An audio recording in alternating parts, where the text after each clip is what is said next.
Okay, I think I'm here. Sorry. I was choking a little bit. Did that thing where you choke on your own, like, spit. My bad. I know that's a slight disgusting descriptor, but it's just the truth. Welcome, everybody. Um, whether you're watching me morning, afternoon, or evening, whether you're lurking, because you can always use exclamation point lurk. If you just want to hang out and not say too much and just enjoy the vibe, or just be here because you want to be, or whether you're watching the VOD, I hope you're having a good one. I did realize when I was setting up for this week's streams that I actually didn't end up setting up yesterday's stream, which ended up being canceled, and today's stream. So that is totally my fault. And apologies for those of you who again were looking for those videos as I posted things on socials. So that's on me.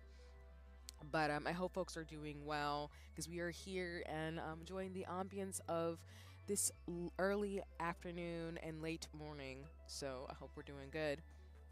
I just want to say thank you all so much in terms of the support for, again, Gamers Outreach. Like I said, no matter how much money we raise, even if it was just $1, that's all that matters in terms of being able to support any of the social causes and initiatives that I have, as well as you'll see throughout my commands, which I'm working on refurbishing during today's co-working, as well as for the rest of December into January, really. I'll always have like running information and commands for different things going on. I apologize that the one for Hurricane Helene I actually need to set up, which I'll probably do during today's stream in terms of not only doing Hobonichi stuff, but fixing up my lace bobbin and to show you some of the progress that I made, since I said I would do more torch and lace on stream.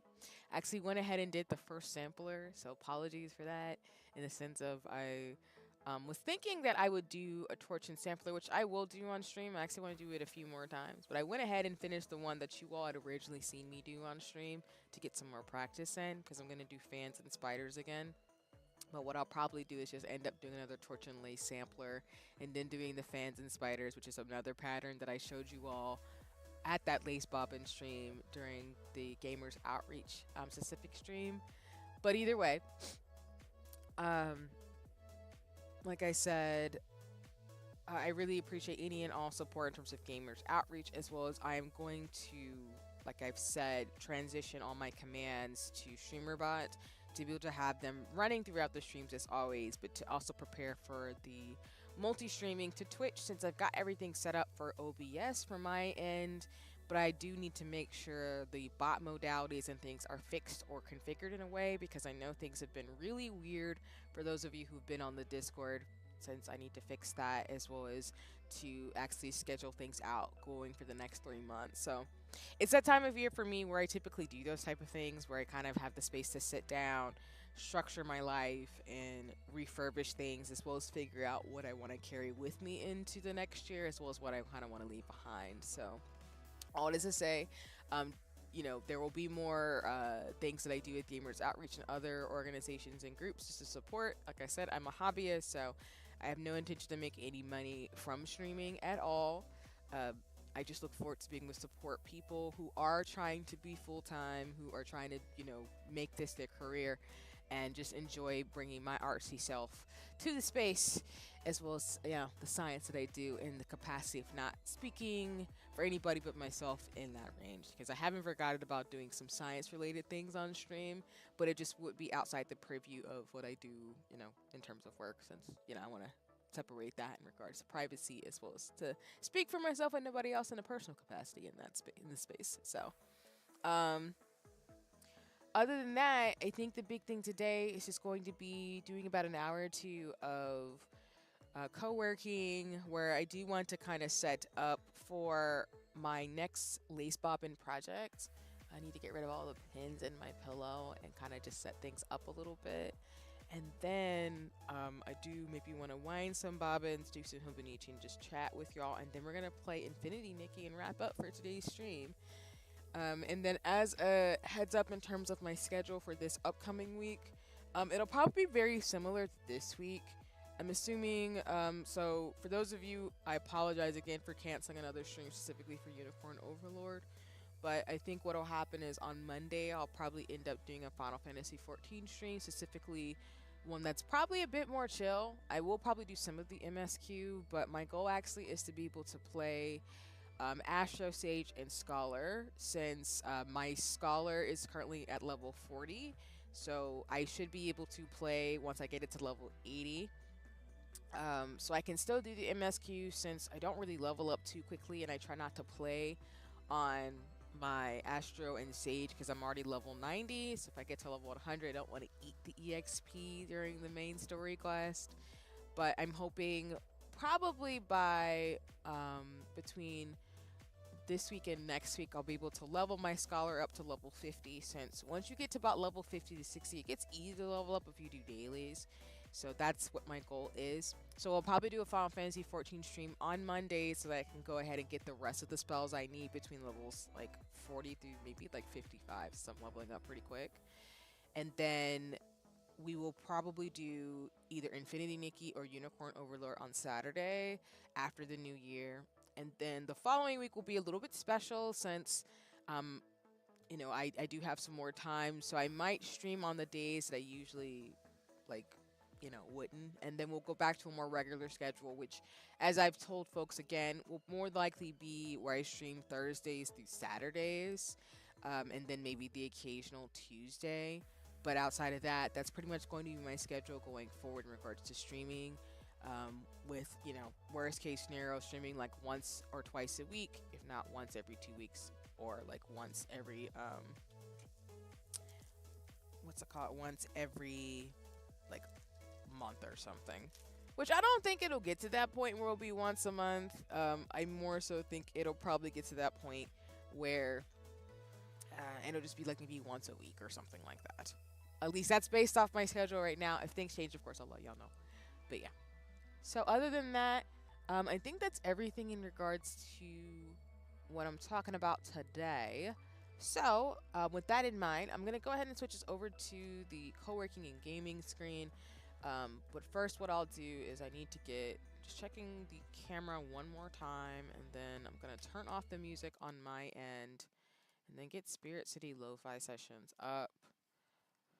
And then just start like moving and grooving in regards to things, giving off some updates about stuff. Alright, let me see if I can change the music. I'm still in like a holiday crimmy mood. But let me see. Let's see like the right ambience I want actually. Yeah, there we go. Let me switch over to the co-working and gaming screen. Just give me one moment, everybody. I know that was slightly jarring. Hi, you can see my hands again.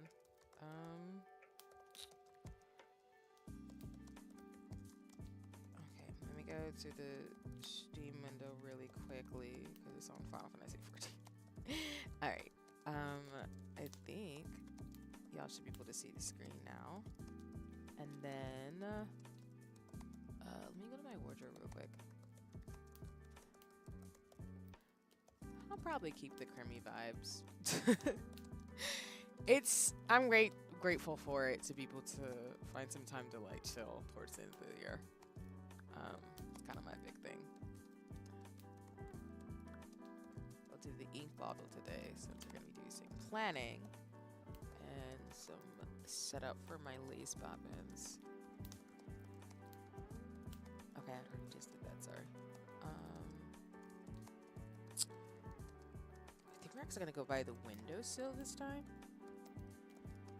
and do some knitting, since I'll be mainly doing my craft stuff today. Alright, and then like I said, we'll do 2 sprints of co-working today. So I actually will move this right about here.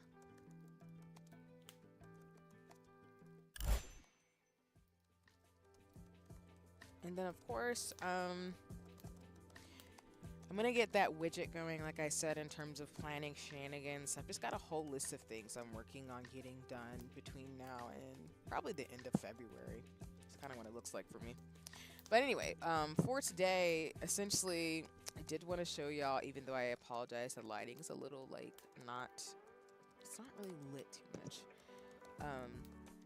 But I did want to show y'all my finished lace torch and sampler. So you all saw me do the front part of this on stream So you all can kind of see what this looks like a little bit, even though the lighting and the camera is not like the best in terms of things. So I'm working on my setup to be able to get my other light to be able to use that going forward. But I did end up finishing it where I have the torчин lace pattern. So I have the grounding and then I have the motifs here where essentially you change your stitch pattern and then you go back out into another motif and then you end it. The ends are really frayed, so it's not the best in terms of finishing the project itself. I tried to braid it towards the end, but I really messed it up, so that's why I really want to do it over again. But I am really proud of like the first top part of it because it's really clean. I just get really messy towards after the second motif, which is basically, again, these two patterns here. So as you'll see with me today, I'm cleaning up because after you do your braiding and stuff for your lace bobbin project, you end up having just some loose thread left on your bobbins. So I got to do that cleanup as well as I do have my pattern that you all saw me do over here. So my big thing is I'm going to see if I can set up for another torчин lace sampler. If I can't do that, I might just set up for the fans and spiders I'm going to do next, which is like the final project for my beginner level class. But I did want to show y'all like the final like thing in my hand in terms of stuff. Again, apologies, it's a little dark. But I'm really proud of this actually because I actually just got really caught up in the zone for doing it. And then I ended up really enjoying finishing it, even though like, again, the ends are really bad. So yeah. But so far I've done most of the samplers except for the ones that except for the fans and spiders, which is a beyond the basics like technique that I'm really excited to learn. And then once I do that, it's pretty much just gonna be me doing like a few of the samplers and practicing a bit more. Probably maybe like 2 or 3 more times. Oh yeah, and as you can see, this is what I mean by the fans and spiders pattern that I need to like get started. This is the last project I have. So I'm gonna see actually if I can set this up and switch this out. So I'm not trying to contradict myself what I just said, but basically I will do another like lace torчин sampler, but I also want to do fans and spiders too. So I'll either do the torчин lace sampler, then the fans and spiders, or I'll do the fans and spiders and torчин lace. But either way, I'm going to be in these 2 projects for a bit. But I'm just doing some cleanup on today's stream. Since I will, like I said, show y'all a torчин lace sampler of like what it looks like in terms of setup. And actually like get better. Because I've noticed that I've gotten faster when I do like my lace bobbin, which is I'm really proud of myself. But I still gotta like practice a lot. Because I can tell where my like errors are, which honestly I need to get better at closing my projects.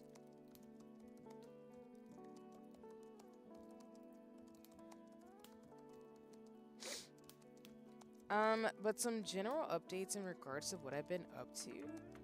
I haven't gone into complete hermit mode, but I'm trying to like plan things. So I feel like I kind of have, to be honest with you.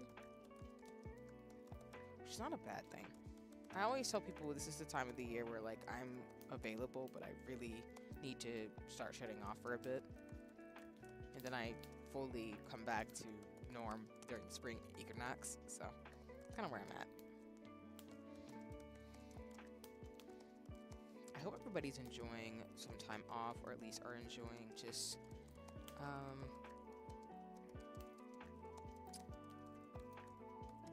enjoying the ambience of this time of the year. Even though I know it like the holidays aren't the best for everybody, so I don't want to make the assumption either.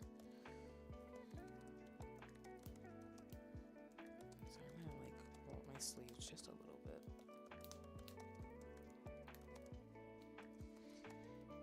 And as I said I've been keeping my nails off mainly for the last few weeks because I still want to be able to figure out how to do most of my patterns, so I need to just focus. But then once I get like pretty much set up after maybe a 2nd or 3rd round of the samplers I have, I'll probably be able to do it without too much like worry.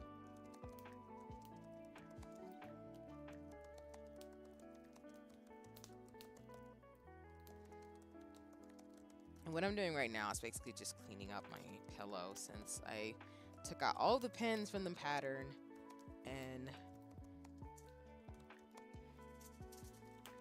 you know, essentially just cut off my bobbins and stuff, but now I need to actually clean them. So you're seeing what it looks like when someone's cleaning their bobbins.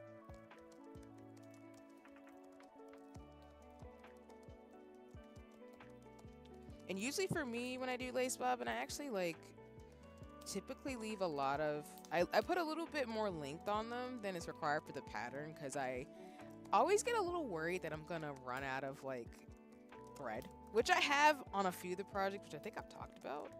So that's kind of why I always have like some I have to cut off, which is why, again, I'm not really trying to speed run buying lace because it's expensive. So I'd rather just practice a lot with this type of thread and be really good about it, so I don't have to waste thread when I'm making projects. Like with this type of stuff, I have a lot more thread left, so it's not an issue. If I have some that's I have a lot like left over, because I can buy more of this. It's very like, it's inexpensive actually, but I think when I get to like lace, I don't want to do that too much, basically.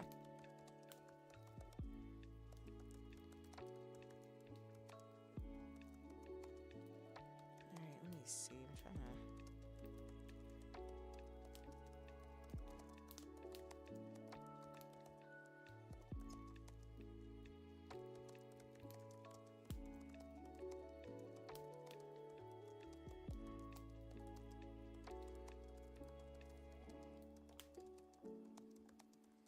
I haven't figured out what I'll use my old like ends of threads for. My brain's tempted to like save a bunch of the yarn and make like a pillow or something and stuff it with the thread, but I don't know. I'm trying to figure out a way to like reuse some of this stuff.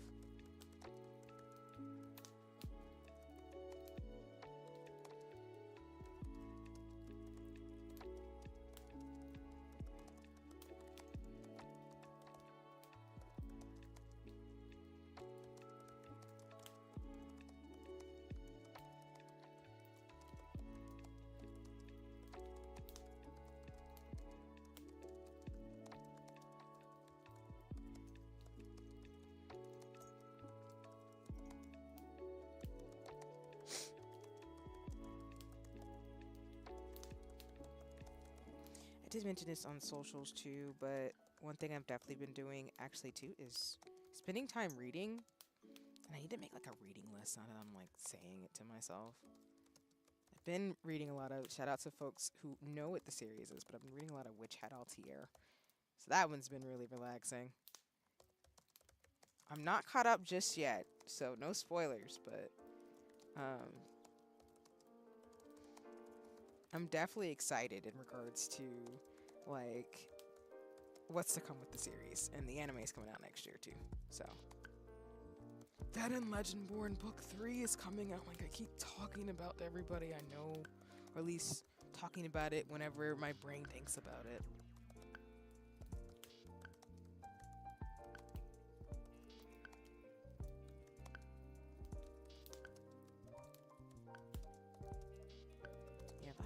I'm probably just gonna have to cut the thread. I don't know if I'll necessarily be nimble like I am, but we'll see. It's practice.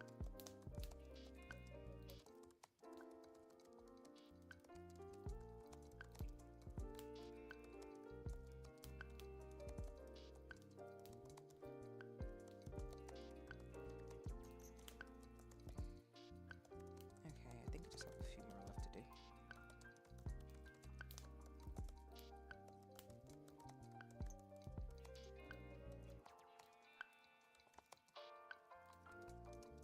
Oh, it's like, wait a minute.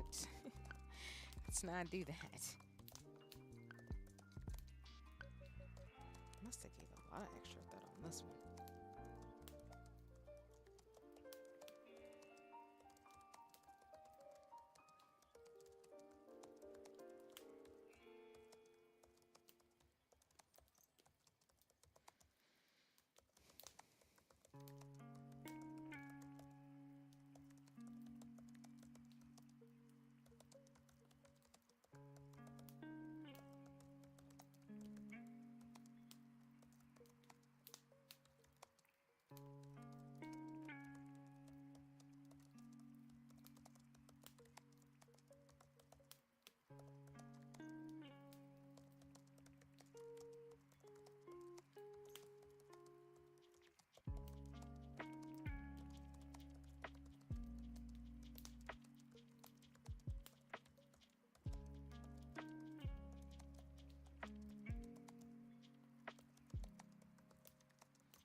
just 2 more to do.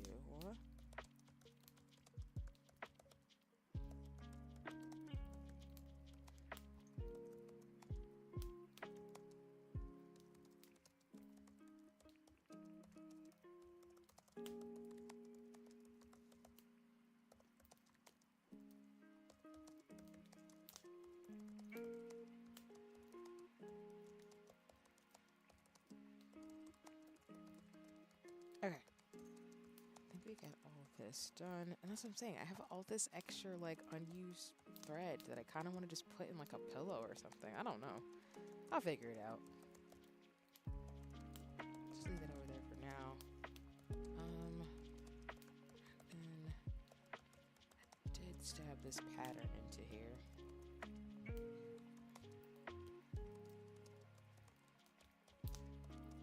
I will probably keep all my sampler patterns so I can use them in the future.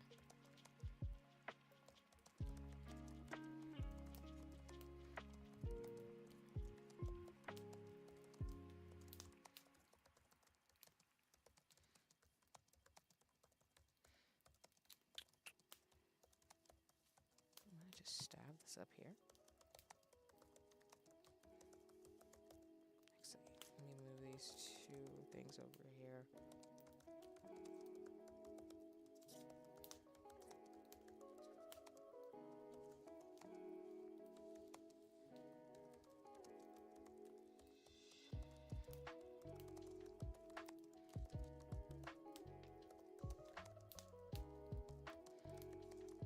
Trying to follow what my professors, our teachers told me about, like how to start your pattern, which is usually towards the edge of your pillow.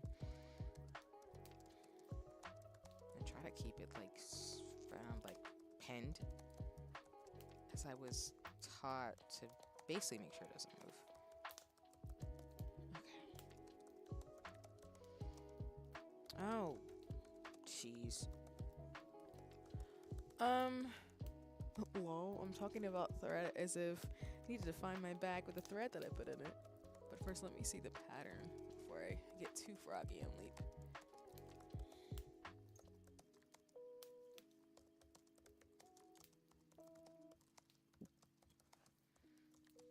And as always, I'll do a 30-minute, I'll do a halfway warning and then a warning towards like 5 to 10 minutes left. I kind of eyeball a little bit on the timer for Spirit City Lo-Fi sessions, but it's fine, right? Okay.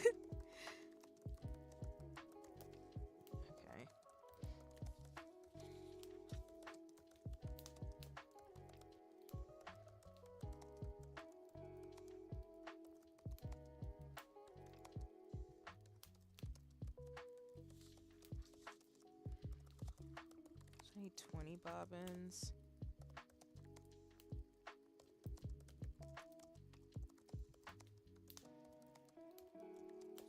So that means 10 pairs.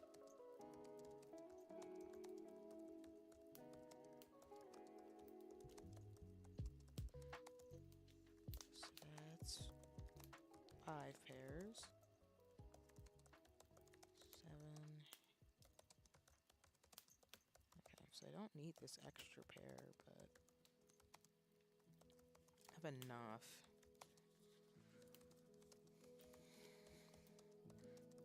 I did say I would actually buy more bobbins for myself too. I just haven't had the chance to yet. That's on my to-dos, at least for my birthday especially. Like a birthday Christmas gift to myself.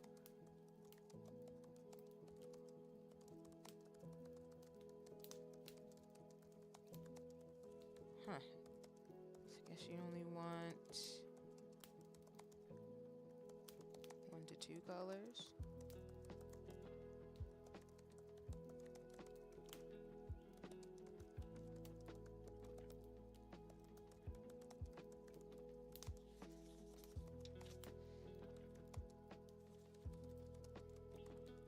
Hi, Diego. Welcome in. I hope you're having a nice one. I'll give you a shout out in just a second, but I hope you're doing well. I am currently setting up for my Fans and Spiders project for Lace Bobbin. I did say I would show you a Torch and Lace sampler, which I will, but I'll do it after I finish this Fans and Spiders, since I did my Torch and Lace sampler already. I got in the zone, so I did want to show y'all the final product at least, and then actually do another one for y'all on stream, since I'll be practicing probably those two a lot. And the reason why I say that, y'all, is because the original sampler projects I have mainly do lined stitch, whole stitch, and half stitch. So they're really good practice for just doing those stitches, versus fans and spiders and the torch and lace is good for like torch and ground practice, as well as just practicing all the stitches in general. And I just want to be good at doing torch and ground, and I guess I'm going to do Brussels ground for this. Have I ever done a turning stitch? Either way, it's good practice. Oh no, Diego, you're fine. Again, you don't have to apologize for that. It's all good, but I appreciate you regardless, so you're fine. Like I said, I know it's also like, at least for where I'm at, I know for not everybody is celebrating the holidays right now, so I don't want to make that assumption based on where I am in the world, but it is the holiday season for me, so my thing is I usually don't expect folks to be very, like, active right now, and I also am not very active sometimes too, so you're fine, but I appreciate you. And as always, folks, please go check out folks. Please go check out Diego over on socials and enjoy, you know, seeing some great art and such. And hi, T-Set, welcome in. I hate doing well, my favorite designs use them in spades. That's completely valid. And I hope you're having a nice one. It's lovely to see you. As you can tell, I'm trying to like get my next project set up because again, for folks to see again, I did finish my first sampler. I hate how I did the ends. Well, I don't hate it. I'm proud of this. It's more like the ends are really not great because I didn't tie it very good, so it unraveled towards the end. But I am proud of the actual stitches I did. So we'll do another one of these again because I do want to like get faster at it, but the ends of it aren't great. But no, that's fair, Tisa. Yeah. I'm realizing a lot of my favorite lace patterns tend to be, I like continuous and non-continuous lace. I love torch and lace. I think it's because my brain could be wrong. I need to get better in my studies, but it might be because my brain, for like cosplay and sewing purposes, to tie on non-continuous lace pieces onto like crocheted patterns and sewing patterns, like I like it, but I know it's going to be a pain in the butt because they're so intricate and delicate. Because I know like this thread is not, it's not like actual lace, which again, the reason why I was taught that way is because when you're using lace and all of the color is the same, y'all, that could be really hard when you're trying to get used to the muscle memory of doing any lace bobbin work. So I actually like that my professor started with like colored yarn, or sorry, thread, so that we can get used to it.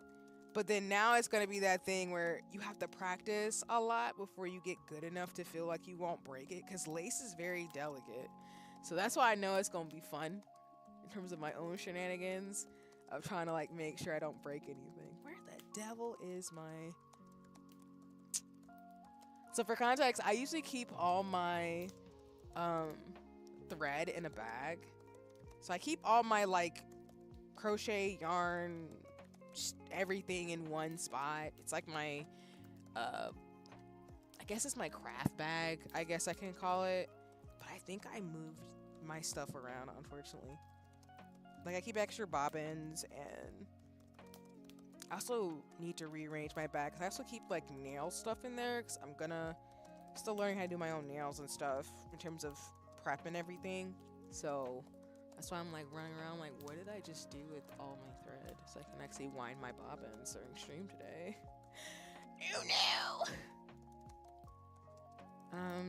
I know it's somewhere near me. It's just my brain always like does that thing where I put it somewhere it's not supposed to be, and then my brain's like, where did you not supposed to be put the thing that you were looking for? Because I'm clumsy sometimes, as I say.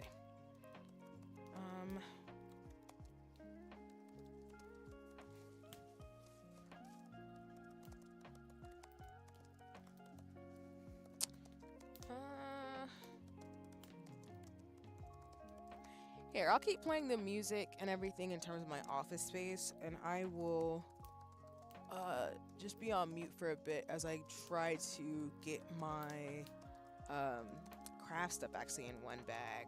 this will be helpful anyway, since I also do like cleaning towards the end of the year as well. So I just start, you know, recycling, throwing away things, putting stuff that I've used, like journals and things, in a storage so I can look back as like a scrapbook. Like, it's just that time of the year. I'm just kind of cleaning and processing and more cleaning. So you can see me waving my hands. But yeah, just I'll go on mute for a second, but you all can keep using the timer and listen to the music. As I go find my threads, I can wind some bobbins. So remember when I was younger and like I would ask to to me. Oh, no worries. And no, I mean, I don't think keeping your nails clean is a gender thing at all. So I actually think it's cool that your sister or family phone, it sounds like, would actually like help you. And then it sounds like you painted them with minions, which I think is actually, you know, that's really cool. I like that. In terms of like, you know, making them the way that you want. But yeah, no worries. And I mean, I'm a believer that even if you are a man, if you like getting your nails done, that's not, not mad at you at all, because I think that's great. Because good hygiene in terms of cleaning your nails and stuff is really good for you, actually, just in terms of things. You don't have to, of course, if you don't want to. But I mean, I don't see anything wrong with people getting mani-pedis if you're not a woman, or if you're non-binary, or whoever you are as a person. I think it's fine either way. Nothing wrong with it. Okay, I'm gonna go on mute, but I'm still here. I'm just trying to like find stuff.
And in a very not great turn of events, I might have to get a new headset, pair of like, or a mic for the new year. Yikes.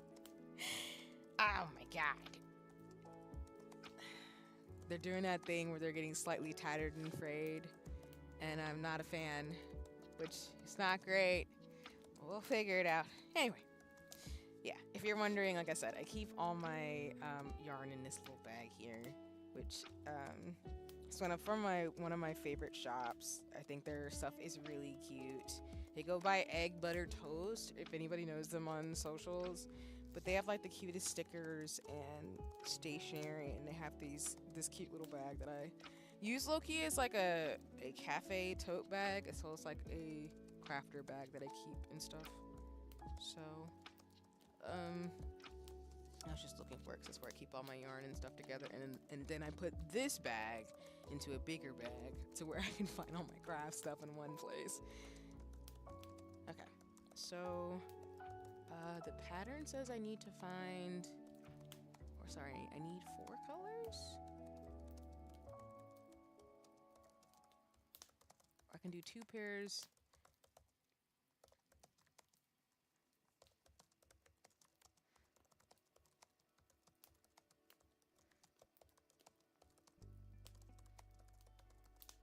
I think I will use 4.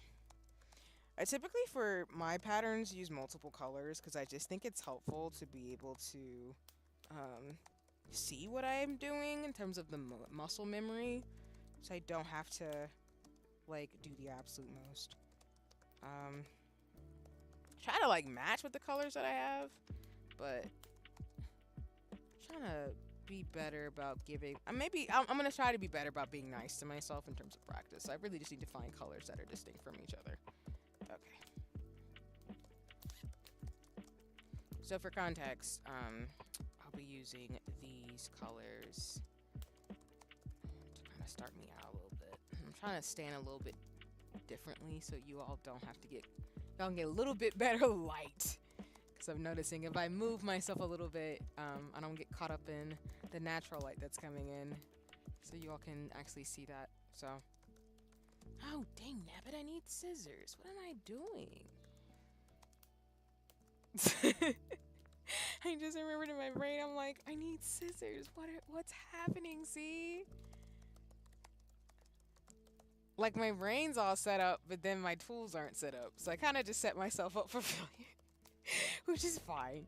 I'm goofy like that sometimes, which I love me because I like mistakes like that.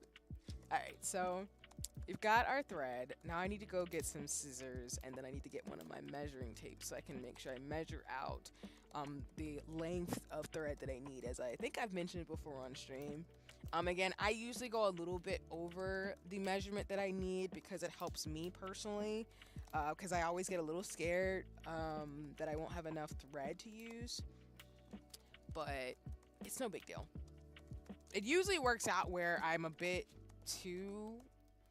had a little bit too much, but I'd rather have a little bit extra on the ends, because as you can see, I still messed up like tying up my project than to try to like short end myself in regards to things.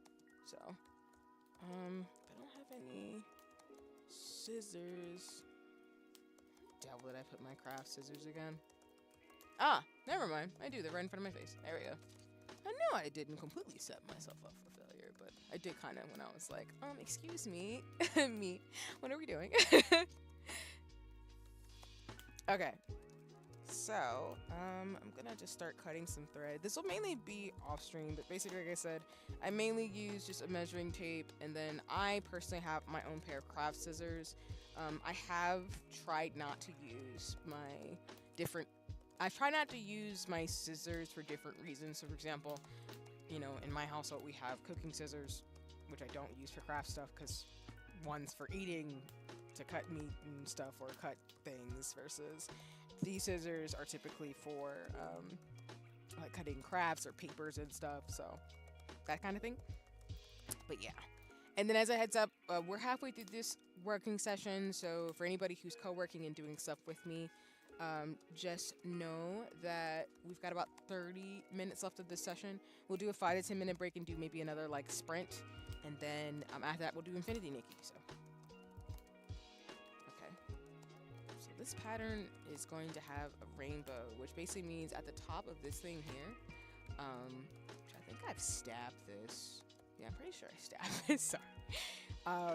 I've got to put 2 pairs at the very top of this pattern, and then I have to do at least 1 pair on the side, similar to what I did with the torch and sampler. So let me see if I can actually move this a little bit. Yeah, so you all can kind of see where I'm going to be navigating a little bit.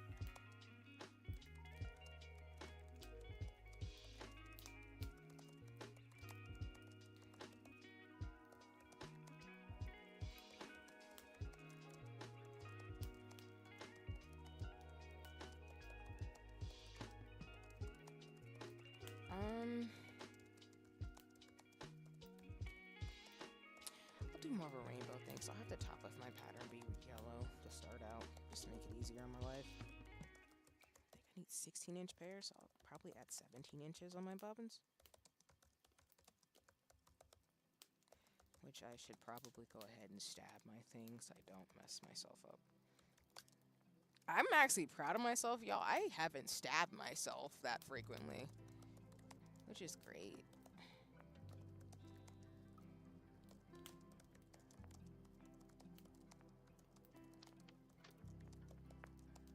Low-key concerned about that, but that's what I mean, where like I'm hoping for the best but prepare for the worst. I'm actually pretty good about like being delicate, which is so funny to me. But I think it's not surprising too, in the sense, because when I crochet tight. So what I mean by that is, when you start crocheting, when you use your crochet hooks, some people like crochet very loose, so their stitch is typically not very like tight together with the different thread, versus when I crochet, I'm very tight. So I have the opposite problem, where if I'm not careful, I will crochet so tight that I can't get inside my like the knots and the pattern that I need, so I have to loosen up a lot. But I think when it comes to lace bobbin, I think that's why my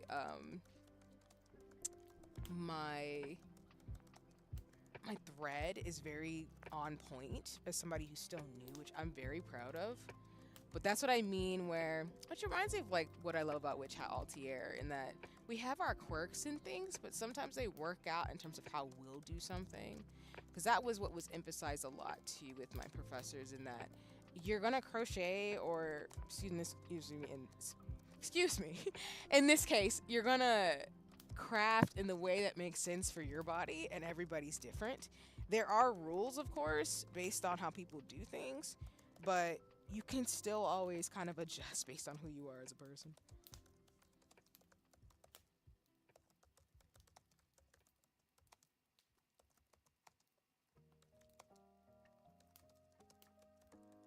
Oh, so it's 32, not 16, sorry.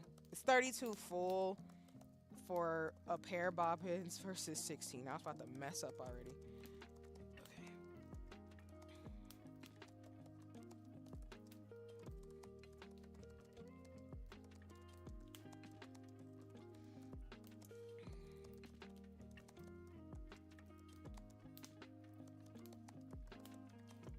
Also, the big thing I forgot to mention on the stream is I actually got stuff for my tablet.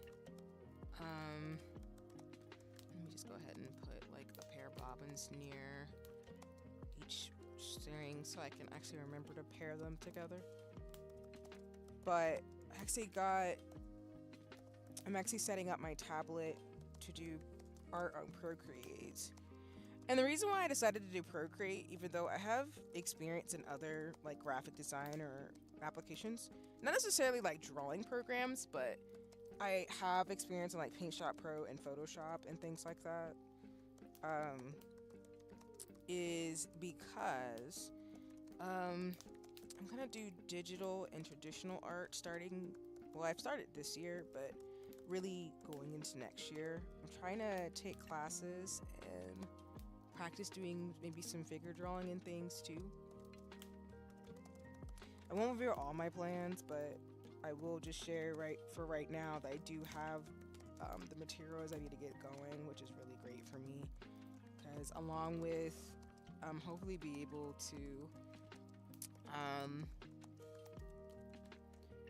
hopefully being able to design my own patterns in lace and sewing.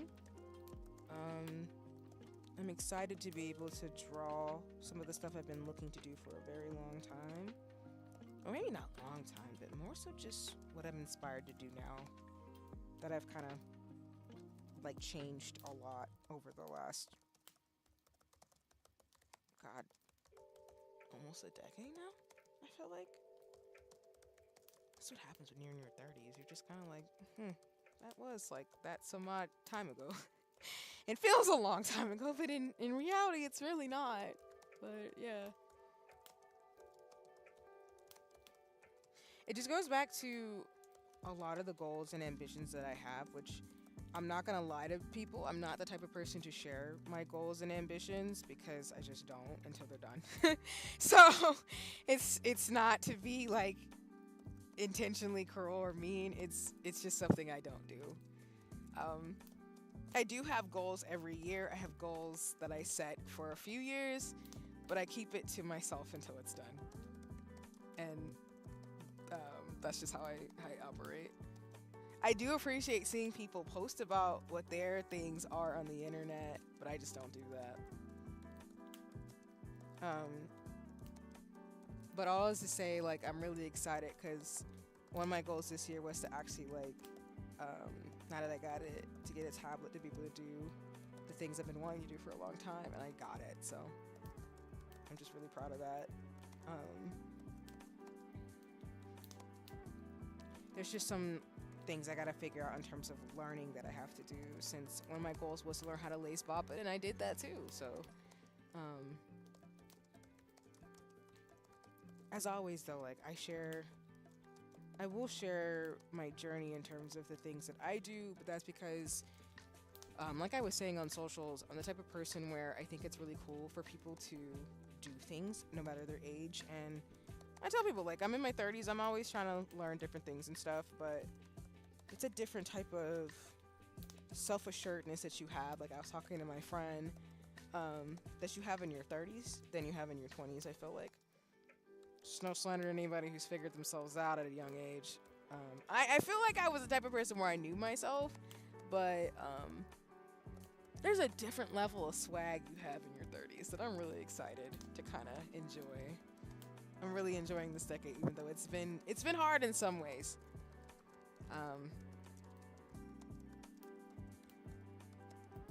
Hi, Soul, and sorry you got sniped by the bot. That's why I said earlier on stream I have to fix it. But that's my plan over the next, like, couple of weeks. I gotta fix Loon. Loon, they like to snipe people when they don't deserve to be sniped. But I hope you're having a nice one. I'll give you a shout out in just a second. I'm just gabbing about stuff and setting up for my Fans and Spiders project. Let me do that actually right now.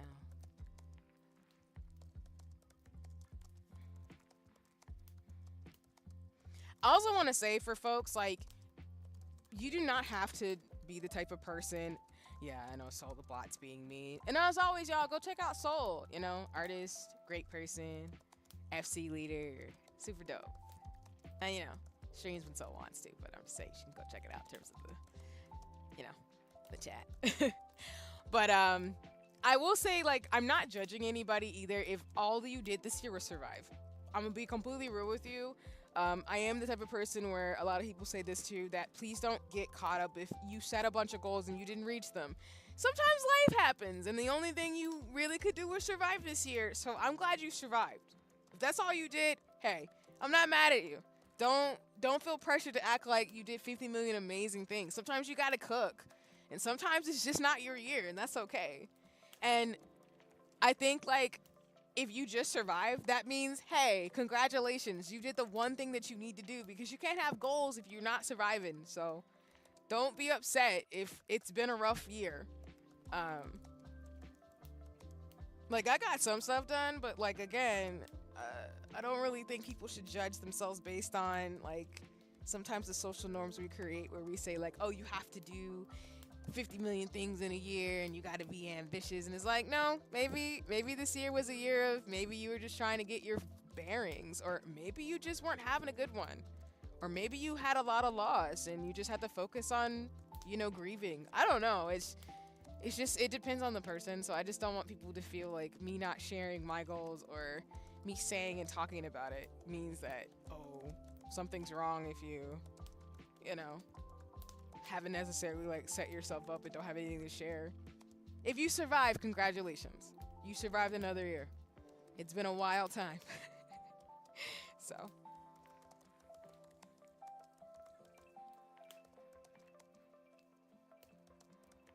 Like, I think my brain, which I will say here, sees goals as projects. And you can set a deadline in the arbitrary sense, but unless it's something that actually needs one, you really don't need to actually push yourself to do something by a certain time.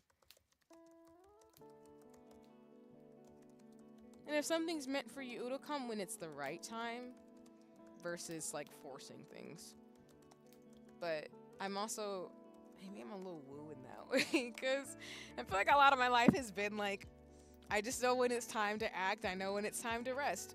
And I know when something doesn't work, it's just not gonna work. And I just accept it. And I don't like throw a temper tantrum about it. I know I used to be a little bit more impatient as a kid, but when I was an adult, I'm like, man, it's fine.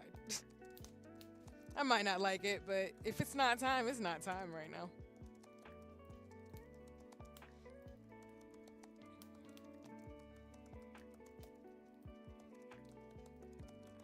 Okay, so these are, hold on. Are these all supposed to be the same length? Jesus, did I do this right? Sorry. 40 centimeter.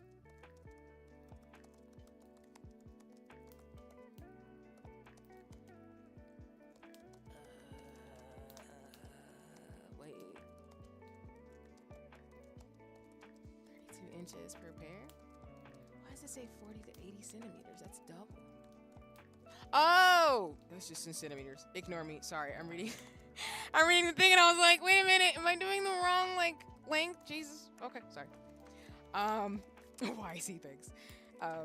Again, it's not me trying to be like, I know it all. It's just that this is the things that I remind myself because I think I've accepted and I will tell people, like, I consider myself to be a late bloomer in a lot of ways. It's not that I didn't have like the maturity that I have and didn't know the core sense of who I was figured out as a kid, but I think a lot of the stuff in life that I ended up like doing happened in the later part. So I'd be that person where like, I don't know, I think of it, it's in terms of my fashion aesthetic. Like, I had my core always knew I love like makeup and dresses. I just think I needed to spend a long time to learn what worked for me, and then I finally got it, but it wasn't until my mid to late 20s. Versus some people get it in their early 20s, and that's cool. I just didn't. So it didn't work out that way. Also, I didn't have the resources to be able to dress the way I can now, so now I can. And this is how that goes sometimes in life. You just gotta let yourself cook. So I'm just a big believer in like, sometimes your cooking is just staying alive. So hold on just a second, everybody. I'm gonna pause just for a moment.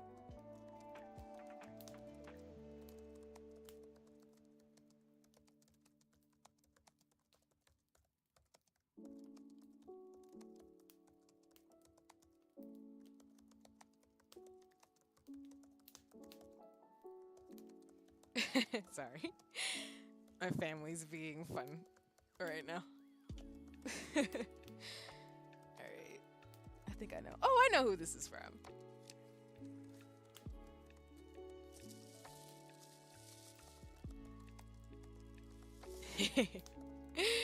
Sorry. For those of you who don't know, like, as I tell people, which I have to send my, like, cards and then their gifts. My winter is usually from October to February, so my brain's like in winter mode to the spring solstice. So that means like I usually get people their Christmas, holiday, birthday gifts between then and now. Because, for example, like my dad's birthday is in January, so like we celebrate the holidays and then we celebrate my dad's birthday. So it's kind of like my brain, I think, has been predispositioned to be like, I'm going to give friends their gifts over the next couple of months. So they might not get it by Crimmy, but they'll get one. A card or something cheesy or corny because I'm very sappy. But yeah, I gotta I got a package. So I've been getting Secret Santa gifts and gifts from folks. So.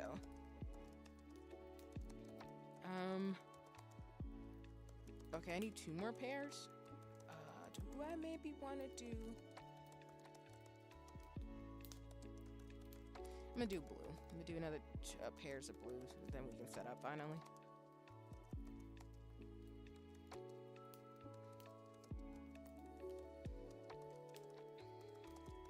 But yeah, for me, I usually make like mood boards and write out and journal about things that I want in life. And I just work in increments towards them, but I don't get caught anymore on terms of deadlines. You just know when you're ready to do something sometimes, and that's just all that matters. And that's kind of how my life goes. That's why I say, like, legit drawing, I'm giving myself till 40, not because that's a deadline, but more so of, like, it's going to take me a while to learn how to do the art that I want to do. And even though I don't share my goals openly, it doesn't mean that I won't work towards them or, like, talk about them to folks that I, like, trust in terms of advice and thinking. It's more so I need to be really assured of what I want to do for myself first and foremost.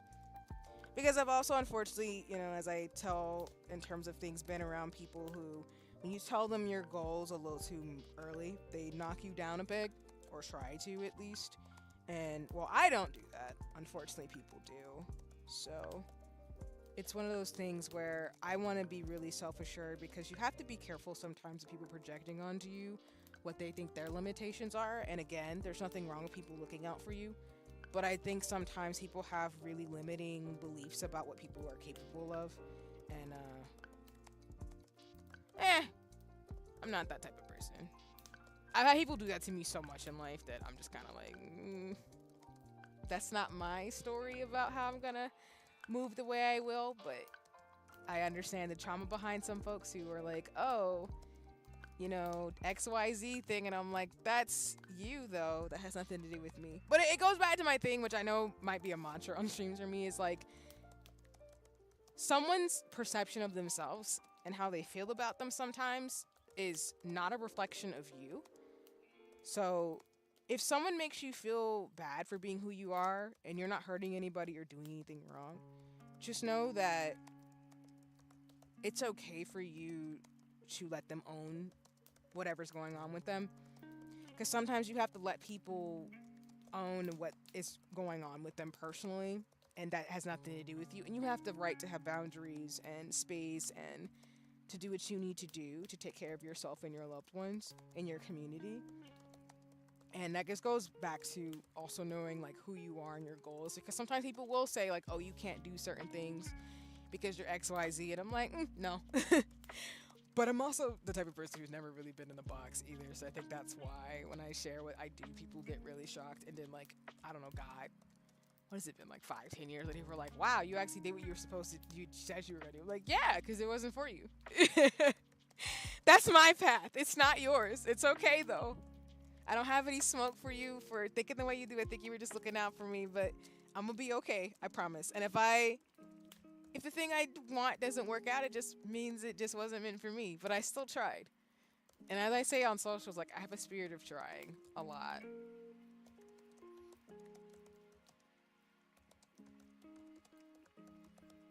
Did I forget that quick? Okay, oh, sorry. My brain's like, how do I wind my bobbins again? That's me being clumsy. Don't pay attention to me. I know how to wind my bobbins. It's now becoming like muscle memory at this point.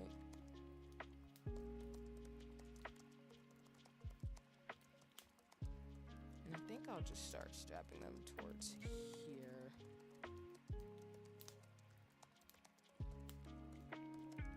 I'll just say, going back to my personal goals, like I said, I don't share them, but I do have them. I do things towards the end of the year that work for me in terms of reflecting, and also spend time with folks in spaces to kind of process and give myself the ability to just kind of pause. But like I said, I think I'm very much an introvert in that way. Like, Like one of my mom's friends, who's like an aunt to me, literally told me when I was a baby, I literally looked like I was thinking all the time, and that's literally the truth. I'm probably thinking a lot. I think people get very intrigued by my facade of being very much like a ambivert, which don't get me wrong, I love people and humans and nature and stuff, but I'm very much an introvert. I'm always thinking.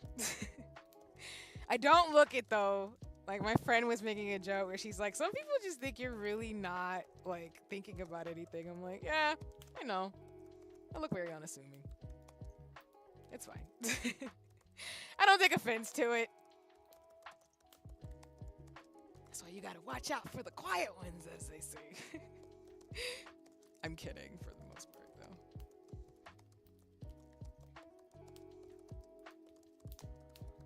But yeah, the big thing I wanted to accomplish this year, which I did despite the heartache and some of the things that happened that I wasn't prepared for, was I did want to get back into a part of me, which was hobbies and art.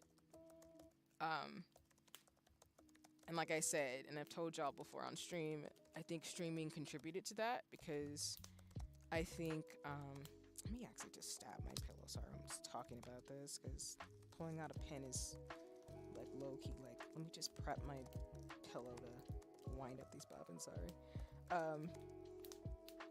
But I told myself to kind of get back to my own hobbies, and I feel like the last few years I've been going through a lot of really personal change. And I think the thing about changing is that I don't think I'm really any different than how I actually was. I think I've just unlocked a lot of stuff that I think I'd always wanted to do, but I think life kind of forced me to be like, hey, you know that thing you really want to do? Yeah, I think you need to do it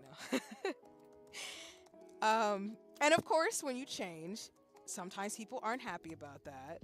They don't want you to be who you want to be, and they think that this version of you is not the same as the person you've always been.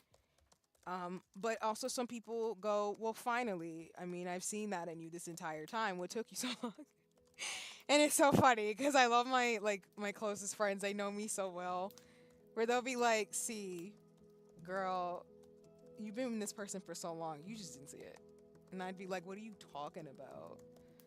But they'll be like, well, you did this, and this, and you've always been like this. So why did you think you were going to do X, Y, Z? And I'm like, I don't know. But that's why, again, community and friends are funny because they can see things in you sometimes that sometimes you miss because you're not paying attention or you're too busy in the grind or like doing things that sometimes the thing that's you need to do is right in front of your face. That's why my bestie, she's not surprised that I dress the way I do, and she's not surprised I'm doing what I'm doing now. She's like, of course you would do something like this. That's why when I started streaming, when I told her about it, she just was like, of course you would do that, see? That's something you would do. You'll do it your own way, but you're you, so that's not shocking.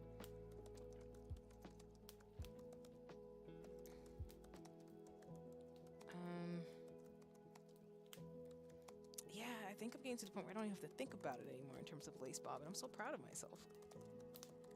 And then we have like 5-10 minutes left on this timer, so we'll take a 5 to 10 minute break, and I'll tell folks again, when you're watching me, please take care of yourselves. So make sure you're drinking water, you're stretching, you're looking away from the screen for like 5-10 minutes. I usually say, I think my neuroscience brain, I think it's like for every, well, it depends on the person. So I'm not going to say for every person, but what I would recommend is for every 50 minutes you're staring at a screen, like look away for like 10 minutes at something else, just to give your eyes a little bit of a break. But we'll do a 5 to 10 minute break. I'll probably just keep setting up my lace bobbin, and then I'll get my stationery out actually, because I need to start getting into my books. Because for those of you who remember, well, I won't necessarily be able to show y'all what I write in my things. I do have my 5-year planner that I'm going to start to put a lot of my craft stuff and memories in here. So I actually have to start getting in here, which is wild. I have started decorating my pages so I can show y'all some of that today as I wind my bobbins and get my Hobonichi. But yeah. But yes, as I am saying, and I appreciate you, Diego, in terms of don't worry. So yeah, I just don't share my goals. But I think folks, who do are great. And I think people should write down things they want to do and really sit with themselves. But again, I do that a lot because I'm a thinker. So that's why I'm a scientist. I think a lot. So,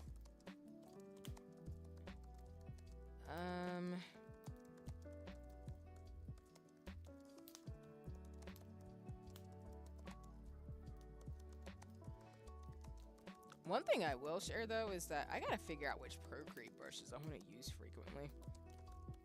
So there's a lot of things I gotta sort out in terms of what I'm gonna do.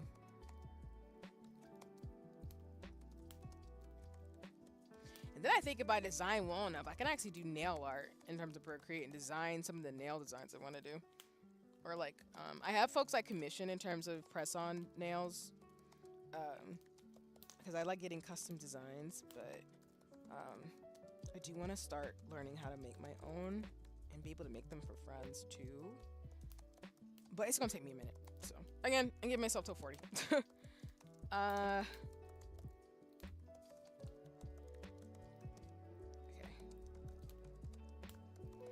said the yellow pairs would be the top of this rainbows in terms of the two here, and then the ones here I guess will be the blue, green, and the purple. Got it. Okay. I think I know what my brain was trying to do.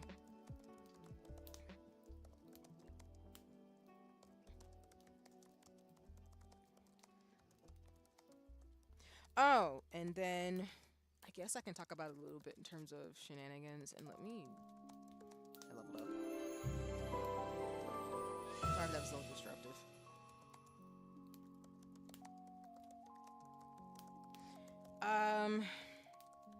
What else can I share in terms of updates? I did talk about Witch Head Altier, which again, I'm excited for the anime. I'll be watching that. So if you see me talk nonstop on social media about anime, it's probably gonna be that and Rama One Half for a while. I have been watching Blue Box too, and like I said on the other stream, Don to Don. So,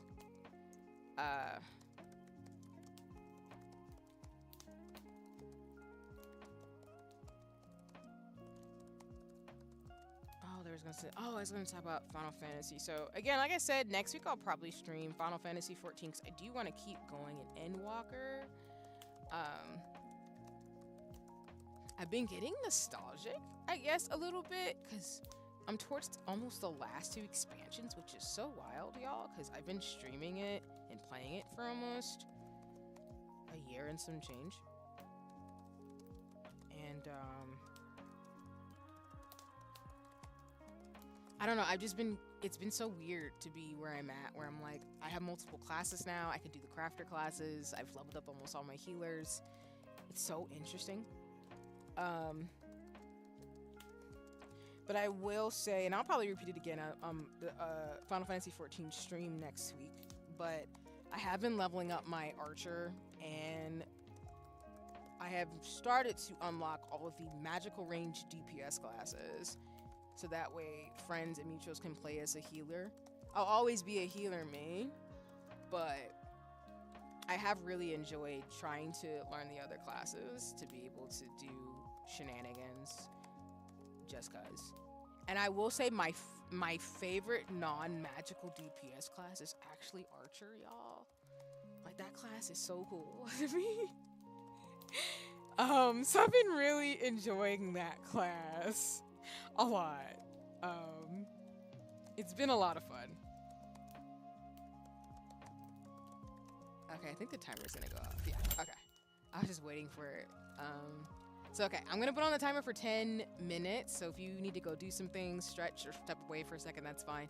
I'm gonna use the break to kind of just stretch where I'm at. Like, I'm standing up while I'm doing my lace bobbin and like finish up my threading. So I can at least wind the bobbins, and then I'll do some stationary today too, during today's stream.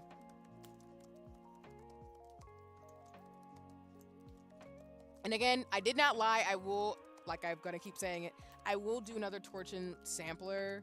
Like I said, this is the finished one that I did, and I actually should have done it on the white paper when I was showing you earlier instead of having it in my hand. But this is what the finished product looks like. I will do another one of these for you all on stream, as well as I'll show y'all like projects. So I'll probably get started on the Fans and Spiders, But just know I'll always like do something related to lace bobbing on stream. So I don't want to lie and say that like I'll do one from start to finish. I should probably adjust myself and say I will show y'all lace bobbing wherever I'm at, because basically I'm just practicing for the rest of this year. And then probably I'm thinking by like February, March is when I'll start to buy books and use my new bobbins, because I'll always use these. I actually like the square ones because they don't roll off my pillow when I'm doing shenanigans. But I'll probably end up maybe attempting to do some actual lace bobbin, like with actual lace, probably maybe mid to late next year. So I just don't want to speed run it because I'm still not as confident to not touch the threads that I have. And that's the big thing where, of course, I want to wash my hands and stuff, and why I'm not wearing nails, because I don't want to get in the habit of touching my thread so much when I'm doing lace bobbin, especially if it's white lace, because it's going to make it really dirty, and I don't want to do that. But I also don't want to get to actual lace until I get a lot better. I feel like I'm getting there in terms of beginner stuff, but I think I'm going to give myself at least till probably mid-year to keep practicing with these samplers, buy a book, and then do a couple more patterns, and then I'll figure it out with my friend who I'm doing my sewing class with about like the timing of stuff. So while I won't share goals, I will talk about like where I'm going with you all. So I'm excited though. I think I'm at the point where I could probably just make people bookmarks now. I think it's the most thing, just like with like crochet, I could probably make people washcloths and stuff. But I'm trying to get to that point where I can make people clothes and also stitch a lot of my lace work onto like different clothing that I want to make. I'm thinking it might be a petticoat. I'm still on that petticoat thing. But I'm thinking it might either be a skirt or a petticoat will probably be my first project with lace. I just want to be extra. So I appreciate you. Yeah, because I think these are going to be the main crafts I do. And then with digital art, I think I'll primarily be using Procreate a lot in terms of programs.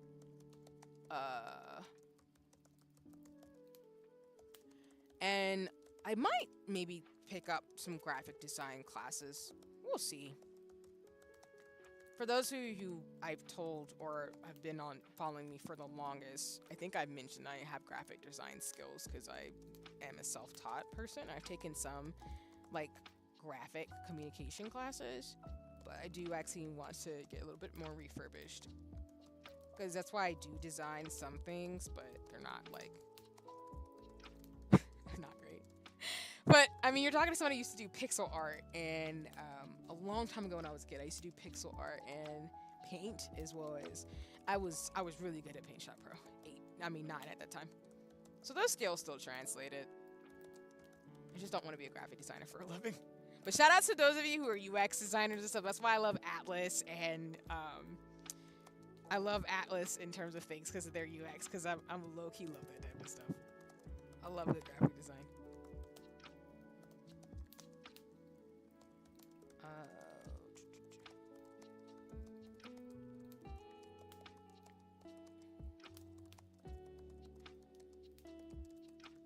Plus, I'm taking classes to kind of get better at project management, so I can manage all these things too.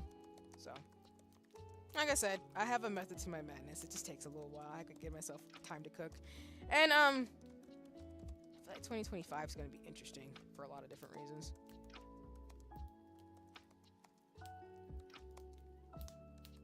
Oh, I wrapped 2?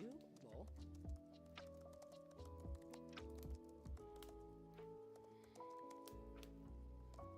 Okay, I think I got this down. Alright. Whoops. I didn't want to do that. Alright. Time for the lovely process of winding bobbins.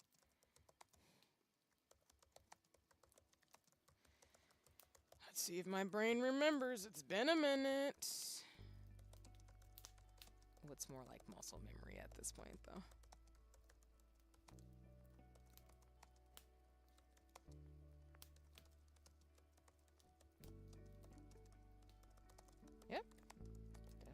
is.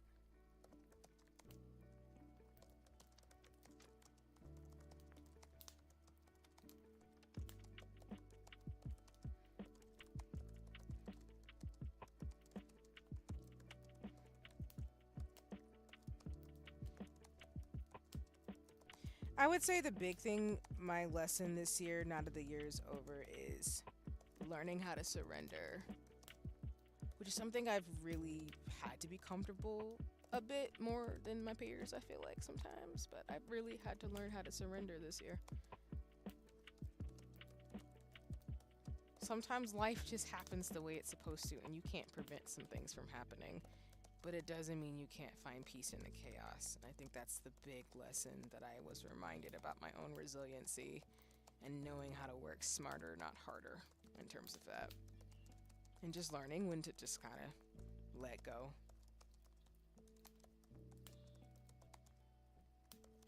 Which, if that's a big life lesson I can share with people, is that learning how to deal with loss and pain and knowing that that's a part of life, and still figuring out how to like just laugh or find moments of peace, or just accept when just stuff's just not gonna work out no matter how much you want it to, I think will be really good. It's not to say that you should walk into life being all doom and gloom, because again, I'm not that type of person, but I think just learning to adjust your expectations and know that we all go through stuff and that's okay. But as long as you're like doing what you can and giving yourself as much grace to grow a little bit, there's a lot of beauty in chaos too. I got that reminder this year, and I'm really grateful for it, the reminder.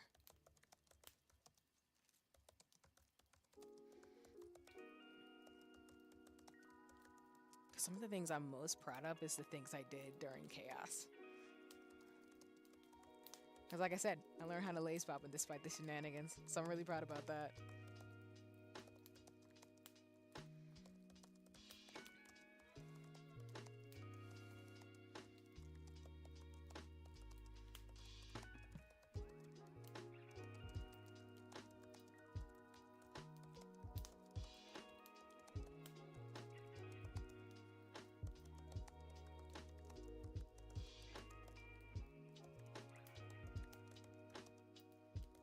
I don't think I winded that the right same direction, but it's fine. I'm talking about this bobbin I have, man. I'm like, I don't know if I winded that the right way, but we'll figure it out.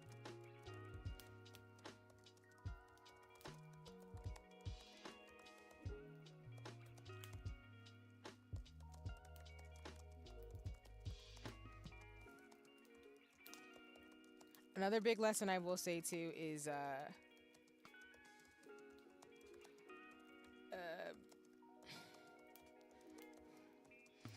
knowing who you are is a great skill. Always cultivate that skill. Don't let anybody tell you how you're supposed to be. And know when to walk away from people who are not going to treat you right.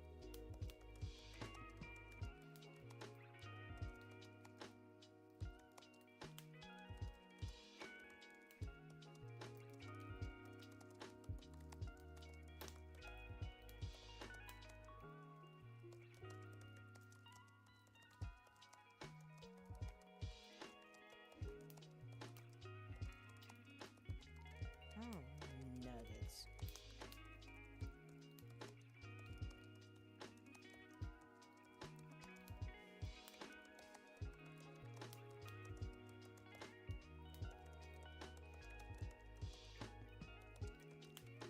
Okay, I think we're just about up for the 5 to 10 minute timer. So let me just finish winding this bobbin, and then I'll start the next one. We'll probably do like an hour, another hour, and then we'll do 5 to 10 minutes, and then we'll play Infinity Nikki. Let me start that timer real quick while I let my bobbin kind of dangle and straighten itself out.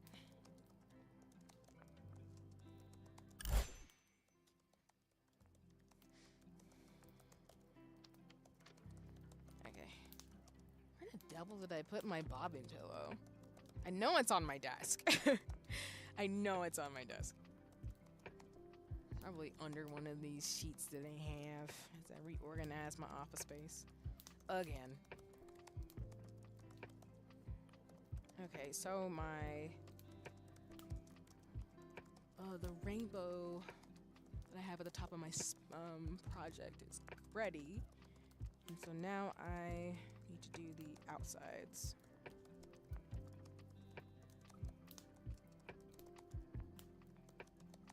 And I won't put them in my pillow after I'm done, because I'm probably just going to go straight into doing my project. I don't get to it today on stream. But I just do want to leave my bobbins on my pillow so I can remind myself, hey, you've got practice to do.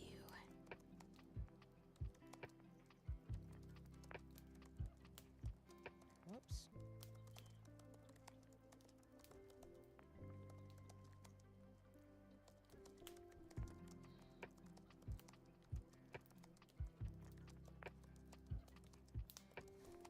Going back to what I said, though, I think I've grown a lot in this year that I'm really proud of. I think I learn very well, even though I take forever to process stuff. When I give myself the time to process, I feel like I just am really spirited when I finally figure something out that I've been wanting to figure out for a long time. And I feel like this year I've had a lot of those types of epiphanies where, like, I just know what I need to do. I might be afraid to do it at first, but I just know it feels right. And I don't have to have all the answers, but once I know, I just kind of know, and I just let things kind of happen. And then when they happen, I'm just really proud of myself. So I've had a lot of moments this year where I've just clarified some stuff for myself, and also just kind of shattered some beliefs that I had that I didn't need to hold anymore. And also just realized sometimes how nasty people can be, unfortunately, is the way I'll put it. I learned through a lot of the nastiness, like some of the things I needed to finally get confirmation on for myself, and some of the patterns that I think I needed to figure out that I was doing that was holding myself back. And I think I'm proud of myself on that a lot.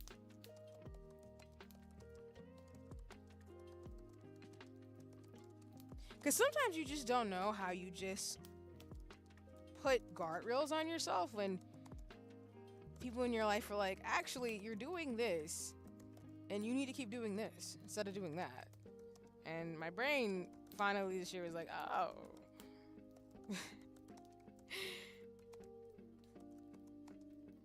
Like, sometimes you could tell yourself you know what you're doing, but until you actually experience it, you don't really process what someone was trying to tell you. And I had a lot of that this year.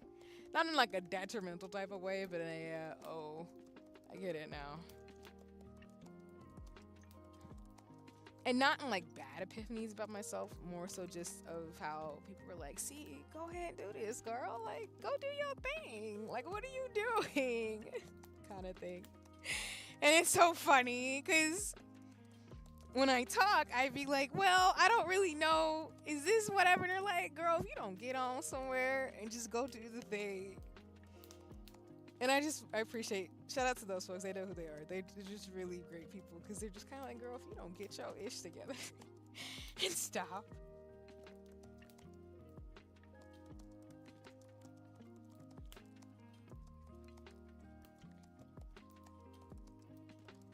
You just have to have people in your life who are willing to just call you out in a loving way.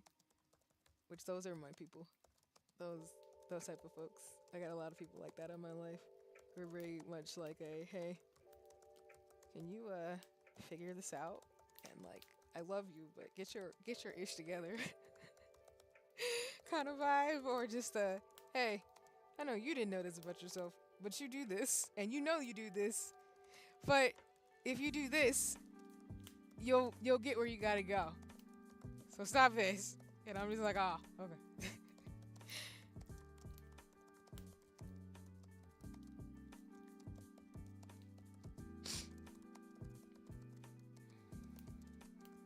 That's why I've been able to shoot my shot for a lot of opportunities, which thank you so much to everybody out there, whether it's Gamers Outreach and the folks behind Save the Villainous, and just folks who've given me the opportunity to try different things as a streamer. That's been one of those things too, where the folks who believe in me have always been the folks who have been like my North Star along with myself. So that's why I tell you all the time, like, I don't get caught up in trends or trying to do things that I don't want to do. Not to say I'm not influenced by the world around me, because we all have influences, because that's just how societies work, you know? But I have to remind myself that sometimes, like,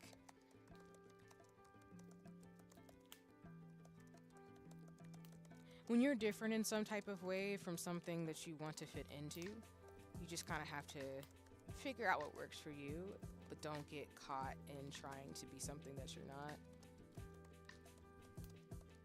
Which is why I think for me, I don't get caught up in stuff, because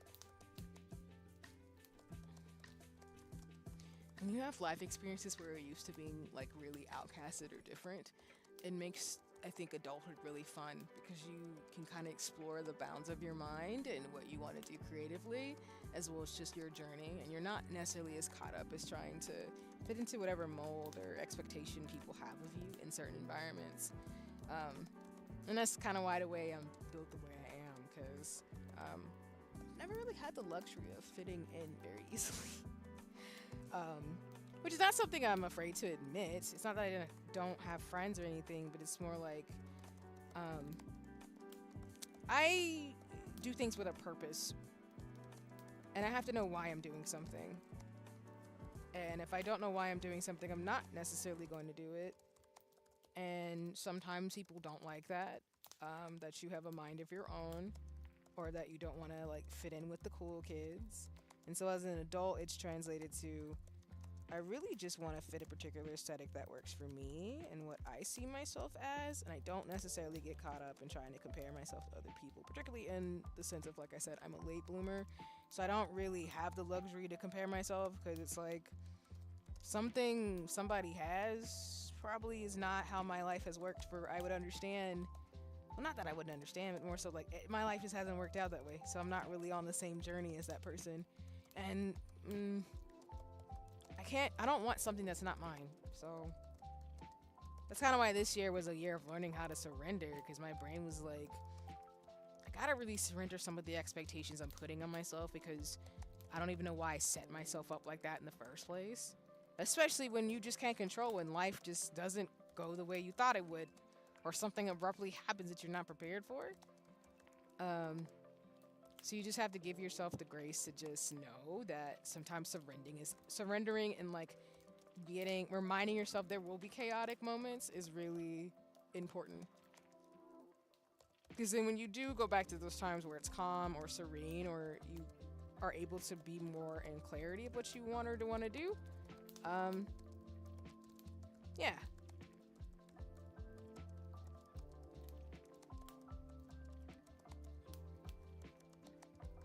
An emphasis on it just makes you appreciate life so much more when things are peaceful again. And I'm talking about this on like an individual level sense, not the world around us, because the world is very chaotic. So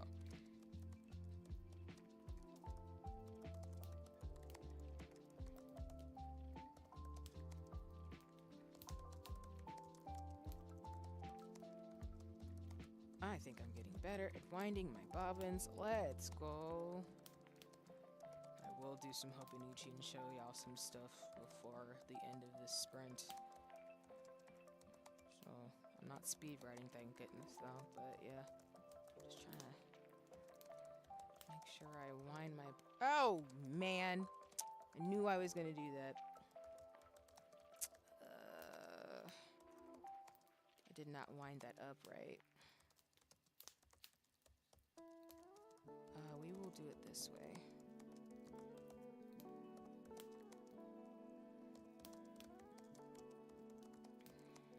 I acted like I just winded that up well, and then I messed it up regardless. That's okay, it happens to the best of us.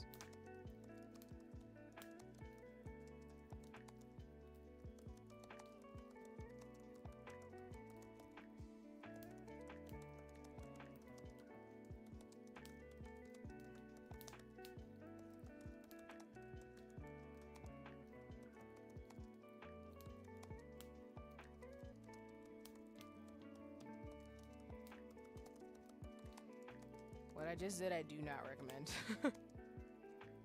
And what I mean is that I messed it up where it wasn't stuck, so I tried to rewind it. But I think I'm getting to the point where I'm good about it, where I can do that. But if you're a beginner at this, don't do what I just did. It's not necessarily gonna help you, but it's okay. I act like I'm not gonna use my Bobbin pillow, but I really need to get that joker out. Need to get another one too. Okay, I think we have 5 more to wind up, and then we'll be good.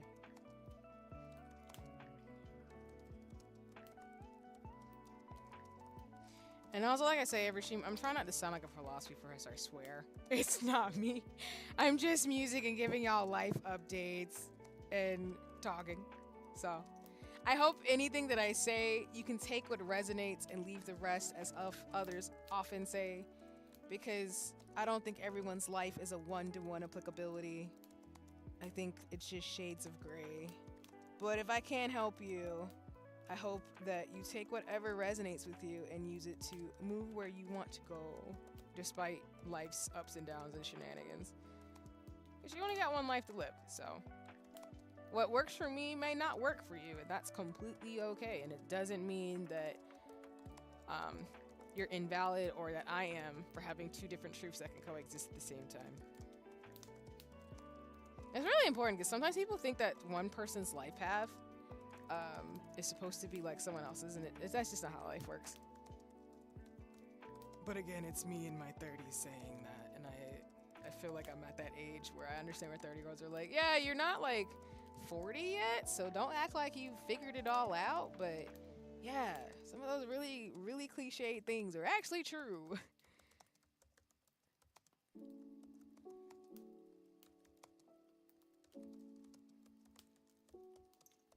Oh, yikes. Didn't want to do that.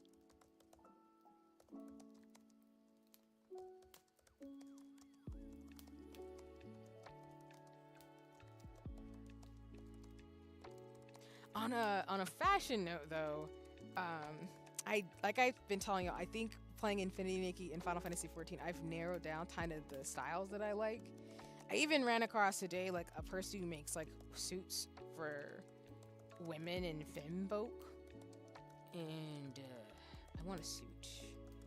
I always wanted a really nice tailored suit because I don't necessarily like the values. Well, we like 1920s fashion, but not necessarily the 1920s shenanigans, if you get my drift. And I've always liked suits and like dresses in certain time periods. I've always wanted a suit.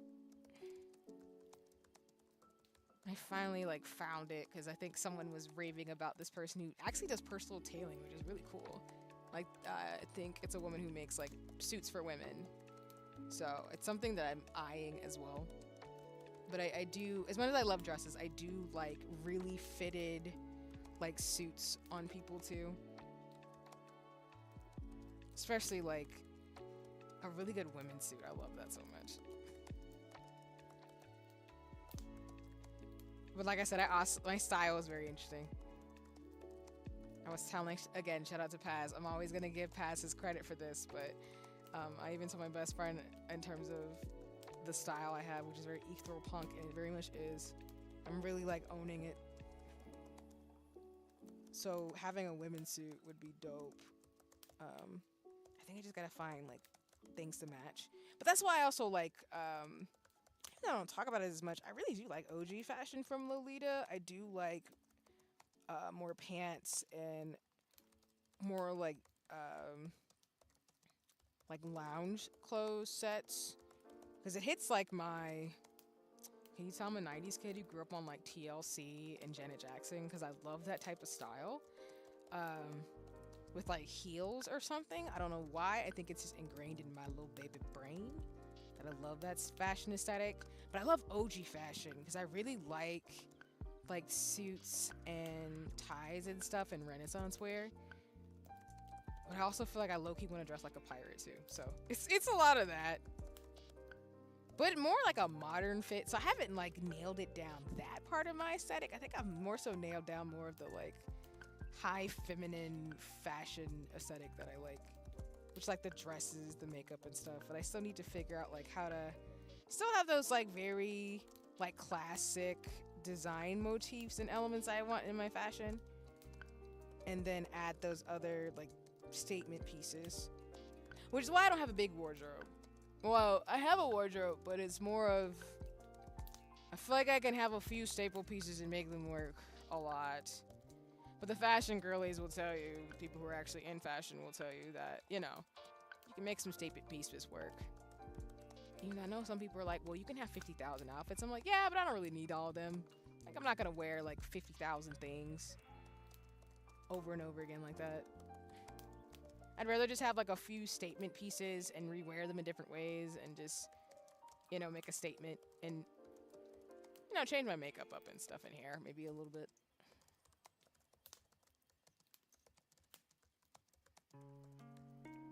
Okay.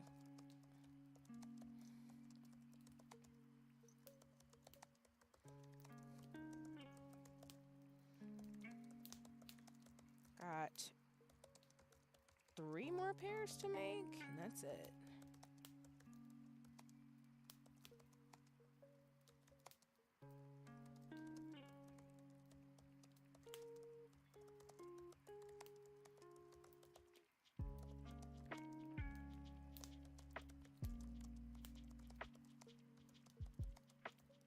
I will say though, for those who are into fashion and makeup who are based in the States, I did notice that the tariffs have already hit, unfortunately. So what I'm gonna try to do, and one thing I do appreciate about people who are actually in the makeup and fashion industry is a lot of people are giving people tips about how to be sustainable in fashion, but keeping in mind some of the costs, because not everybody has the privilege to be able to buy 50,000 things. And I didn't think they would hit so dang quick, but they really did.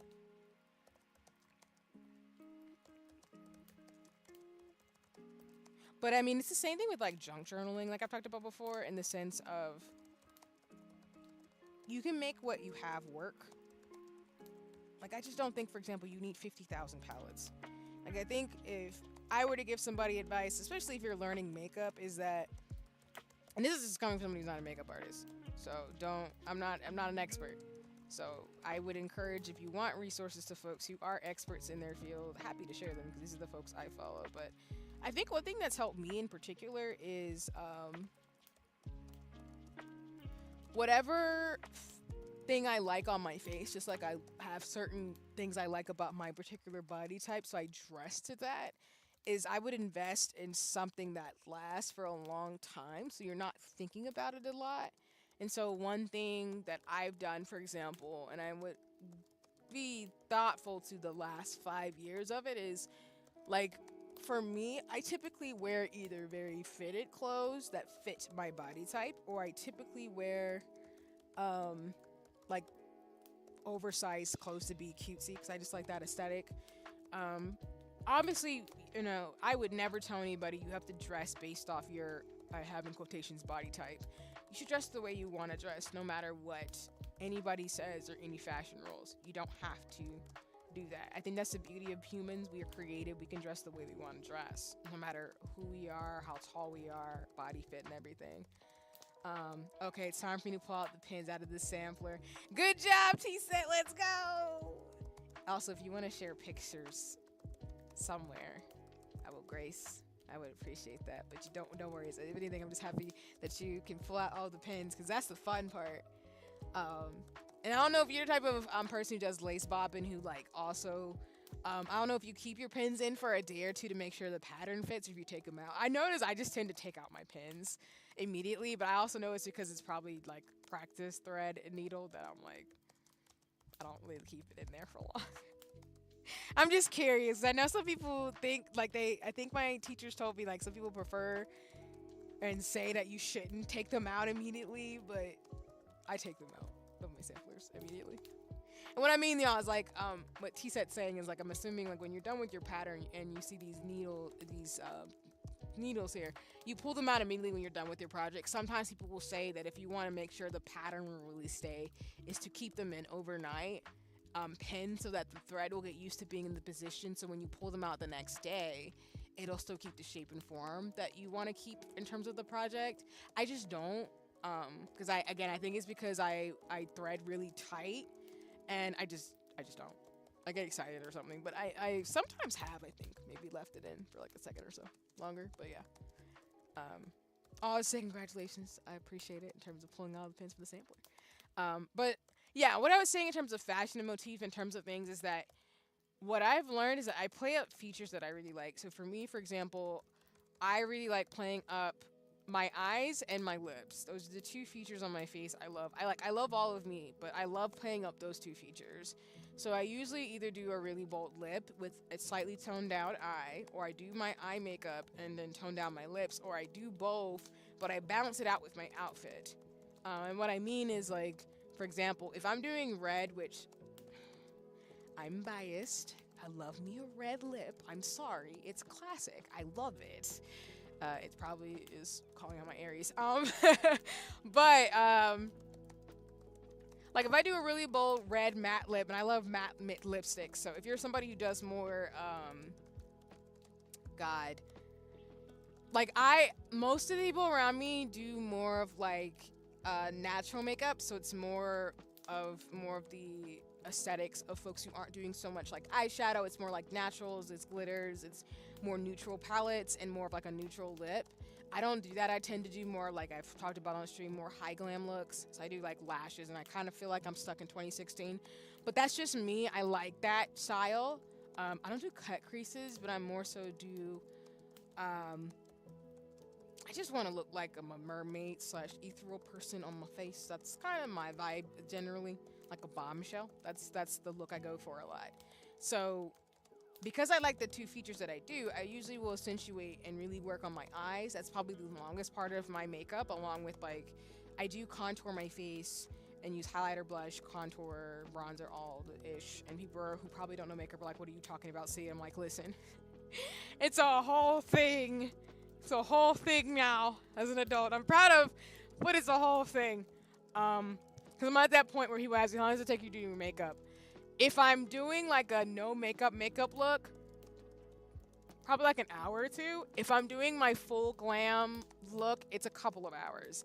If I'm doing I gotta get out the door in like 10 minutes, I can do a 5-minute makeup look. But again, it's just practice and stuff, right? So what I mean by like clothing and fashion is that I typically buy things that I feel like fit my personal style, which mine is usually the goal of looking like I've shared before and streaming on socials and with my friends, of looking like an ethereal librarian who just walked out of Final Fantasy. That's typically the vibe I go for, even if I'm wearing like my very oversized like lounge clothes, cute sets. I have a lot of accessories. I have certain colors I gravitate towards during certain seasons. So for example, since we're in the winter time, I'm very much in a like cozy vibe. So it's been a lot of lounge clothes, browns, and like coffee colors, versus more in like the spring, summer. I might do, especially because I have bloomers and Lolita dresses, it might be more like really ethereal, a lot of accessories, decorative kind of inspired things. But I usually play up the features that I have, because everybody's flawed in some way. But there's nothing wrong with that, because there's beauty and imperfections. So, like I said, I play up my eyes and my makeup because I like, even if like, again, I will put the caveat, like, I do wear matte lipstick under my N95, so I do a full face of makeup, and then I will actually, like, keep my mask on the entire time.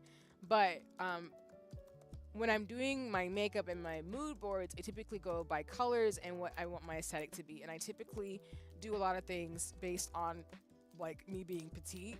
So what I mean by that is, a lot of the time when I'm looking for dresses, for example, I try to be really mindful to balance between like still looking like an adult, but not dressing in a way where I feel like I look childish to me. And again, that's why I'm saying, like, there's no fashion rules, so you can do whatever you want to do. I just don't really want to look so much like I'm super young, because I'm already super short. But that's also why I really like heels, and when I do makeup, I tend to contour my face to bring out a lot of the like shapes and lines in my face and the shadows, because of my baby face. I can play it up where I can show you the natural contours and lighting of my face, where I give like a more of a baby doll look. as in I look like a, I don't know how to explain it, but I definitely have hooded eyes. So when I play up my makeup, I tend to go for very like classic glam bombshell looks, which is basically like sultry, very pretty eyes, and then like I have a very nice mouth, which I used to be made fun of actually for. So another tip I will say is, as I keep going on this windy story as I finish up my bobbins, is a lot of the features I was made fun of for as a kid are the features I play up now, which is so funny. Because I was made fun of for having really small eyes and really big lips, and now those are the two features I play up because I do like my face. It was one of those things, y'all, where like you had to grow up and you kind of like mold into your body, and that's what I mean by late bloomer, where like I kind of grew up into my face and my features, and now I know how to play them up. But in terms of like the tariffs and like money, that's why I typically only buy like 1 or 2 really big makeup palettes, and then I use them. And obviously, of course, I follow like wearing makeup in the sense of you need to like wash your brushes and you want to change out your palettes every I don't remember the specific timing, but I try to change out my palettes after a while because bacteria and stuff builds on your makeup, so you don't want to reuse them, of course. You want to like wash them or things like that. And I think there's ways you can wash them without buying product, but don't quote me in terms of things. Like I said, I'm not a professional makeup artist. I will take professional classes, but I do not want to act like I'm an expert right now. I just have been low-key into this hobby for like 15 years, so I'm just going off 15 years of experience and mistakes that I've made. But all is to say, like, I buy maybe like 1 or 2 palettes that have rainbow colors and the colors I typically wear a lot. And then I usually focus on buying like lipsticks that I like, which is usually like a red, brown, or a neutral color. I do buy bold lipstick colors because I do like bright, bold colors on me. But again, that is my style, and I will not tell anybody who's not into that to do that. But with my skin tone, I typically do wear like bright, bold, pastel. Well, I don't want to say pastels, but like really bright, bold colors. But you can make that last. You don't need to have 50,000 palettes. I think the big thing that I would say in terms of makeup that I invest in, along with fashion, is staple pieces. Just like I buy staple tools. So one thing that I really helped me is, and that's why I think it goes back to my bobbins too and stuff, is the tools you use will help you make things work for you. So I know for me, like I bought makeup brushes that I knew would last me a very long time because that's how I get the best bang for my buck, no matter what makeup palette I'm using or not, because that helps me with my artist creativity, do my makeup, which is why I decided to do digital art and illustration and fashion, because I noticed I have like a very painter style because I've been using makeup for so much. I know color theory because I have to do my face so much. And I've been watching videos, and I mean, have I studied it with books? I think I'm getting to that point where I'm going to have to. But yeah. And then with fashion, like I tend to want to compensate for the fact that I'm short. And what I mean is that it's not a problem that I'm petite and tiny, but because I want to look still like an adult, I typically do like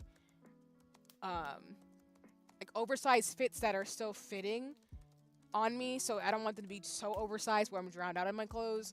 But I also do like something that's kind of fitted but a little baggy. So I might go like a size up for like an oversized hoodie, for example. And then I could do like a hoodie with a belt, and then do like a pair of like really nice platform heels or something, and then go out and about, and then do accessories where I do like maybe pigtails with ribbons, and like do like my piercings and then my lipstick with a mask on. And that's kind of my style. And I'm one of those folks too where I will say, like, you do not have to dress the way you think adults should dress. Like, there's plenty of people who I would guess we consider alternative fashion or street fashion, but you don't have to dress a particular way just because you're a certain age. Please just wear whatever you want to wear. And you don't have to spend like hundreds of dollars on decent clothes if you can make your style fit in whatever you want. Because I've seen people do some really dope fashion aesthetics and style with the same dress, the same shirt 50,000 times, and still have enough swagger that could like take over a room, which I love people who do that, by the way.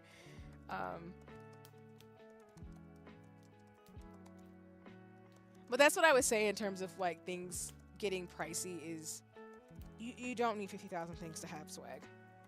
Or I guess people call it drip, which I don't say anymore, but you know, you can feel yourself a little bit something, something. You know what I'm saying? Like you could do what you gotta do and just have a personal style and feel good about yourself. And that's my big thing with why I love fashion. It's not.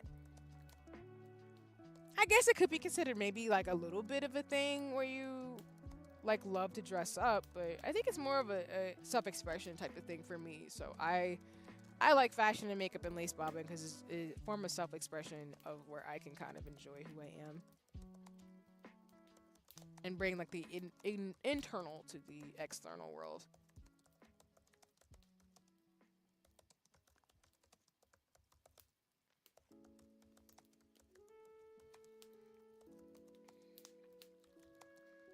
And again, I will do a refresher makeup stream once I do I will do another makeup and fashion stream. I don't really want to get one of those plastic things to do makeup. I do just want to show y'all some of the things I do like in terms of makeup. But I will do another one. I just want to figure out like how I can do it the way similar to what I did before. As well as I can like swatch stuff too.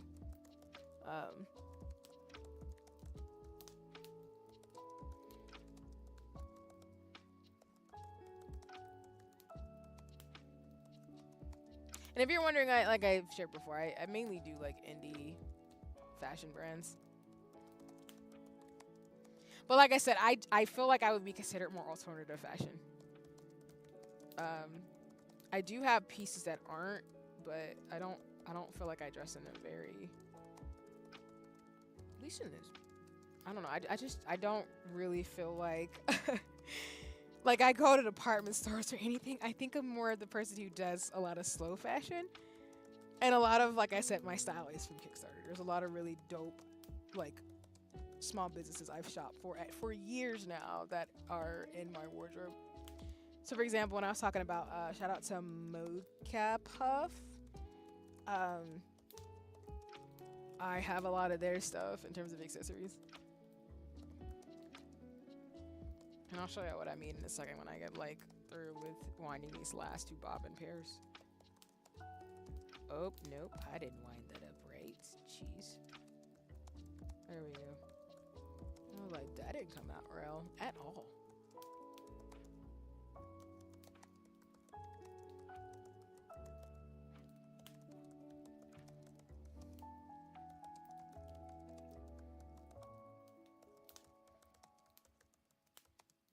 I don't really have any fashion podcasts I can recommend.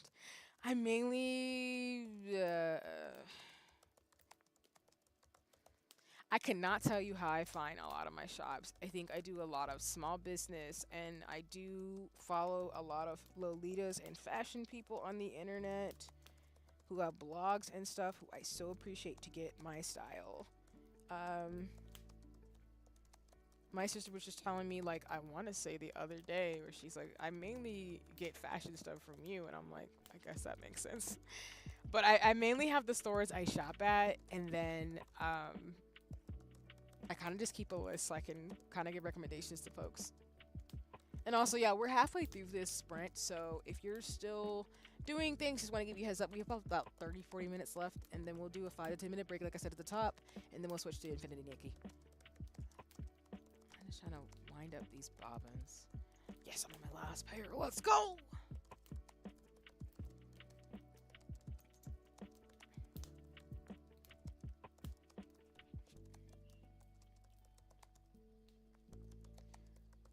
Yeah, the best piece of advice I would give, maybe in your 20s, is one thing I'm really grateful for is that I really explored what I liked and didn't like. So now in my 30s, it's not a I'm not exploring, it's a kind of refining and exploring.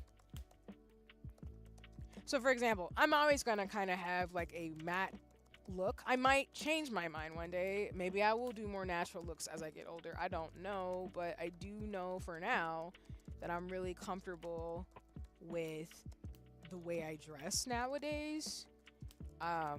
And I just know there's certain things I'm probably not going to want to ever wear that I don't think work for me. And that's okay.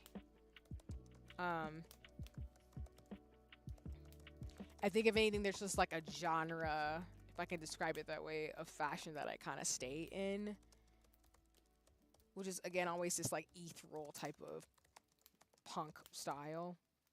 It's very like, call it rainbow tech style.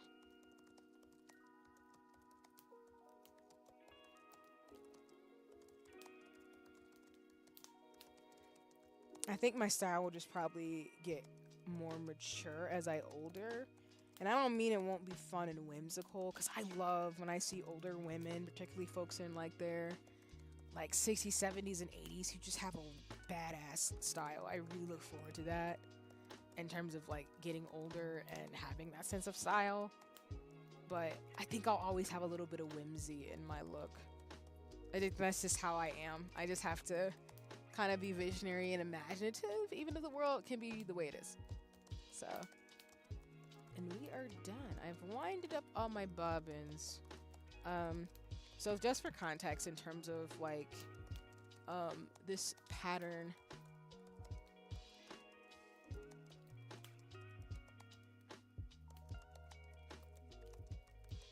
I don't think we're going to be hanging them all on the thing, but I do know we start at the top.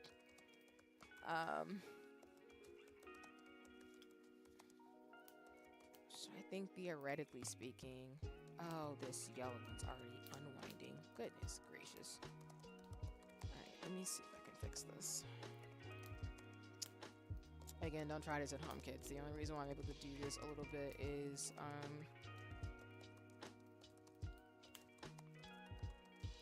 I've gotten enough practice winding bobbins at this point where I can fix them. But do not try this at home. What I mean is, it would be better for me to like do the way I have been winding them, where I use my needle instead of this. But since this is a quick adjustment, this is what I can do to kind of help myself out just a little bit. Just need a little bit of tension to be able to wind it back up. Great. Okay. Maybe that'll help. Jesus. Okay. But yeah, I think for this pattern to start out, I have to put 2 of these at the top. At least the ones that'll be winding throughout the project. Is this one loose too? Yes, it is. So I need to wind these bobbins better.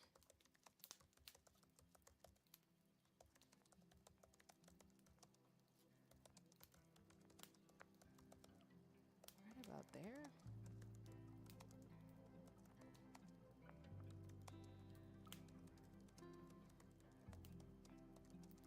And like I said, all the things I'm saying, if they don't apply, let it fly, as they say. But this is just what's helped me kind of figure myself out, which is why people ask me, how are you so self-assured? I'm like, I mean, I'm not wedged to anything, but I am wedged to what I know to be true for me in this moment. But I give myself the space to change. But I also give myself the space to have a concept of who I am in the moment, and then in the many moments after that to kind of have a pretty good feeling of who I'm supposed to be. At least whatever works in terms of my life, if that makes any sense. Now it sounds very woo, but the reason why I have a lot of confidence in myself is because I let myself be human. Even if people don't understand me, as long as I get what I'm doing, that's all that matters at the end of the day. I don't have to get caught up in people thinking, oh, well, you should do it this way. And I'm like, I can, but I don't want to. Like, we're all not built the same way. So I like that we're not all built the same way. Humans, I don't think, are meant to be built the same way.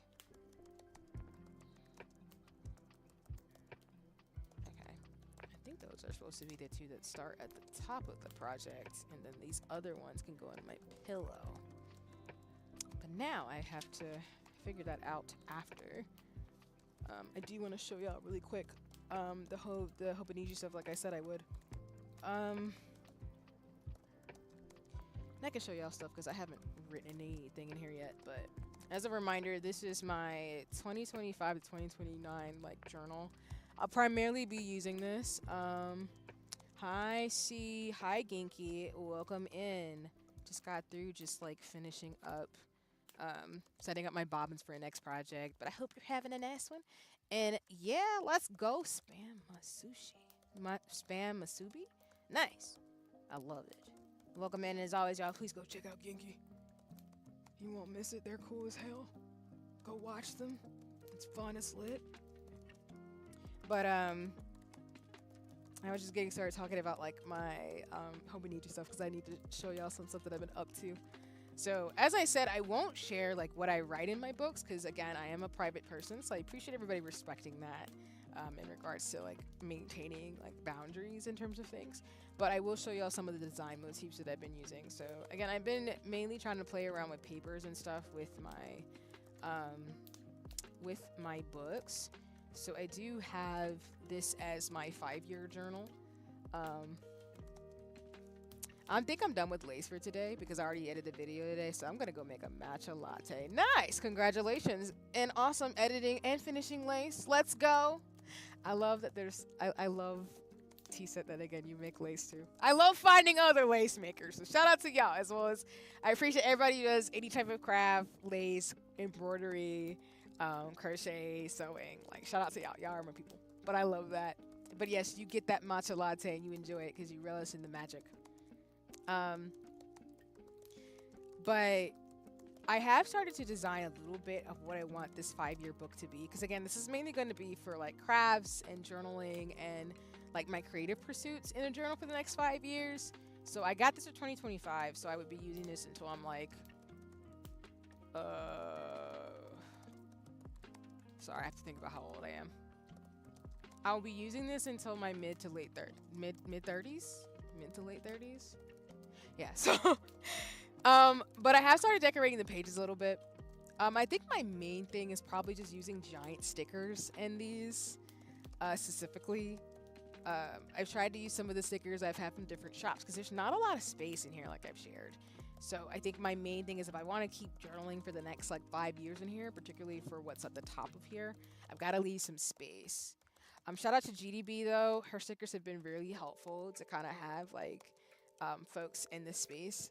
I don't know why, but I feel like I want kind of stickers that represent me as a person in here. So I feel like GDB's style, for those of you who don't know her, she's a really cool black artist based in the States. She does a lot of like magical girl and black fantasy art. And I love her. I've loved her work for a very long time.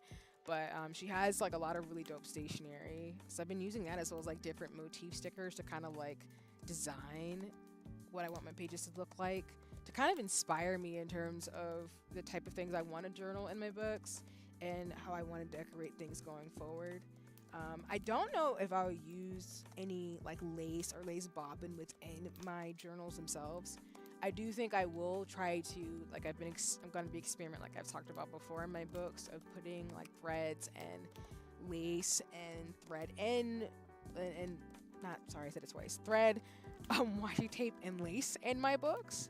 So I could, for example, like put some of my, I don't know, like my torch and lace samplers, maybe if I design them in different colors, like put them on the edges of my pages. It's something I'm thinking about doing, like torch and ground. But I haven't decided yet because I don't know. And I think one of the big issues I have is the paper and stuff that I use. I haven't figured out the best way to keep it in my books without it like fraying the pages or doing something weird. But for now, I've decided to really focus on designing some of the beginning pages in January because I think, like I said, a lot of the things I want to do is try to capture some of the lessons that I'm getting while I do craft stuff and keeping it in one place so when I look back at the notes I take for classes and stuff, like I can still get inspired when I look at these pages to go like, oh, this is what I did during this year compared to last year, and kind of think long term for myself, even if I don't, write in every single page. Sometimes I feel like I'm not going to do that, but I still wanted representations of me, which is why I have a lot of like black women in my books because I'm a black woman, so that's kind of how to me it works. And I do like, again, GDB and a couple of artists who do like these really cool stickers, which I'm still working on. Like I said at the beginning of stream, y'all doing a small business spotlight like other streamers do to show y'all some of the places I get stuff from that's pretty affordable and cheap, and I personally like their style. But yeah, I think with some of the paper, because as you can see, sometimes it lifts up, gotta figure out a way to like keep it down in terms of things as well as on top of my cover. But I think that's primarily what I've been trying to do, along with, incorporating more of my decorative fashion into my stuff. But yeah, I'm really will, especially starting like this week since it's the new year almost.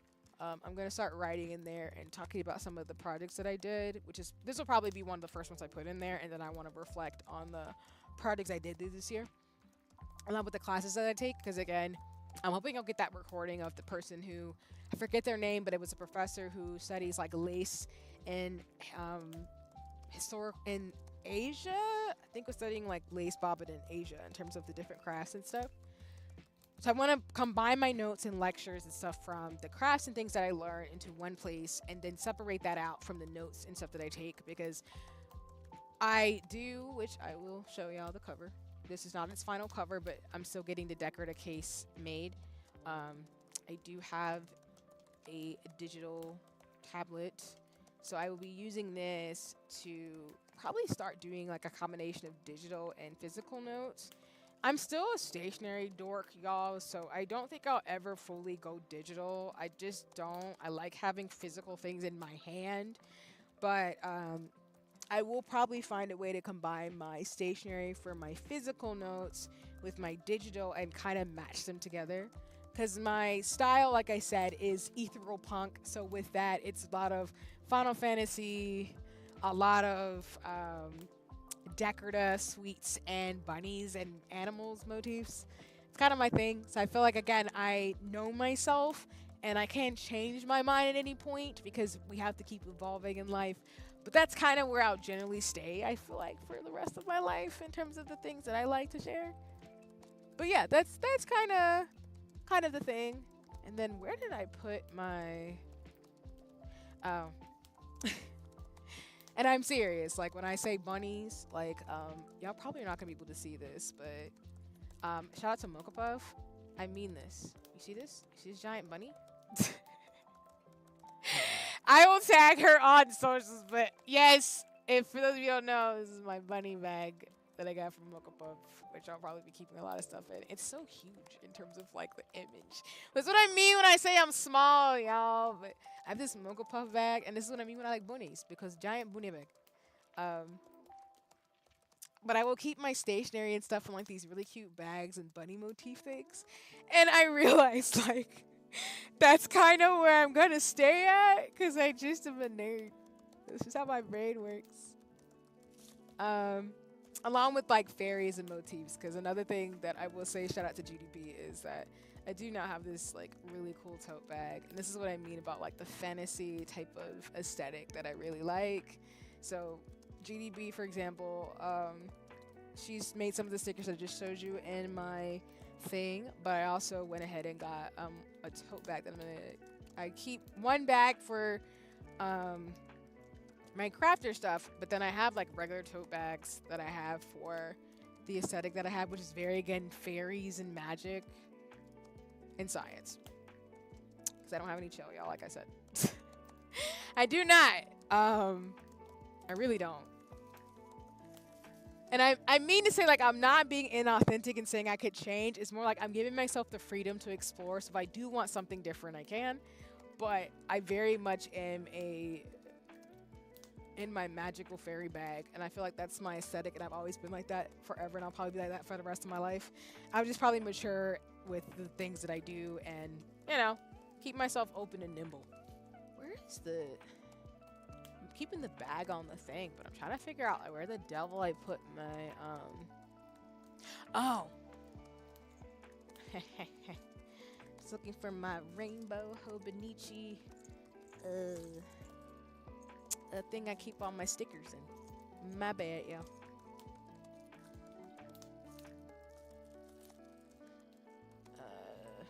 Yep, because it has my book in here that I'll be using starting this week. Because 2024 is over, y'all. Almost. And then just as a reminder, we've got about maybe 10 to 15 minutes left before we switch over to gaming, which as always, I'll give the warning ahead of time.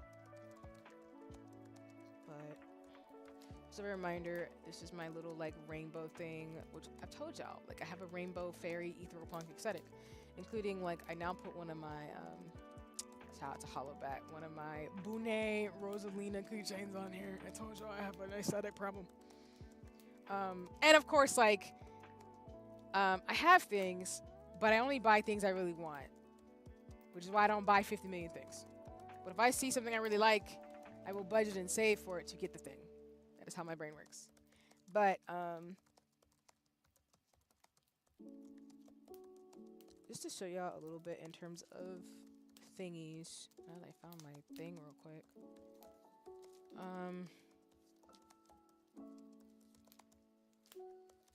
I don't think I've done too many more pages that I haven't shown y'all in my books, but like I said, I'm still figuring out.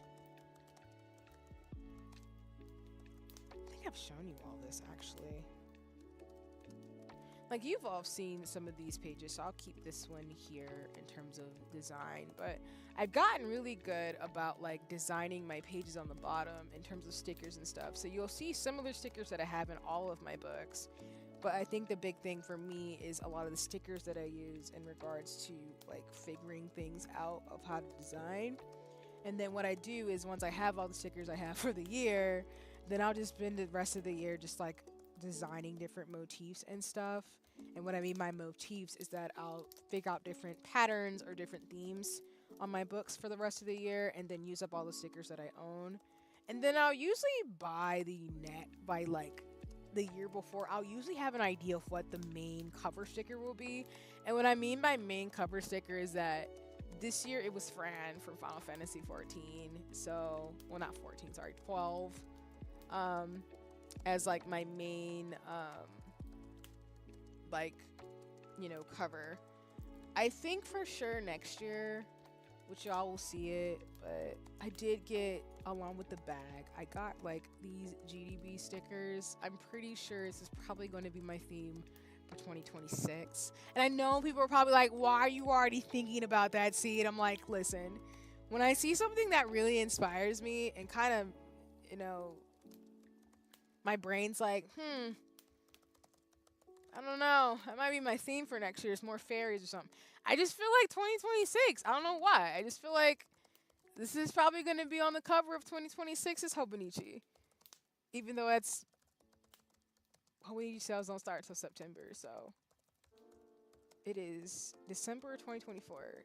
That's 9 months from now? Yeah, 9 months from now. I feel like my next year thing is going to be more fairy. I don't know.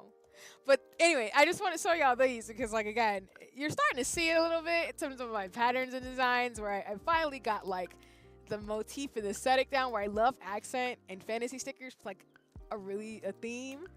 But then I find this giant stickers that I put on the front of my covers and my brain's like, that's probably going to be your sticker theme for next year. If I change my mind, I'll let y'all know, of course. But I'm pretty sure I'm saving these for 2026. It's cover. But like I said, I think I've figured out my style because as I'm sharing these stickers with you, which again, any of these that you like, I can share the shops that I go to. And I'm doing it on a white background for the sake of my shadow that's getting in the way. But I really think I'm starting to nail down that I really just am in a high fantasy type of vibe. Like, I feel like I've finally figured out like the type of things that I like in my books. It's very much like I do have character. I do have characters that I like in my books.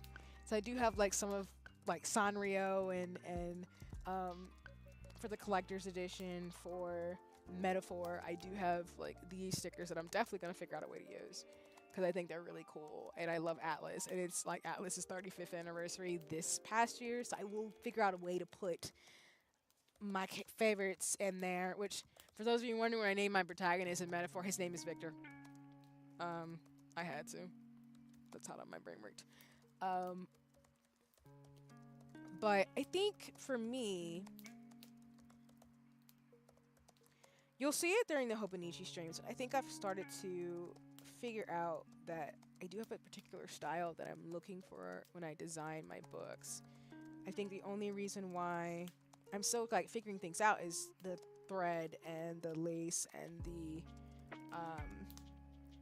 like the accents that I want to put besides like the big stickers that I use in my books. And what I mean by accents is something like, what's a good example? I do have some in my rainbow book too. Oh, and another one that I like that's a good contender for the cover next year is this one too. I love mermaids, which don't. No one is shocked, not even my family. Every time I try to be like, oh, did you know? And they're like, no, we know you, see. Also, I have to show this one as well. I love the Juno sticker. For those of you who don't know, I do like low-key play. I do want to get more back into Overwatch because I do like Juno. I think she's adorable of a character. But again, supports. We love our healers. But what I mean by accent stickers, as I was saying, so I don't get too distracted by how pretty these giant ones are, as my brain tries to figure out where the devil I put them in my bag. I organize all my stuff in places, even though it's like an organized mess sometimes. Did I put them all in here? Oh, I think I did. Yeah, I think I did.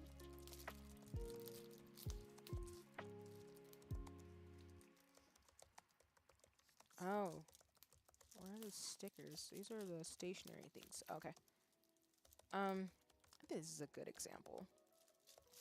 So, what I tend to do is like I said, I have a giant sticker, then I usually combine it with little accent stickers, and this is what I mean by accent stickers. So this is one of my favorite shops. They make the cutest, like, Sanrio anime or very cute style of sticker. And usually what I do is I do a giant sticker, like washi tape with like flowers and stuff, and then I will use some of these accent stickers to design the pages that I actually use.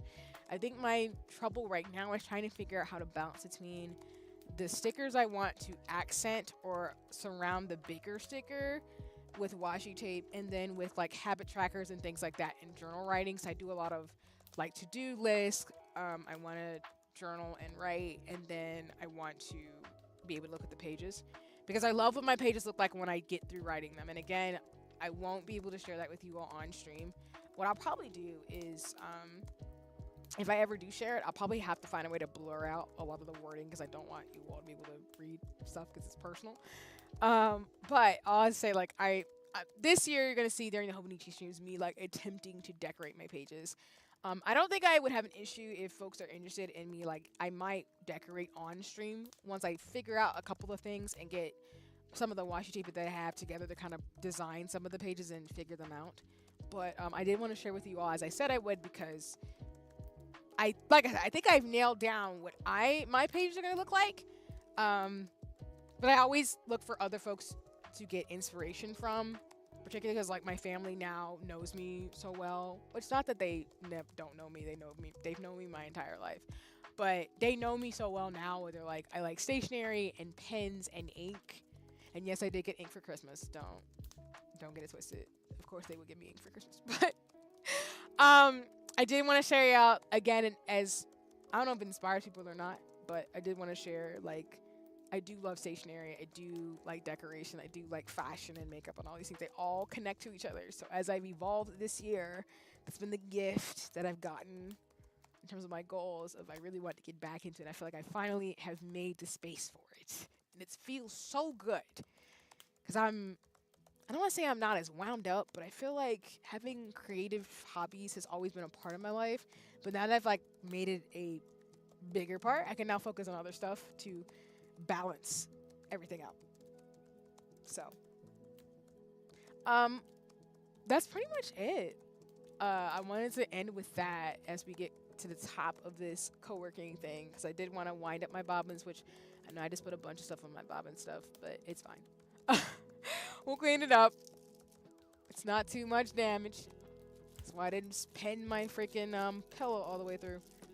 But you will see that more into 2025. So for those of you who've been co-working and hanging with me, I hope you enjoy that in terms of my evolution of my pages, because it's still going to be a work in progress. I don't think I'll be perfect all the time.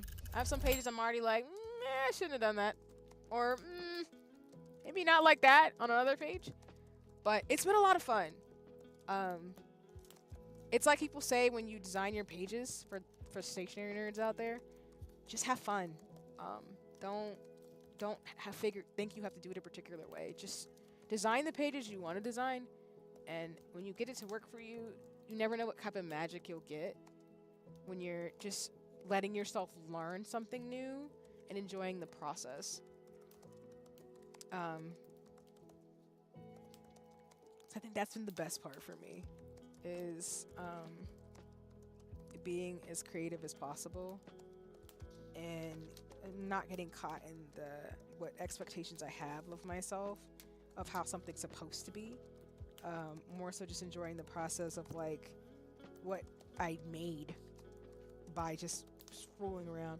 Like, for example, I really love the way I did this page at the bottom. I have a lot of pages I like, but I love the way I did this page with Rosalina from Mario, who, for those of you who don't know, I love Princess Peach, but I love all the princesses. So I love Rosalina, and I got Princess Peach, I got stickers from another shop.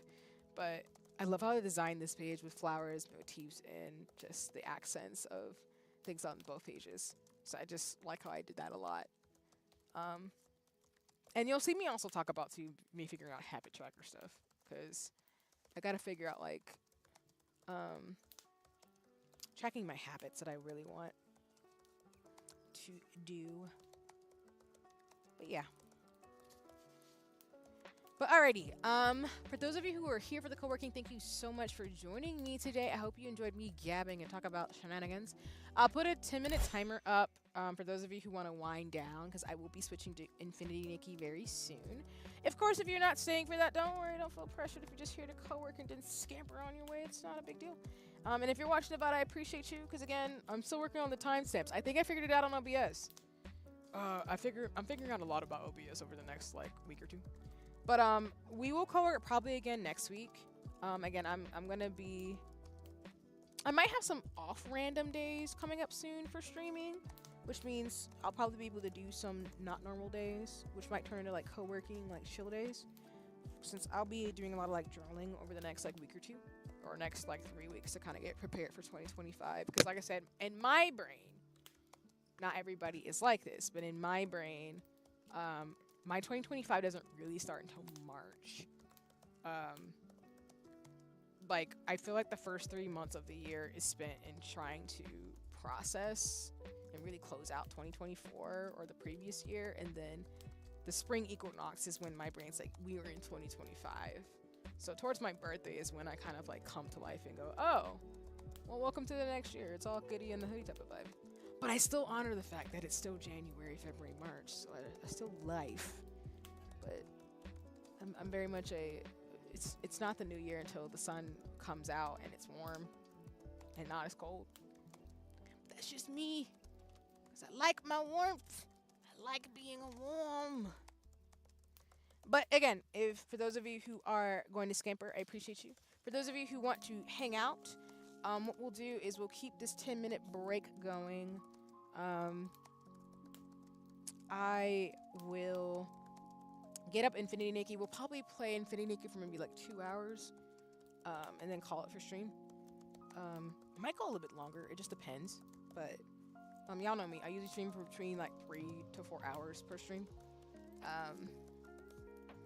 And then we'll call it from there. And like I said, I will probably stream on Monday of next week. And then maybe another random one too.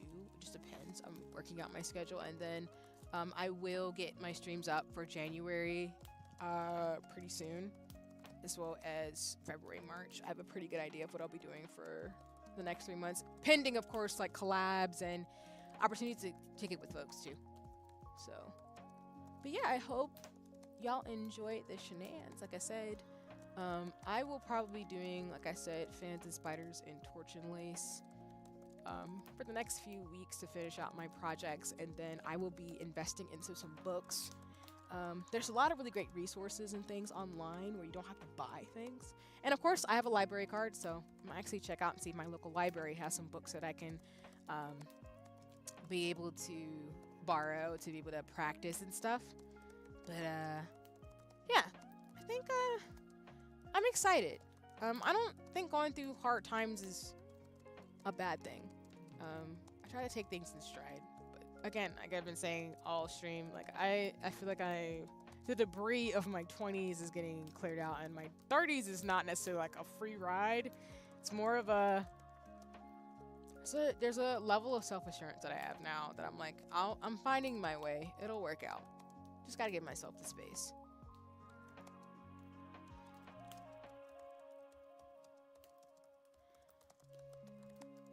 But what I will do is I'm actually gonna run and go get some tea. So I'll leave the timer up, of course. If it goes off while I'm away, that's totally fine. But then we'll close out Spirit City Lo-Fi sessions, and then we will get Infinity Nikki going. So it's all goody in the hoodie in terms of shenanigans, and we'll play. We're in chapter 3, so we probably will get pretty close to where I was in the beta test. For those of you who've been watching me with that. And once we do that, we'll just keep going with the story and mains and keep it popping. And I can give y'all updates on what I've been doing in that game too, which I will admit I have not been jumping on to do gotcha things, but there are a lot of new updates that I gotta add to Discord calendar events for those of you who are in the Discord, but also just I gotta put it in my calendar so I can remember like to log on and do certain themes and stuff. Which is why, again, I'm trying to make habit trackers and things in my journal to keep up with things that I want to keep up with, including birthdays and stuff as well. There's some birthdays coming up very quick. But okay, I'm going to go run and get some tea. So I'm going to leave the timer up and the music up for those of you who would like in terms of shenanigans. I will turn off my camera just to be able to start switching gears over to Infinity Nikki. So bye everybody who got to see my hands in terms of shenanigans. Like I said, my hands are tiny. I appreciate folks being respectful and not being weird about seeing my hands.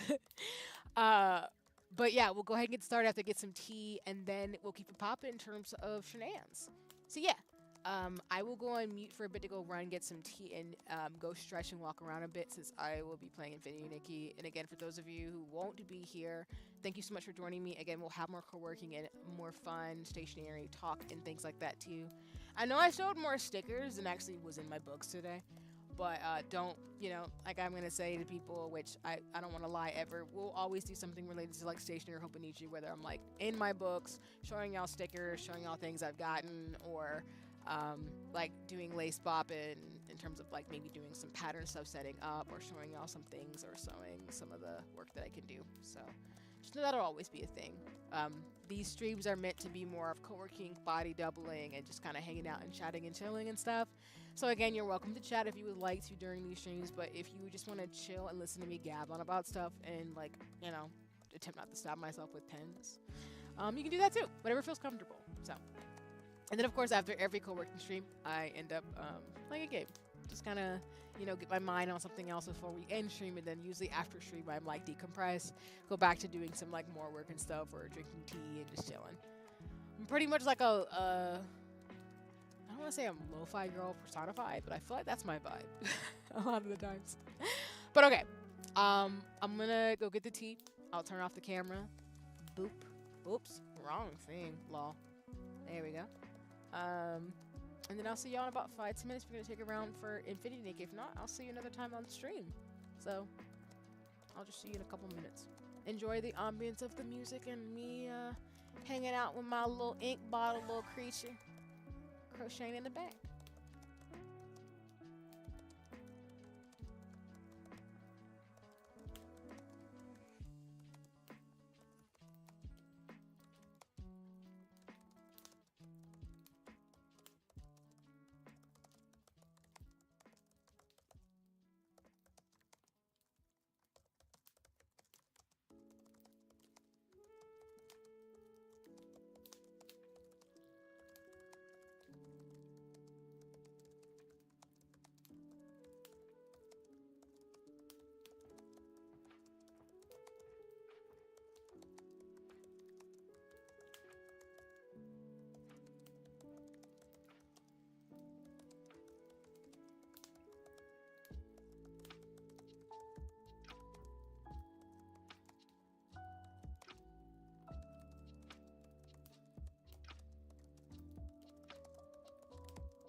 Okay, I'm back.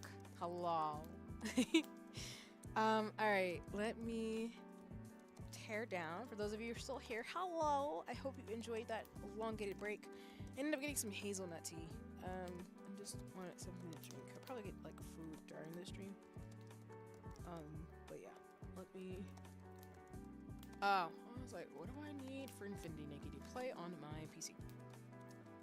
Also, I haven't not forgotten to play it on PlayStation, y'all. I just got to test out my PlayStation with my capture card, which should be all kosher because I got the game to work on PlayStation, which the graphics look amazing. I'm extremely biased, but if you could play Infinity Nikki on your PC or your PlayStation 5, you should. Okay. So goodbye to my ink bottle friend. We'll go back to the chatting screens. Oops. Okay.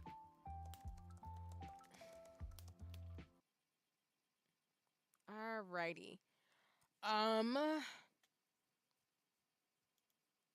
me turn on the music really quick for a little background noise.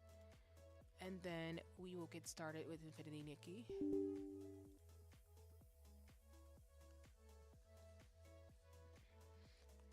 And then like I was saying with Infinity Nikki, I haven't been going on as often. I do know there's a lot of new events though. Like there's a lot of really cool outfits, and shout out to Aura. She showed me that there's apparently a 5-star outfit when she beat like where the game is at. And I think patch 1.1 is coming at the beginning of the year, which is really quick. And might already be there actually. I'm just late, which might get me back into the gacha game shenanigans, but ain't nobody surprised about that with me. Okay, so let me first just make sure on the gaming screen we're all set up to go. Oh, whoops. I knew I was missing something. There we go. All right. And then we will hide that and then get this going, and I think we're good. Okay. Let me first though start the game up a little bit. To make sure the downloads that it needs to do can download already, because it's gonna restart like I've gotten used to now. So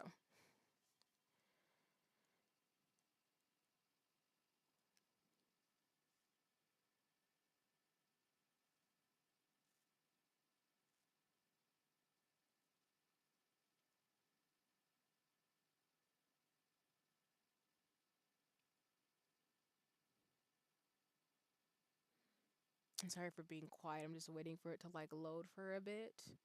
It's like that thing of don't breathe.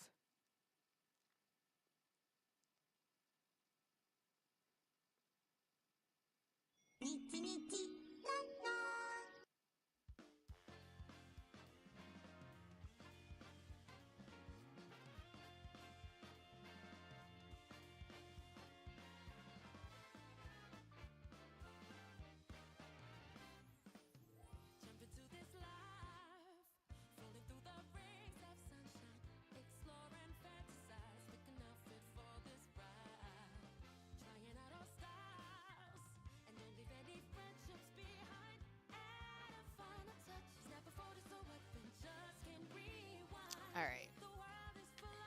We've got the game. We log in. Also, I'm in the process of still getting gifts for people, so I'm gonna send them sappy cards and then send them another card in the gift. So for those of you who watch me, some of my friends and mutuals, just know I'm not intending to make you cry, but I'm a very sappy person, so I'm not liable for my actions. You can ask some of my friends. I just like putting out my feelings in writing because I'm a writer in my core. That's just how that goes.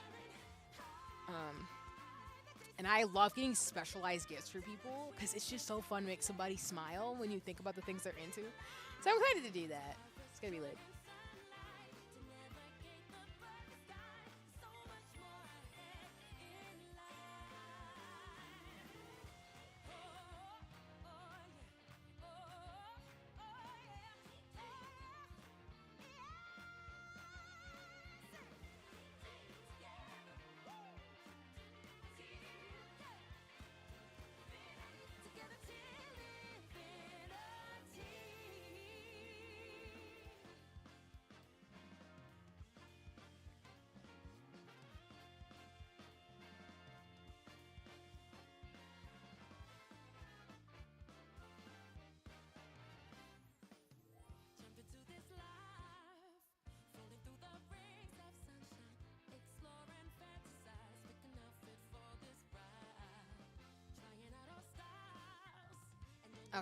Sorry, we're being a little quiet again. Okay.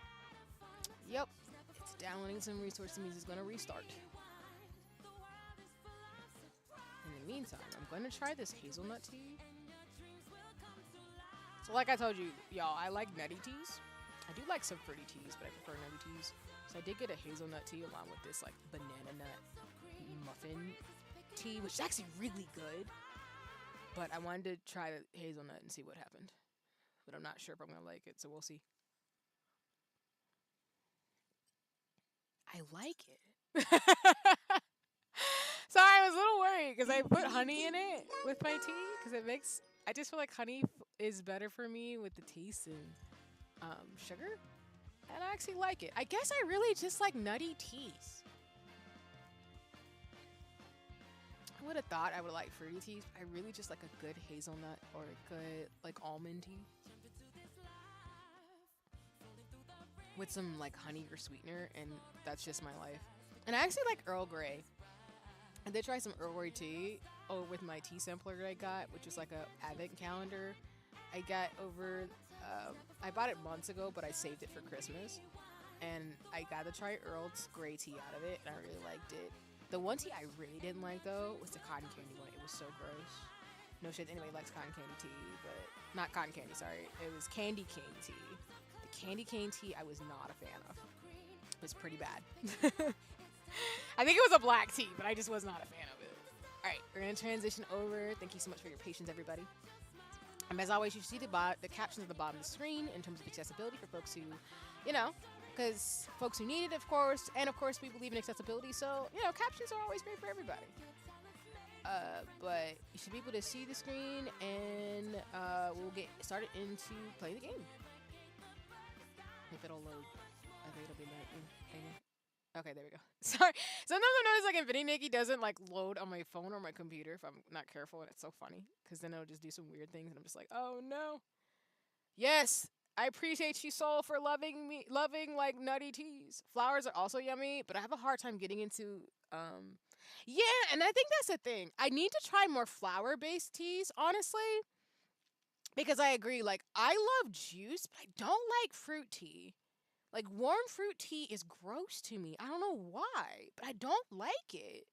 But, like, if you give me grape juice or apple juice, I'm a huge fan. But if I try it in a tea, my brain's like, no.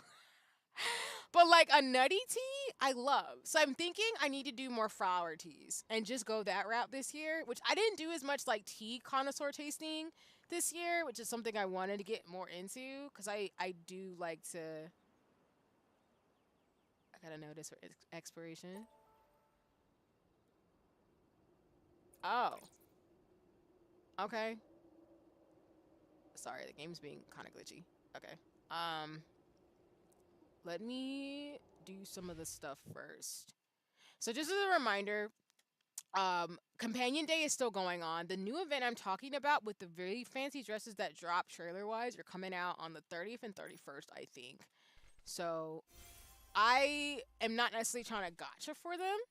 I kind of do want this outfit, Bubbling Infections, but I'm okay if I don't get them. I do know the outfits for those of you who were at the launch. The two outfits, the butterfly dream one and the other one, the fairy one with the wings, that one's coming back in the rotation. We just don't know when.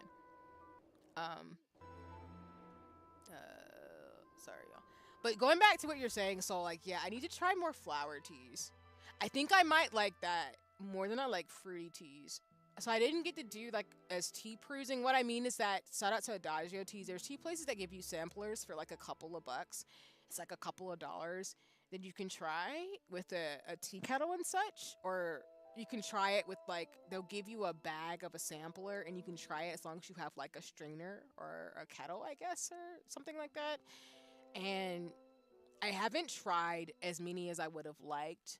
Because to me, when I like something, I tend to just stick with it for a long time. And to me, I've noticed, like, I like a lot of almond-based teas or nut-based teas. So I typically, like, I tried the one in the sampler that was honey nut banana.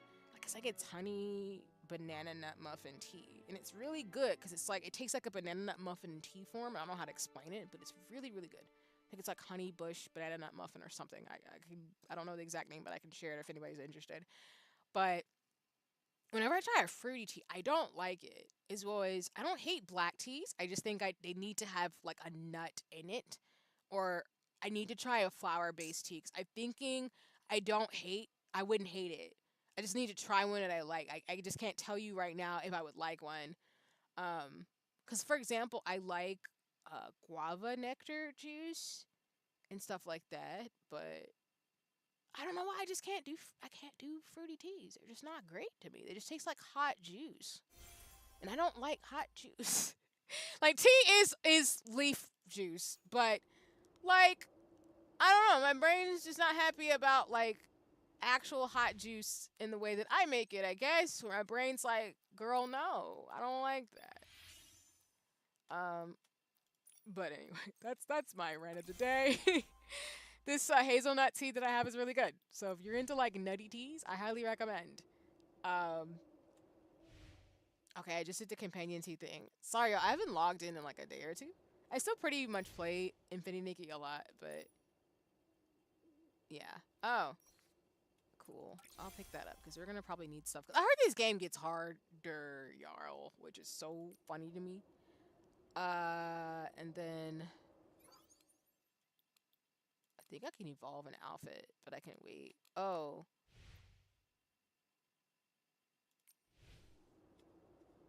I have to add, for those of you who play the game, I gotta add folks in here. So apologies because I'm still figuring out how to do it. I figured it out, but I'm like low key not the best at like new features. Okay. Dang, these outfits are going away like tomorrow. Shoot. I guess I will gotcha for the remaining for these, and I guess I just will have to get the Frogger one another time. All right. As always, y'all, I will play the first cutscene for the resonance, but then I will skip the rest. And use your money responsibly, y'all. I'm not gonna tell you to gotcha your money away when you play Infinity Nikki. Oh, did I get the shoes? Oh, neat. I got the shoes. Yay. I love it. All right. Doing it again.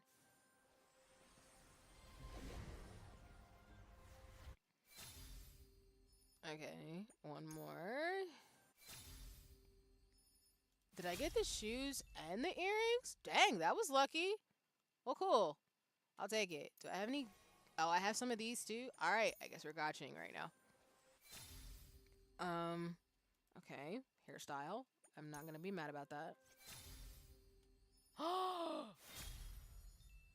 I love these. Y'all, maybe it's my inner alt black kid, but I love when people wear like arm accessories. Like, you know, like I'm thinking of like the checkered ones for like golf and like scene fashion.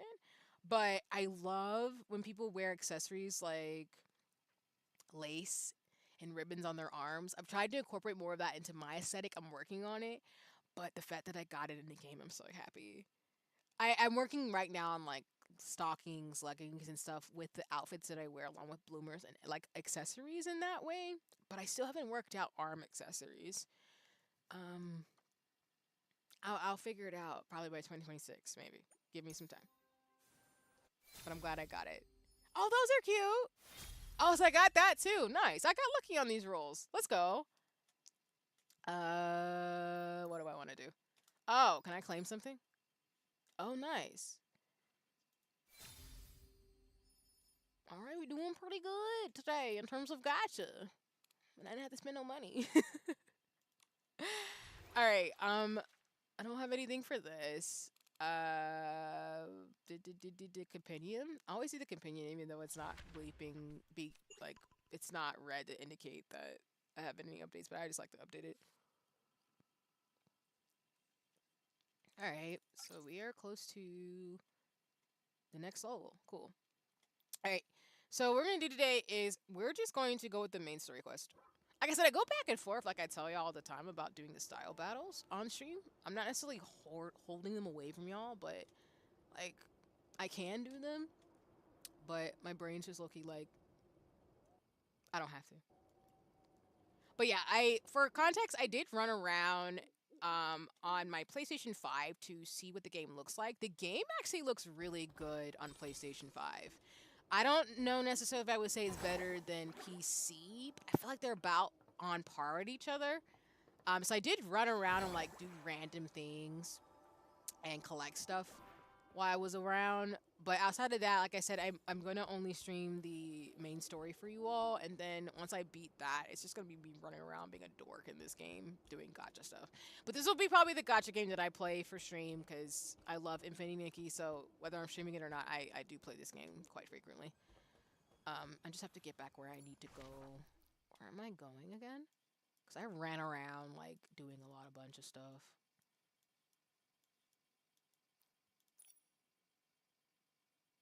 Is that the main story? No. Hold on. I'm pretty sure it's the Corrupted Stoneheart. Unjacked track in the Abandoned District. Yeah, so we're in chapter... Oh, we're in chapter 4. Oh! Thought we were in chapter 3. My bad, I lied. We're in chapter 4.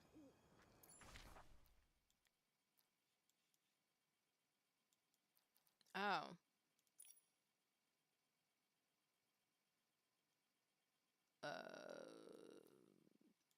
I should be used to the quest markers, but I am not, and that is on me. But I'm pretty sure we're going back this way. So let me go towards the treetops. Sorry, y'all. The only thing I haven't done yet on my PC is playing with my controller for my computer.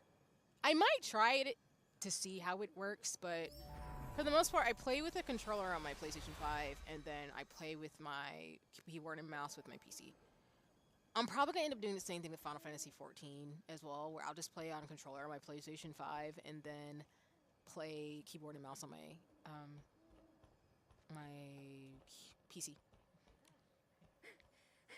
Made it! Welcome to the gliding station. I'm the manager, Tawella.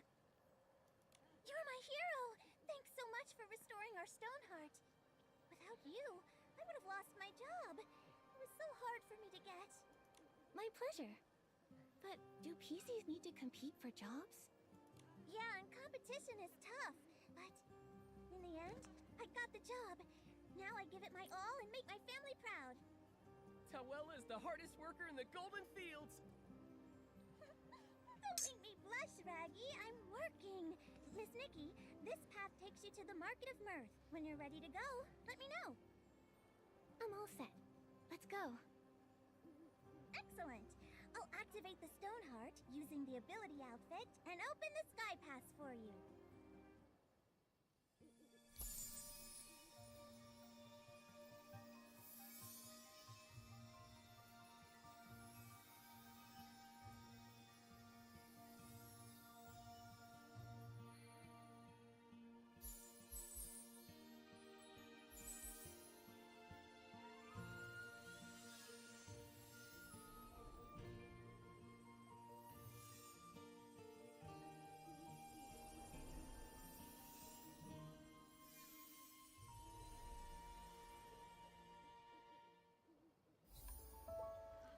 All right.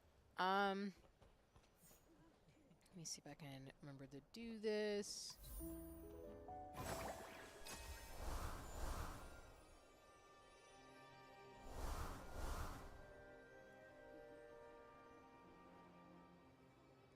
And as a reminder, this part of the story I have done in the beta test. Until we get to, I think, the ghost train part, or the haunted train, I forget what the exact name is. Some of this content will be, or story, excuse me, will be repetitive for those who watch the beta streams. I don't have a problem replaying it, but I just want to let folks know who are watching me, who are there for those streams, that if you know, are wondering why it's a lot of the same stuff, it's because it is. So, shout out to Paper Games again for letting me be a part of the beta testing before the game officially came out. But, yeah. But other than that, past that point, it'll be a lot of new content, which is really cool in terms of the story. Again, as a reminder, patch 1.1 is coming out at the top of the year. So The Market of Mirth. We'll ask Clown-Nose Carson. As the famed storyteller king, he might know something.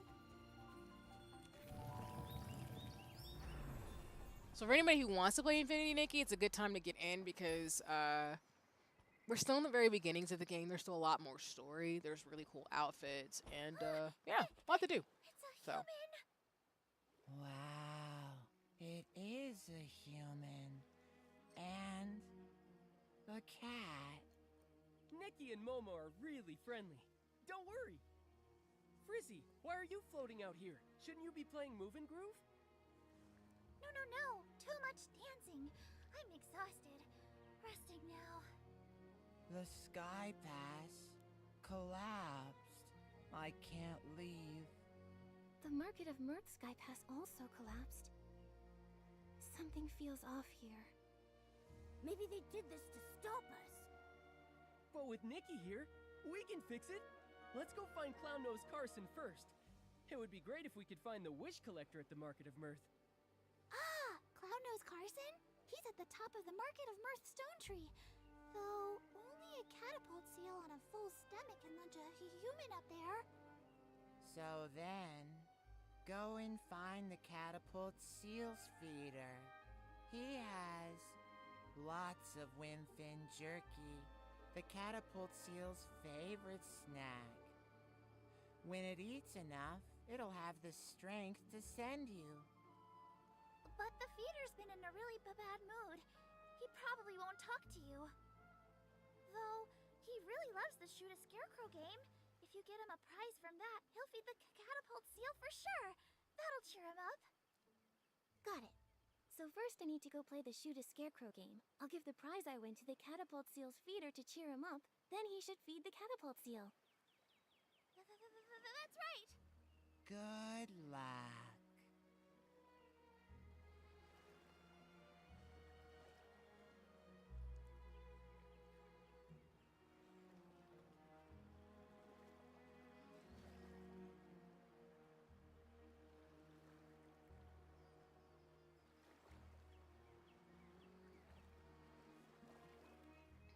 Okay.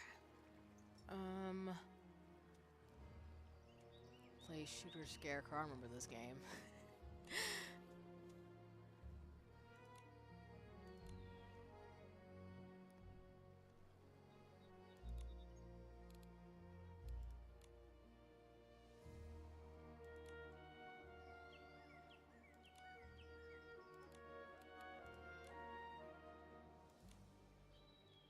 Okay.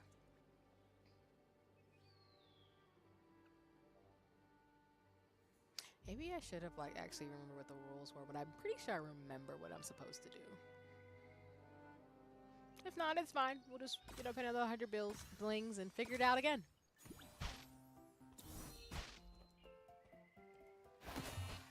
Oops. Already messing up. My lack of directions. Okay.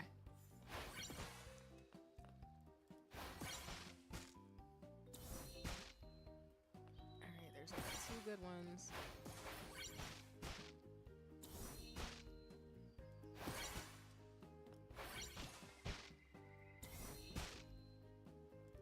Oh, wrong one. Shoot. I thought it was gonna get in the way where.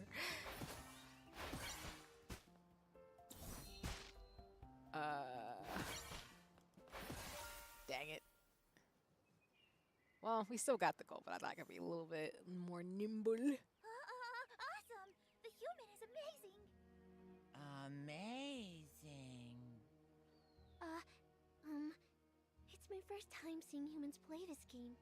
You're amazing. Please accept this prize.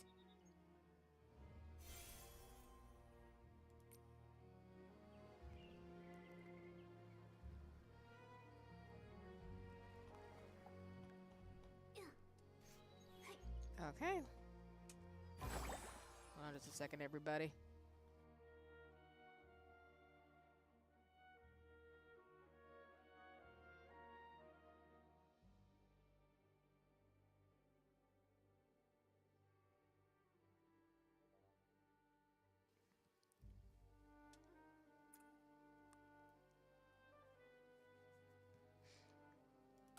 Alright, we gotta feed the seal so we can do the launch.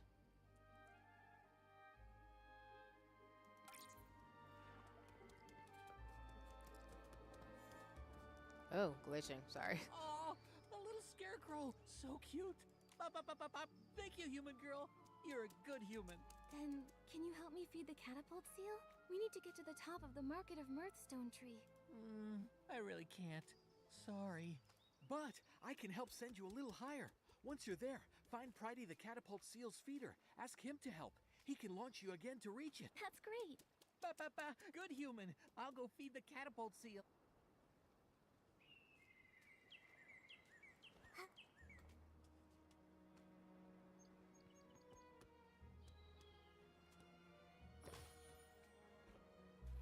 All right. Getting shot out into the sky.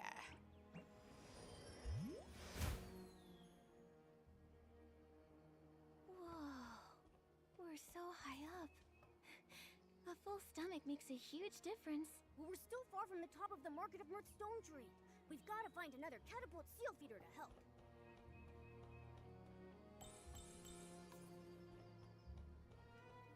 Okay. I think I have gone this way actually when I was fooling around off stream. Like I said, I was just running around, so I might have just unlocked some stuff already. Oh wait, can I pet these creatures? I want to pet the crows.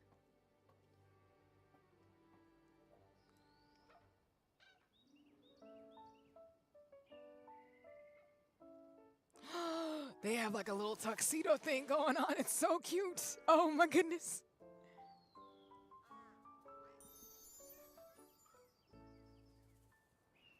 Adorable. Celebrecrow feather? That's so cute. I love it. Well, enjoy the little bath. A little comforting little guy.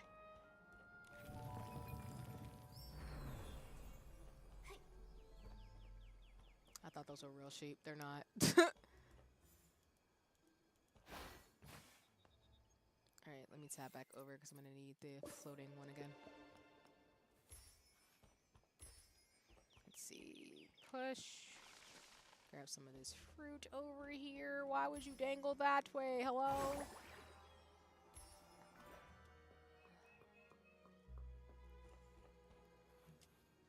Do we jump on this? Oh! Okay. Rain's like, what? Okay.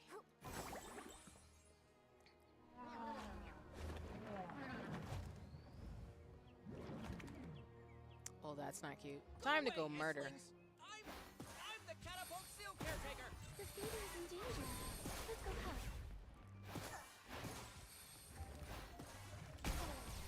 The feeder is in that cave. Let's go find them.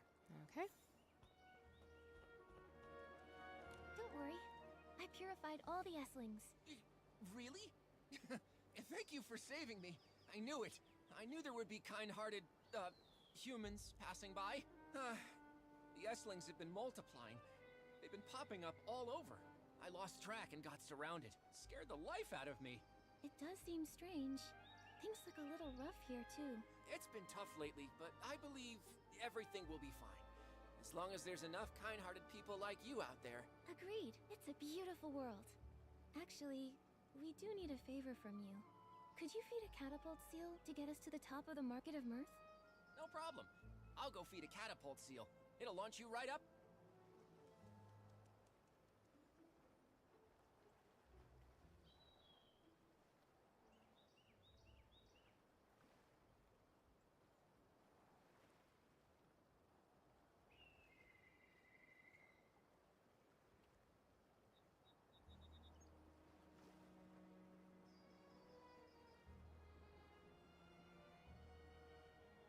Okay. I was reading something while we were waiting for the cutscene. Oh. I did come over here for a second to see if that did anything. Let me actually... let's see. Did we unlock some more stuff here? Yes. Neos. And then... Actually, I am gonna go back to the store and see if I can do some more gotcha stuff. Like I said, I don't really think I'm gonna get the outfits in time before they go away, but I I'm pretty sure they're gonna come back. But that's my thinking. I could be wrong, but I feel like they're gonna come back. So I'm not too worried about it, being honest with you. But again, I think for those of you who want outfits and you really want to like do it, I'm not mad at you. I try to, again, as the game emphasizes, budget wisely. So I'm gonna tell you, as somebody who loves Infinity Nikki, please budget wisely. That's all I'm gonna say. I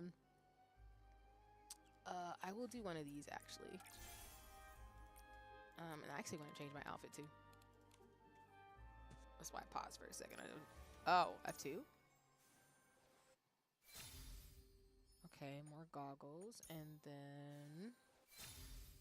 All right, we'll take it. Okay. Outfits. Got it. I do like this casual fit I have. I do want to switch to. I still call it my Lolita fits. Do I want to get rid of that one? Oh, I have two of these? Okay, I can fix this.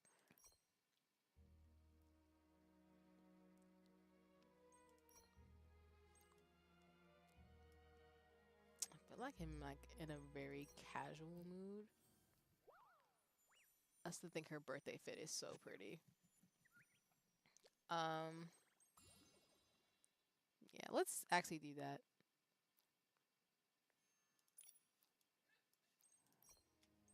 So I think when it comes to Infinity Nikki, I think the big thing that is my goal is I really want to make dresses. I don't know how long that's gonna take though, because I'm very much going to take my time. But I would love to make dresses. Because what do you mean? So I'm excited for that. I've started making headway in that direction. So I'm really proud of myself in terms of the goals that I have. And I appreciate my family because they've been very supportive. And they're just like, yeah, see, go do your thing. Go have fun. I'll figure it out. I think that's why Lolita fashion and like BIPOC fashion always hits that part of me because it's just so gorgeous the way people design and think about things. And do what they're doing. Oh, let me change the hair, lol. I kind of want just a black version of Nikki's hairstyles because those are typically my favorites, the long ones. But I'm okay. I like her twin ribbons. They're really pretty. Maybe I will rock.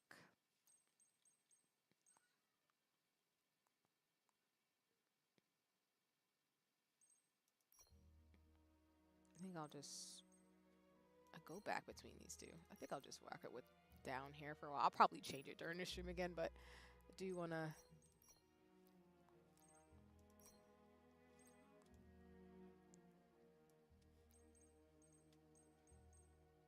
And you can kind of tell in my favorite fits for Infinity Nikki, it's a lot of ribbons and lace. So again, the game is just, you know, projecting what I typically love in real life too. Not to say there's anything wrong with like doing something different from that, but I just don't. I don't necessarily do self-insert things when I play games, but I kind of do. Like I go based off what I would wear in like in real life, and also just what some fantasy aesthetic changes too. Add a choice.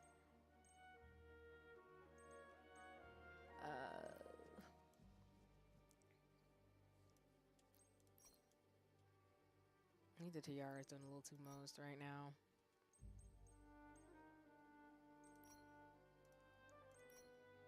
I want something on my head, but I don't want to overlap the ribbons. I think I'll do that. The swan earring is so pretty. I know the style battles we can't, but low-key, I would rock all these accessories. If you're wondering if I wear accessories every time in real life, the answer is no. Sometimes I just don't feel like it. But oftentimes, I will wear a lot of accessories, especially when I'm really feeling myself. I will. I have no chill about it.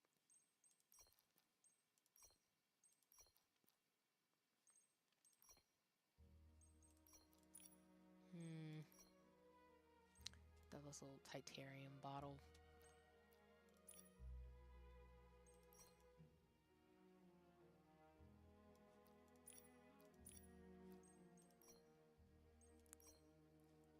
cannot wait to get more makeup in this game too. Oh.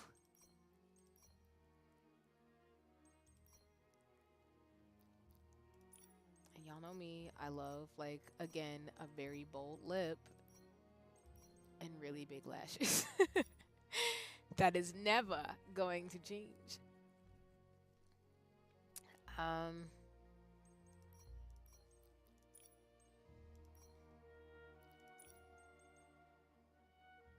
And I love the bag, but I feel like the bag's gonna bother me the way it's like on her hip like that. Like, why?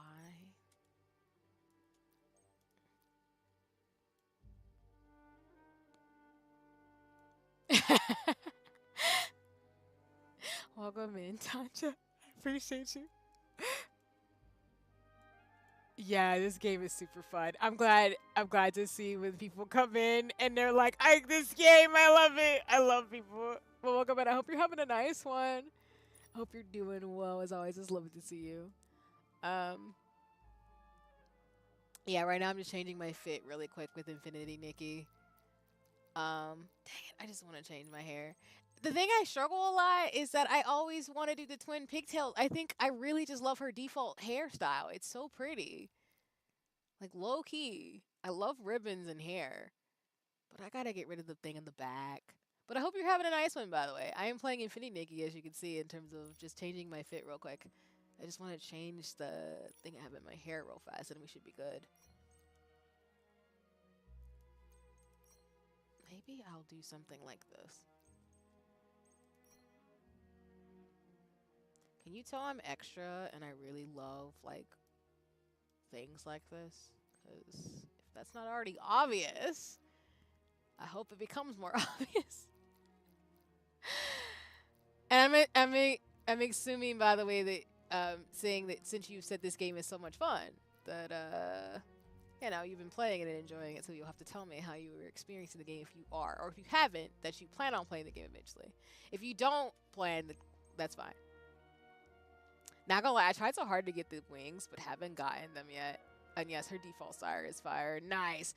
Yeah, I think the outfit with the wings is gonna come back. I think they confirmed that that one and the butterfly blossom one will come back in rotation. We just don't know when, apparently. But I think someone who, there's a lot of accounts that I've been following. There's like 2 or 3 on the top of my head, I think.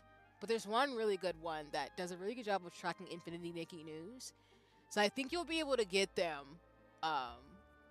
You'll be able to get them. Because I was happy before the outfits went away that I was able to get it. But I know it wasn't quick enough for those of us who are not spending a fortune on Infinity Nikki stuff just yet. But no, like, yeah, I love her wings. The fairy outfit is so gorgeous. I can't, like, just for context, y'all. This is the default, like, fairy outfit for those of you who wear things. Yeah, no, for sure. If you save up for it, I don't know when it's coming back, but when it does, you will be able to get the fairy wings and the fairy outfit. Because I know I didn't get all the pieces out of it, along with the butterfly blossom one. And hi, Botch, welcome in. I hope you're having a nice one. I'm just gabbing and chatting about things as I play Infinity Nikki, since we've done co-working earlier today and lace bobbin and stuff. But I hope you're having a nice one. It's always lovely to see you. But yeah, please save up, because I think it definitely will come back. I know the Companion Day outfits are going to go away tomorrow. I think the 30th or 31st is when the new ones come out, and then I think there's a default 5-star outfit you get for free if you beat certain parts of the game. So they're coming for all of us, because I will probably be saving for that too. Because like I said, I didn't get all of the fairy outfit, but I want it so bad. So if they bring it back, I will be gotching like wild for it. But yes, her default style is really pretty. I feel like I want to low-key...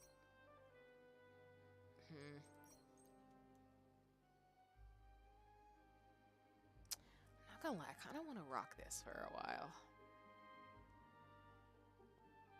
Yeah, I think I'm gonna rock this for a while. I love her birthday dress, but I love this. So we're gonna do that.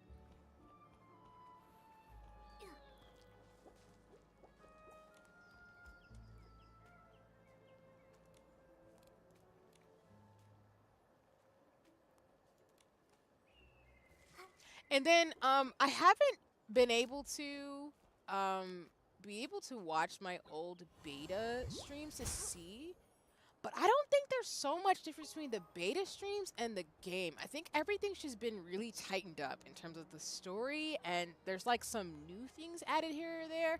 But for the most part, Paper Games did a good job of really just tightening up a lot of the things that people were saying were issues with the game and moving forward with it. I don't have any problems per se in terms of the shenanigans. Yes, exactly. I agree. I want the furry fit, like legitimately speaking. I needed it in my life. Uncle Carson finished the story about that leaf spider that bit a big hole in a PC. No, no! Tell the story about the stylist who wears shorts inside out. When there's a bigger audience, I'll continue those long stories. Today, I've prepared a special story for my loyal listener. For now, I'll tell a story you've never heard. Okay. There was once a little girl who had a dollhouse. She loved the dolls very much, and all of her dolls, they loved her too. One day, a stylist with hair that was made of fire came to her dollhouse. Quickly, he realized this wasn't the house he'd meant to visit. It was too late. His hair set the dollhouse ablaze. Everything turned to ashes.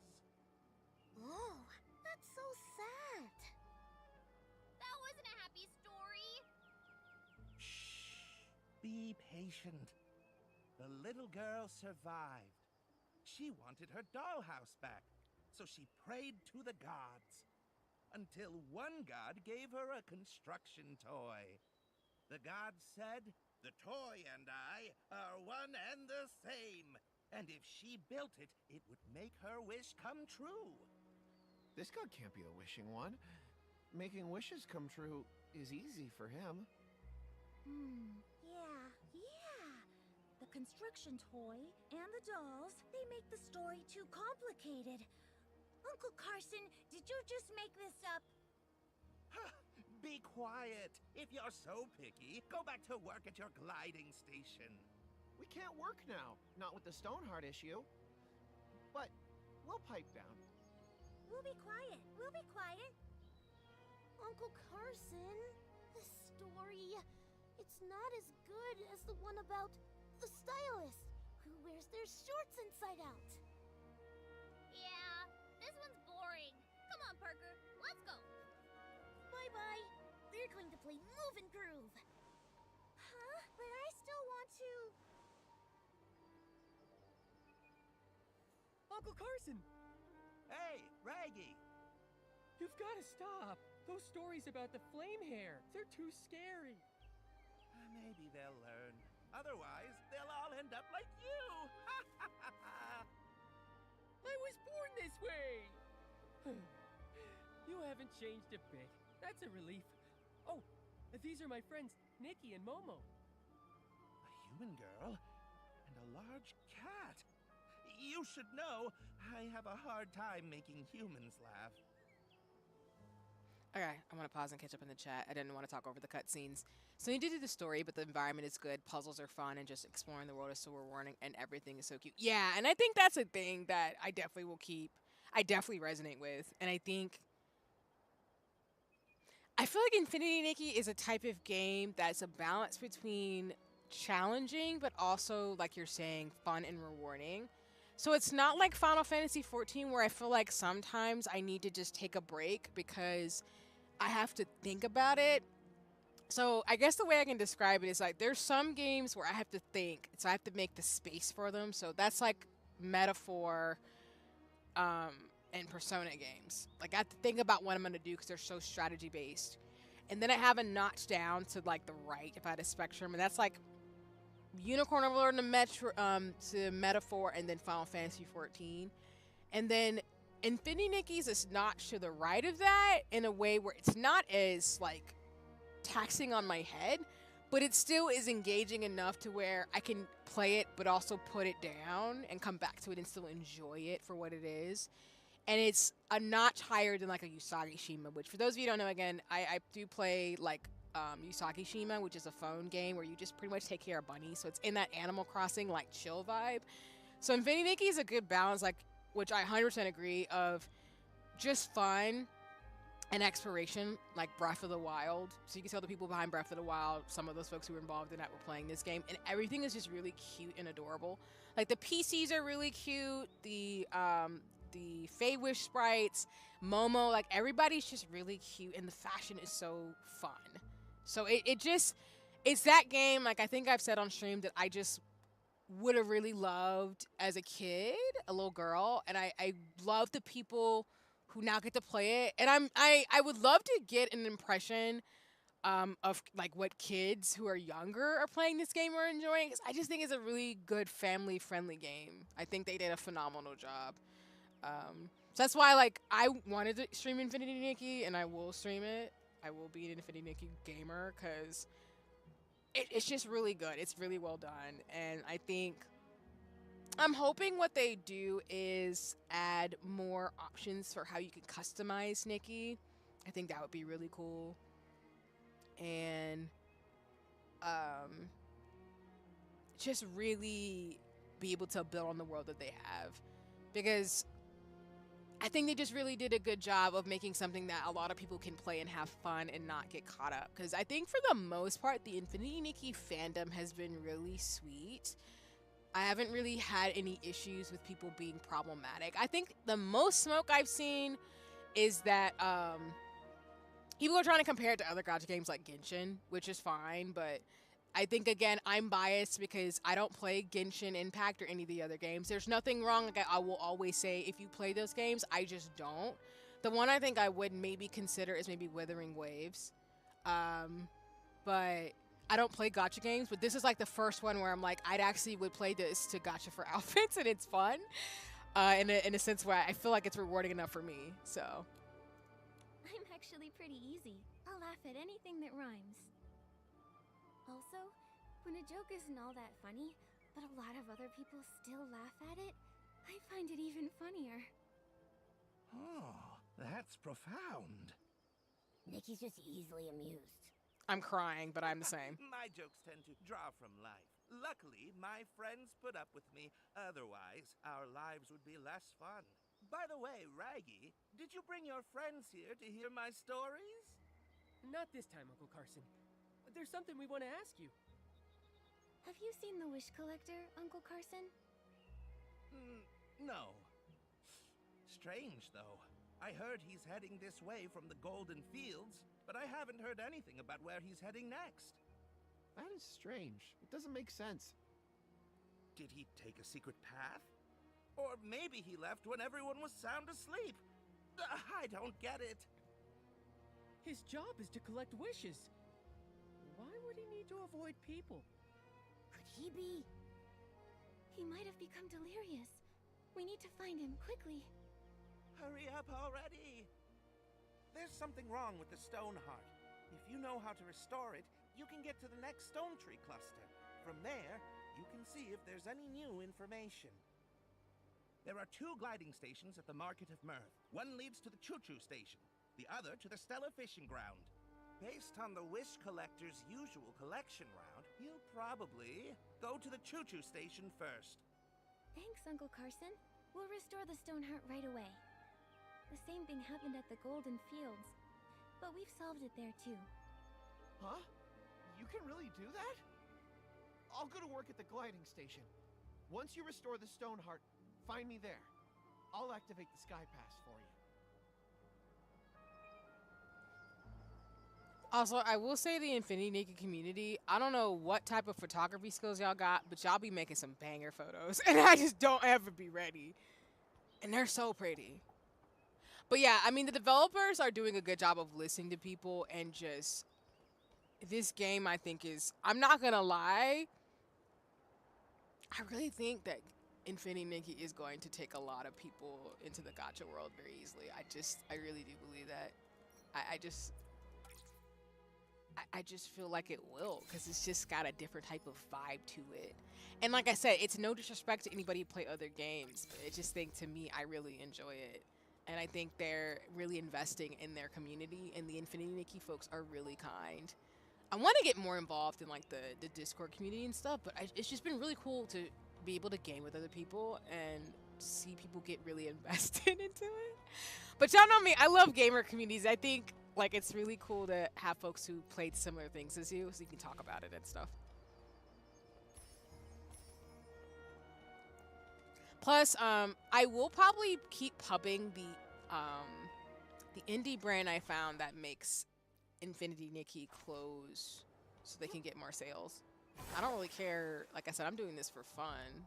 So it's not really anything for me in it besides just sharing and gabbing about stuff I like. But like, you know, y'all should support that store because the fact that there's like a whole Lolita brand that makes Infinity Nikki clothing is wild to me because that's just super cool.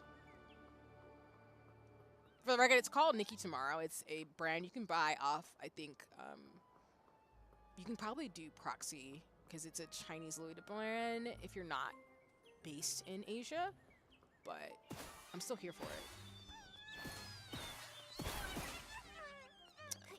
Oh, my guy's like confused.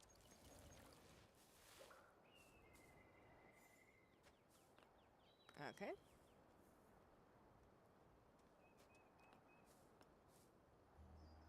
Alright, he is at the entrance.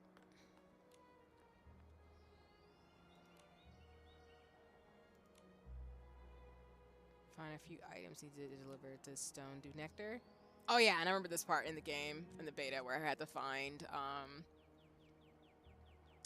find his stuff before we got past this part. So I think if it's still in the same spots, I'm pretty sure they're in the, like they're on boxes and stuff, or some of the hay here.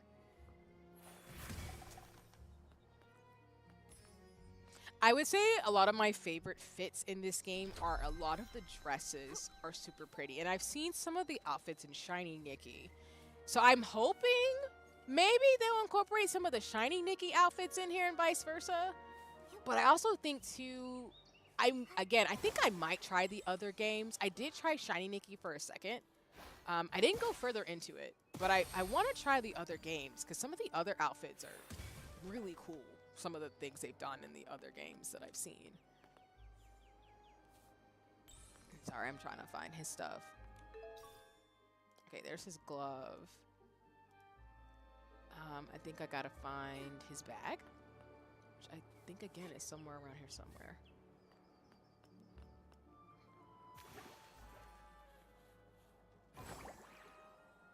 Okay, I think that's what I'm looking for.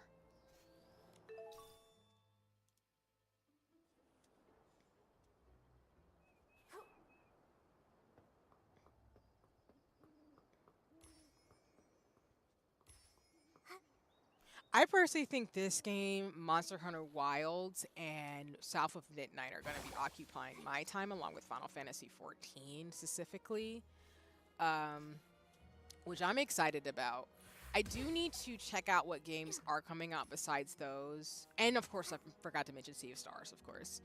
But those will be the games that'll be occupying me, along with the ones I've been playing this year, like Secrets of Skyville and such, too, because those are the type of games I typically play a lot. And I know South of Midnight is going to be particularly really fun. So that's going to have more gothic vibes, so if I scream during that game, don't be surprised. I'm mentally preparing myself that the game's probably going to freak me out to some degree, but I still want to play it because Black Girl Magic. So I'm excited for that reason. As well as Witch Hat Altair also has a lot of Black Girl Magic, so that's going to be the anime probably that I'm most looking forward to next year. Along with Season 2 of Windbreaker is going to be really cool. And I don't know when Rama's supposed to come out. I do know Don's going to get Season 2. I just don't know when. But a couple of the series I watched this year will get second seasons. I just don't know when they're coming out next year, if they do. At all. Okay, I know this outfit's somewhere in here. It's probably right in front of my face. I just need to find it.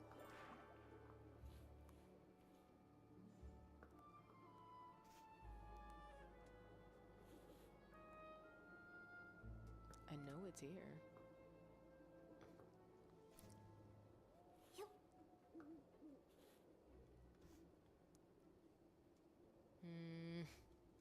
Do that thing again where my depth perception is just off because I do this every time in games. I'm like, oh, there's a thing I'm looking for. I found his 2 gloves. I need to find his bag, though. I know you're around here somewhere. I don't want to have to look it up because I really feel like it should be right in front of my face. There it is. Yep. I knew it was right in front of my face. All right, I found his outfit. Cool. I was like, it's somewhere nearby.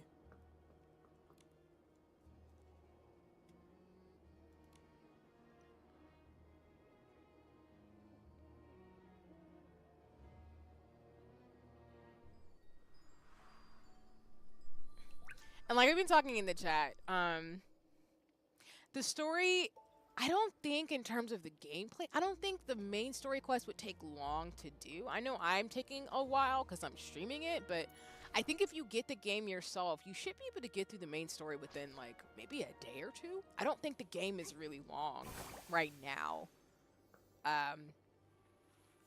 But yeah, I think considering that, I want to say I played for a solid like maybe 8 to 10 hours. Actually, let me not make up a number because I don't really remember. But I don't remember it took me a long time to get through chapters 3 through 5 over the 2 weeks that I was doing the beta test.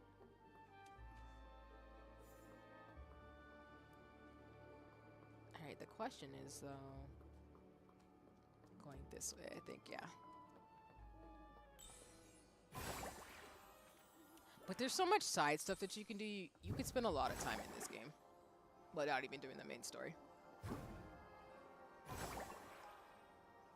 But I feel like my thing with tames like this, as I will say also with like Final Fantasy XIV, is take a break. You can speed through the main story if you want to, but I would encourage you to like pace yourself, and then when you just don't feel like you have anything you want to do in the game, just take a break.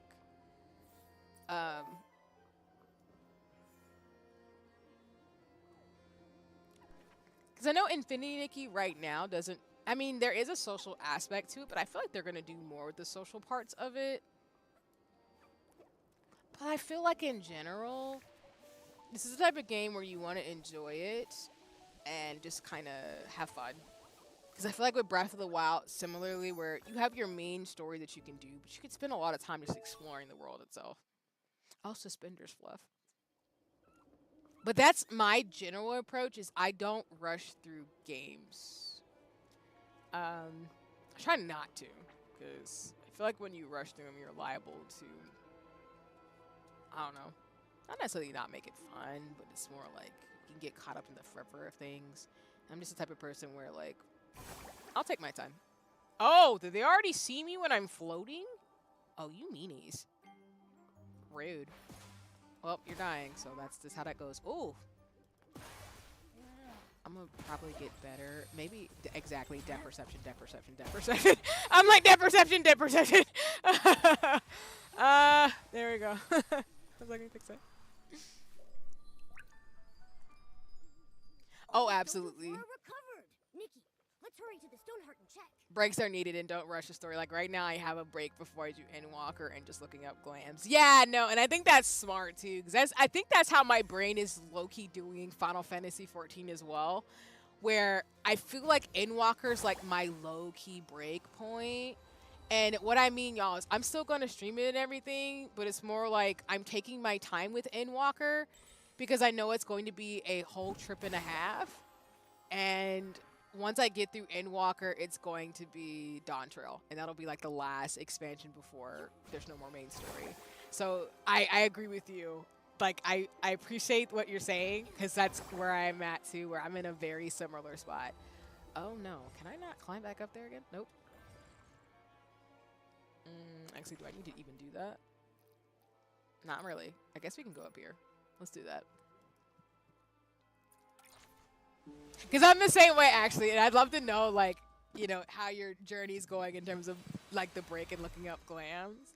Because that's essentially, like, what my brain is doing, because Endwalker has so many dope fits. But I don't want to, like, rush through it, because there's so much going on in the story right now. And, of course, like, I have to level up Scholar, because I plan to do, I plan to do I plan to play as just a healer throughout the streams that I do for Final Fantasy 14. But I still got to level Scholar past level 40. I'm like 45, almost 50. So once I get to 80, I'll be able to just play as Scholar, Sage, and Astra without worrying about having to stop. But no, that's so real. Yeah, I managed to finish Shadowbringers for Christmas, and oh my god. Yeah, right? And congratulations for finishing Shadowbringers. That's awesome. Yeah, I just did that too, I want to say about a week or two ago. But it's cool that you finished like right before the holidays. So that's a good time. I'll open the Sky Pass for you now. I'm Volunteer Corps Investigator Shielded. I'm on duty here. Under Article 8 of the Volunteer Corps Temporary Regulations, this road has been closed. I repeat, no PCs or humans or felines are allowed to enter. Rude. What? I've never heard of that article. Exactly. We suspect Tell him, Raggy. the Feywish Sprite is hiding at the Market of Mirth with the help of a PC. Also, it's lost its ability to fly. The Feywish Sprite detector reported it. What? A Feywish sprite that can't fly? Could it be? But the Volunteer Corps should restore order at the Stone Tree Cluster, not just trap everyone here to catch the Feywish Sprite. Raggy, after all these years, have you qualified for the Volunteer Corps? If not, don't tell me what to do. I'll be qualified soon. Soon. But that's not now. I'll say it one last time. This road has been closed to stop the Feywish Sprite from getting to the Stone Crown. We'll lift the blockade after the Feywish Sprite is caught. This is an urgent matter, involving people's lives and heinous criminals. Re-establishing order should be the #1 priority. Catching this Feywish Sprite, I could have taken my time. Then you restored the Stoneheart. So now, thanks to you, I'm buried in work. Keep obstructing me from my duty, and I'll have to take coercive measures. Raggy, I don't think we can convince him. How about we find the injured Feywish sprite?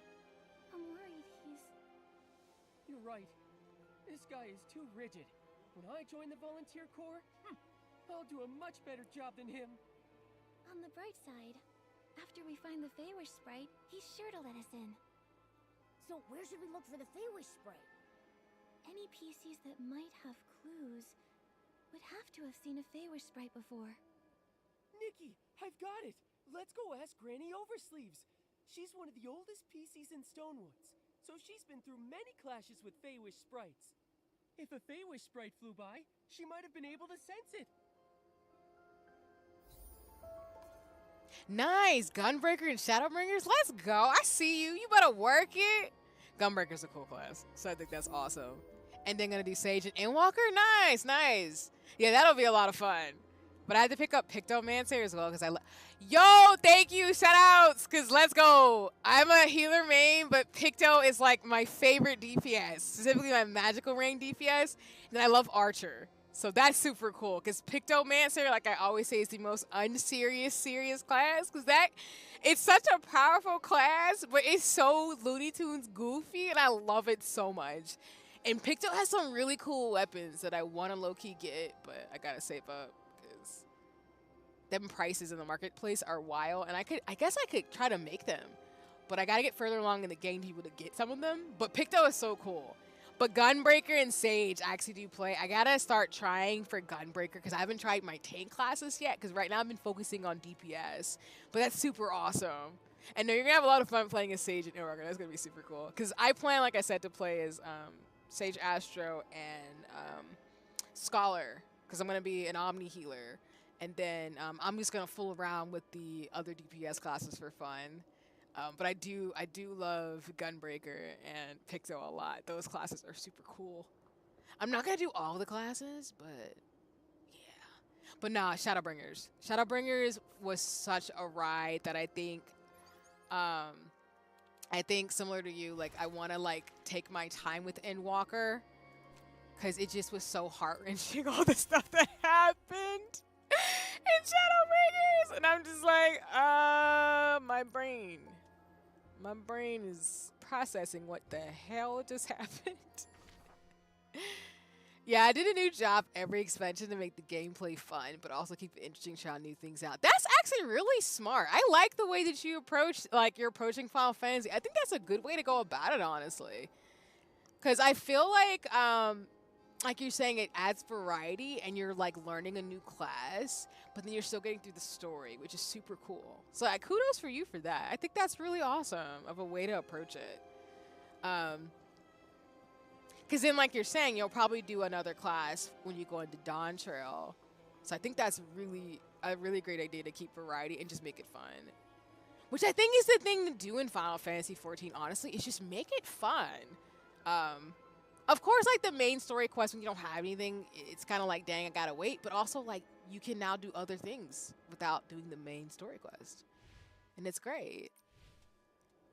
Because that's probably going to be what I end up doing is I don't know, Tanja, if you plan to do, like, Extreme or Savage raids or anything in particular once you're done with the MSQ. That's what I plan to do, is do Savage Extreme raids and then, like, build stuff and hang out with FC and Free Company shenanigans and everything in terms of Final Fantasy XIV. So it's definitely, like, a social game I'll be playing along with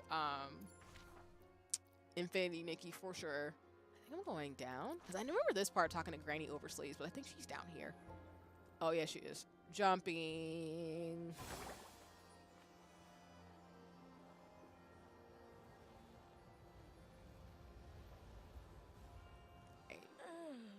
It's getting more and more humid. Granny Oversleeves, you okay? How are you? I love that I gave you a little eye bag Raggy, details I'm fine. as a PC. I think that's cute. Just taking a little rest while things are on the slower side. Who are these two? They're my friends, Nikki and Momo. We're investigating a case, but Shieldon from the Volunteer Corps has sealed off the gliding station. He claims they're catching a Feywish sprite. Shieldon. He used to be a bald man's cap, if I recall correctly.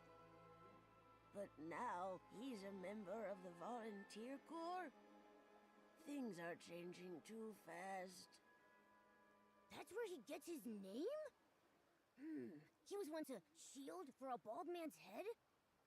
I guess, in a sense, it's kind of combat equipment. No wonder he's a volunteer. Every time I see Shieldon, I think of how he looked when he was a fresh young PC.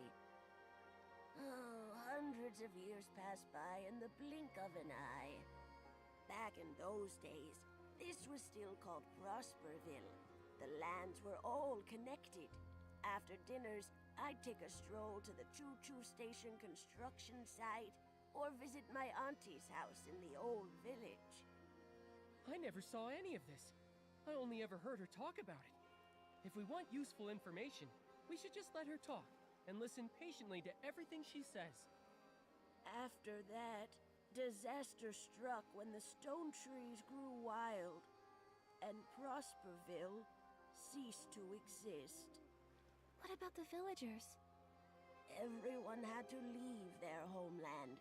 They left in a rush. The clothing those people abandoned is the fabric that turned into PCs like us. So then that's how the PCs came to be. Ah, and PCs come from clothes soaked with strong wishes. But what kind of wishes exactly? The wishes? I don't remember anymore. I'm just too old. Many of my PC friends have already fallen apart. These oversleeves may be really sturdy, but now even they're starting to get damp and drafty. I wear oversleeves when I cook. I thought one pair would last me a lifetime. Turns out they last several. So cherish your oversleeves. They can be heirlooms. Raggy, you're still so young, but look at you. You already have such a big hole in you. Take care of yourself. Don't worry about me. I'm careful. I won't let the hole unravel. When you're young, you always feel like your body is strong as long as it doesn't unravel. Fact is, decay sets in places you can't even see. Old Granny here has been feeling restless lately. I'm afraid it's not a good sign. Maybe it's because a Feywish sprite is hiding in the Market of Mirth. Know anything about it, Granny Oversleeves? I've dealt with Feywish sprites many times, so I'm quite sensitive to their presence. But that's about it. Beanie has been making a racket at night, which is very unusual. If I had to guess, the Feywish sprite might be hiding over there. Beanie? Is she a PC? I don't think I've ever met her. Yes, though she tends to keep to herself. A lot of people haven't seen her before. She usually hides at the wishing spot on the platform above. You should try your luck there. Maybe. Seems fun to give extreme to savage raids to go after MSQ and also to raids in general that I haven't unlocked. No worries. Yeah, whatever you decide to do, of course, and no pressure, because, like I said, I think there's a lot to do in the game that it's just worthwhile to explore for ourselves. I think it'll be a lot of fun. I know for me, I'm biased because I plan to be an extreme and savage raider, like a high-end raider, basically, and also to do some ultimas like this coming year into 2026. So I'm biased, of course, and I know my FC, y'all know who you are. Gonna be roped into those shenanigans since I know we do a lot of like dungeons and raids because I love the alliance raids and normal raids in the game. But if you ever decide to and you want to join the shenanigans, you know, happy to be aboard in terms of a mutual or fellow player. But no matter what, I'm just glad to hear like folks are really making the game what they want in terms of everything. Hi, Sigma. Welcome in. As always, y'all, you know, my friends in Mutual are dope. Sigma's one of those folks. Shout out to Sigma. We are in an FC together, Free Company, Soul of Solaris. And yes, no, you are not terrible. Get out of here. I'm going to hype up Sigma because he's lying in the chat. But, like, Sigma is a really dope player. We would not be able to get through some of the I would not have been able to get through some of the story without Sigma, as well as Sigma's really good about tanking as well as DPSing and killing things so we don't die. So don't let Sigma lie to you in my chat. Don't let him do it. I'm poking fun, obviously, but welcome in. It's lovely to see you. I hope you're having a nice one as I play Infinity Nikki on stream today and talk about Final Fantasy stuff with folks. But nah, see, the thing is, though, we got you roped into Gunbreaker shenanigans, so we got another one, folks. I know a lot of people who are tanks and Gunbreakers, though. That's what I'm starting to think. So I feel like I knew a lot more people who were Summoner, but now I know more people who are, like, I feel like Gunbreaker now and Summoner is the two classes I feel like everybody is. Which, again, I'm not upset about that. I know more healers. Tank is my redeeming quality. Eat Crayon, protect friend. I mean, I think it's a great thing, Sigma. As a friend, I will say that. You are good at tanking. You do your thing. Then we all get murdered in like a raid. Which, if you're wondering the thing I'm thinking of, I want to say it was one of the Eden raids we had done recently in Shadowbringers and Broyo. Gunbreaker's actually... Dang! You got Gunbreaker to level 100? You better go ahead, Sigma. Congratulations. I didn't even know that. Dang. And I complained the whole way because why the drip so immaculate? I mean, the Gunbreakers can flex. They be looking good. So I'm not mad at you.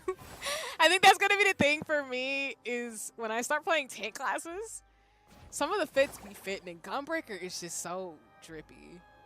Like, the swag be swagger. Like, y'all just be looking good as heck. And that's why I want to play Gunbreaker, because the class be looking so good. Now you gotta... Now when we all play again for shenanigans, I gotta see the fits. I know you and Jinx got maxing fits, too, which I'm excited about, because I love me a matching couple in Final Fantasy 14. But I know the Gunbreaker drip is off the charts. I know it is. They convinced me to start Paladin. Every time I think I'm out, they pull me back in. If it makes you feel better, you act like I'm not there with you.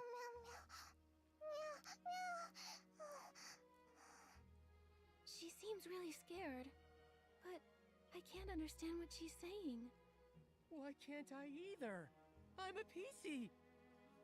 Yeah, I've got this. She said she's never seen a PC with such a big hole before. As for you, Nikki, she said a human like you and that weird cat-like creature walking on two legs is scary. Huh? She said weird, but she meant handsome. I'm crying, Momo. I need to set this straight. We're not some scary weirdos. We're just a talented, kind-hearted human stylist and her adorable friend. Nikki, you two should find a place to hide. Being a big human like you, Beanie will be terrified. Raggy, you too.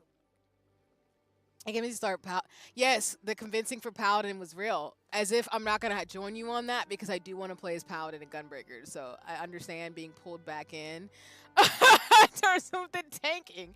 Even though y'all, I am not a tank main. I will never be a tank main. I'm mainly playing tank because I want to be able to break things with a sword and shield. And magical guns, I'm sorry. I just think that's a cool concept in theory. I started Gunbreaker solely for the sake of the bodyguard card. That is true. Only to find out they get the PvP version at level 1. I'm sitting here like, for free! Exactly. It's the drip. The immaculate swag. The style that always gets you in terms of Final Fantasy XIV, which is why I love the game. And I understand. Because the caster classes, y'all, and the tank classes, y'all have some dope outfits. I'm not I'm just saying. Like, y'all be trying my life, and it's just wild. Damn, not the casual shot at the cat. Yeah, because Momo, I will say, in terms of lore, Momo is not a cat. Momo is just Momo. A species of whatever Momo is, but Momo is not a cat. Which is so funny that they make that gag in the game. But yes, Momo talks a lot of noise, and I love him.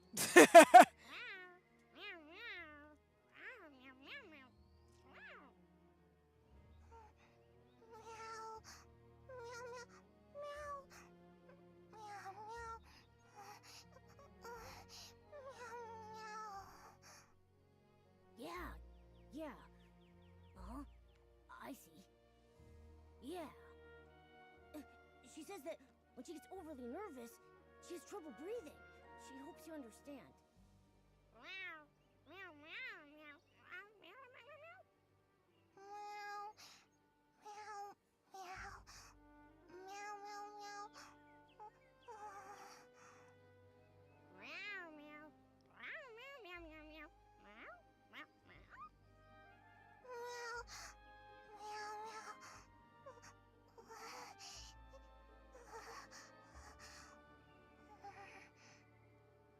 If there's anything that helps calm her down. She said being alone might help, and hopes we all leave. I asked her to think and see if there were other ways. She said music. After that, she couldn't speak. Then let's just focus on music and think of a way to help. Rather than rack our brains, why don't we just go ask Granny Oversleeves? I'm sure she knows Beanie well. Right, it is the cutest kitty. And yes, Momo is still not beating the cat allegations, even if he tells people that he's not a cat. Which I think is a great, again, running gag, but I also low-key am like, we still think you're a cat, Momo. It's fine. We still love you, though. And Momo's giving me Senor Pink vibes in the bonnet right now. And I'm here for it. Yeah, I don't have too many Momo fits right now, but he does have outfits you can get in this game to match Nikki, which I do appreciate. Did you find Beanie? We did, but she can't speak now. She's too nervous. In the past, she was treated as a monster. She suffered greatly. At that time, I didn't dare step up for her. Only in secret, I sewed up her wounds. She was born differently from regular PCs. Is that why? Yes. Most don't understand how an animal became a PC, and a lack of understanding often leads to fear and aggression. Why didn't the Volunteer Corps put a stop to it? Some who mistreated her were members of the Volunteer Corps themselves. How could they put a stop to it?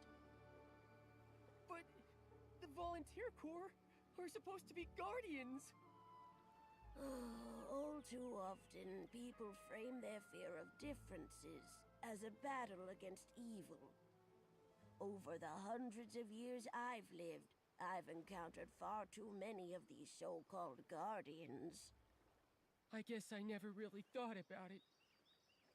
With my big hole, I'm usually the one being mistreated. That's just terrible. It's wrong targeting someone for being different.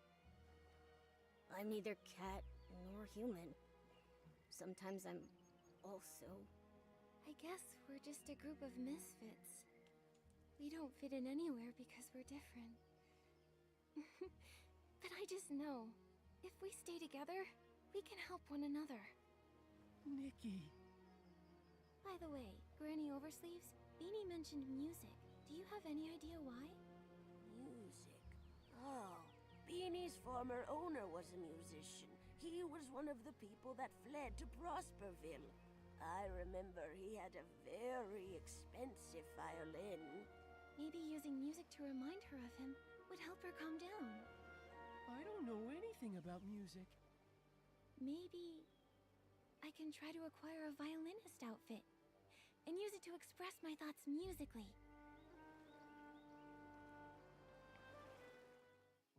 Another outfit, let's go!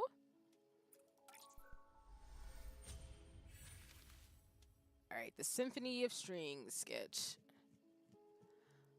Oh yeah, Sigma, like, that's the other thing too about Infinity Nikki. The way this story does a really good job of talking about life lessons in a way that hit really close to home is wild. Like, again, the game goes from being very lighthearted, whimsical fashion, and then it gets really super dark. Like, there's a lot of lore in Land where Nikki's been through some stuff that's like, whoa. But then there's like a lot of really good life lessons. And I do appreciate with the NPCs and characters that there are people who are stylists in their 20s, 30s, and I want to say there's probably people in their 40s. And there's like older people in this game who are living their lives still, which is super cool that you don't often see in video games in regards to the world around you. But the way that Nikki really champions for difference, but also recognizing that, you know, we all have a place and having really good life lessons is why this game is really, really well done in that way. It's similar to Final Fantasy XIV where it has that... I think Final Fantasy XIV has that more high fantasy epic vibe. This one, I think, has inklings of it, at least in the game so far. I know that for folks who have played Shiny Nikki and the other Nikki games, because there's a whole franchise and series of games, there is like an epic story to it that I just don't have more privy to. But you can tell there's a lot of depth and breadth in the dialogue that they put in here. And I actually really appreciate it because it does really much feel like Breath of the Wild type of atmosphere. But yeah, they do a really good job with the dialogue because Nikki's a young adult, but the way she talks, I'm like, this is really good life lessons for people at any age, honestly. Which I can't be mad about personally. Alright, let me see if I have everything I need to build the outfit. I might be switching to that hair. Frankly, we need more games like this. If I get started on the importance of this kind of representation in media, especially video games, so I'll never stop, so let me just kick that soapbox away. You don't have to kick the soapbox away, Sigma. 100% one safe, at least for me. I personally love those types of conversations, and for those of you who know me, and you know me, Sigma, or getting to know me over time, of course, like, please don't ever act like you don't have to go on a soapbox about that, because I think I really want to be like a streamer who does play Infinity Nikki, because I like the game for that reason. And one thing that I really, really loved about Paper Games that was shared was that the folks behind the game said they wanted the game to represent all types of people. So that was one of the reasons I do believe they made it to where we could be of darker skin tones, so I could be black in the game. Because for those of you who don't know, like, I do love video games, but I do like the ability to actually be someone of my skin tone. And the fact that they have my skin tone in the game, and they intentionally did that, is why I love the game too, because I think they intentionally said they wanted everybody to be represented. Now, I know there's some folks who've talked about with Infinity Nikki having Nikki maybe be not like thin, and more so having a different body type. So I hope they do actually implement that, because it would be nice to have like bigger body types in games so folks can feel represented by the games they do play if they want to have that, and they deserve to have that option. But yeah, I figured no, we'd be going back and forth for sure, because we see eye to eye on that. Yeah, for sure. So don't ever feel like you can't. But I know, if I know you the way I do, we resonate, because I love this. I love games that talk about important life lessons that you can carry with you and enjoy, so that you feel like you can still be who you can be and still feel like you can be in the game. And that's why I do like Infinity Nikki, because that was one of the things I did share in the feedback for the beta. Was I wanted them to be like, I hope you all incorporate clothing from different cultures and groups, as I've seen in Infinity Nikki, where people who are like of darker skin tones can play the game and feel represented. Because I think, I don't know, y'all know me, I get emotional about it. Like, I got emotional during Final Fantasy 14 with the style contest, and people were being racist. But I think kids deserve to feel like they can see themselves in a video game. I think there should be games like that for kids. And I love like the Fortnite designs and stuff and everything, because I think those things do matter. And I think of all the little, like, again, I think it's really sweet when I read like other black women who are like, oh wow, I can be like really whimsical and like really feminine in this game. And that just really hits at a soft spot for me, because oftentimes like the way that people can't be like themselves without the stereotypes and the way that society sees them sucks. So I just think it's really cool that a game like this can make them feel good and like yeah, exactly. So like where you can relate to the ones you never forget. And a lot of people see themselves in this game. Even like some of the, like, I don't want people to be performative, but even some of the folks who aren't women, who are like of different genders, including men who are playing this game, who are enjoying it, because they just like they just love the dress up part, is really good, because it's like this game's for everybody if you just enjoy it. Honestly, Granny Oversleeves got me looking at checking it out. There's so much emotion worthy in Final Fantasy as well. I definitely want to have a sit down once the Endwalker run finishes. Yeah, for sure. And that's why I love Final Fantasy. And yeah, I think like I would recommend, like, if you love fashion and really creative world building, and if you love Breath of the Wild, like open world RPG games, I really would recommend Infinity Nikki for you. It's a really good game. And I really love the NPCs and the characters. So I would encourage you, Sigmund, anybody else who's watching me, like, again, I appreciate y'all watching me, of course, and enjoying the story with me. But I really always say, like, if you play a game like that I like, please play it for yourself, because it's a lot of fun. And I don't really have any critiques for Infinity Nikki right now in terms of the story, because even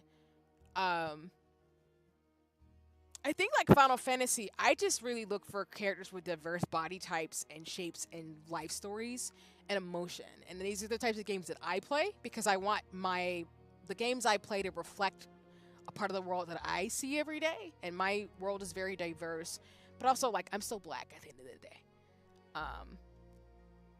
Because I still have to live my life and my experiences the way I do, but I really enjoy games where I can still get lost into it, but also still have a blast being who I am and still have the fantasy elements, because a lot of the fashion in Infinity Nikki I embody in real life, which is why it's really good for me to be like, oh, I'm getting excited about this, to try this.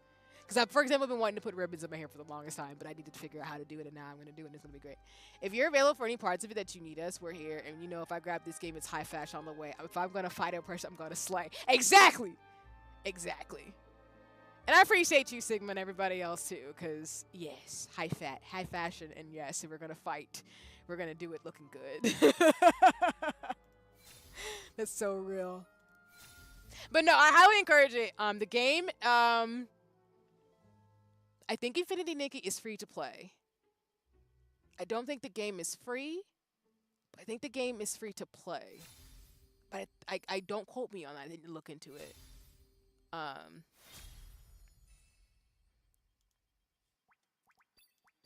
But to me, the game's worth it.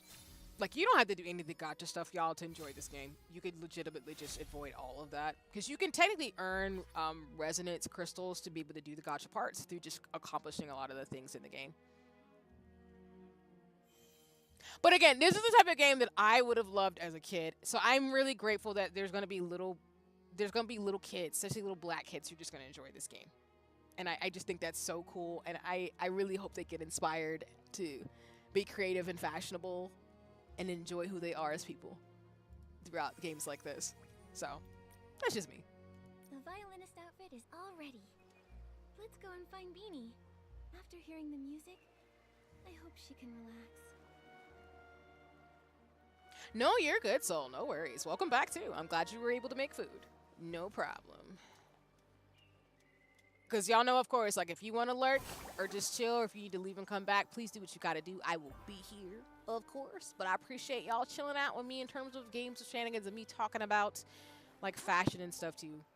Because to me, a lot of the fashion I was inspired by like, older folks now. Like, a lot of my fashion choices were inspired, like, fantasy stuff, too, when I was a kid.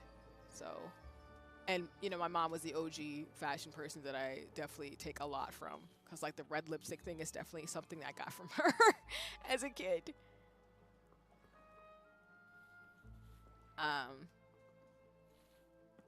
Okay, let's see.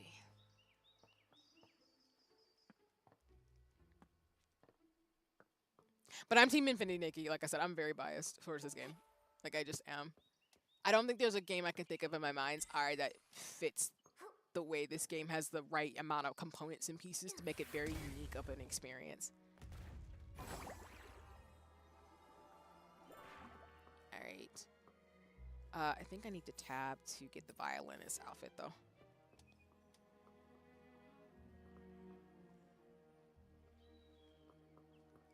Okay.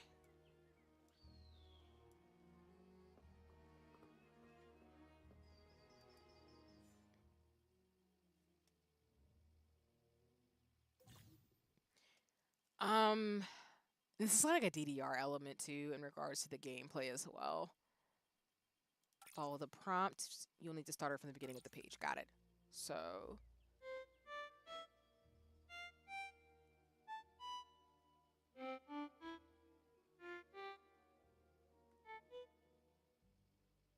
Oh, I need to follow the pattern on the top. My bad. So. Oops. Oh, wait.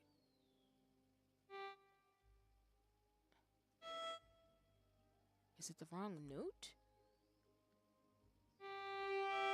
Oh, I see.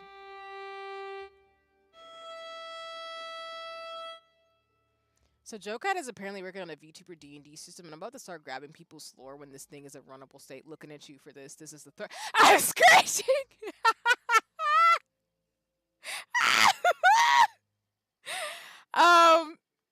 Okay. It don't have to be a threat. I'm happy to do it. I appreciate y'all being so thoughtful and supportive. Because for the record, for those of you who know, I know Sigma and other folks know, but I do have VTuber lore. So for context, my VTuber is me, but I do have some lore of my character that is based on real life. So I've tried to create. I'm building out a world, which I've kind of been hinting at it through my overlays and what I talk about. So for those of you who've been here since the beginning, you're noticing I've been like talking about it in pieces, but I do have lore. So to that threat, I would be down. I would be down because I do have lore and I would love to like I would love to do something like that. I think it would be a lot of fun. I just have to build it out, y'all, but you're kind of seeing it with the outfits and stuff too. But I do have VTuber lore.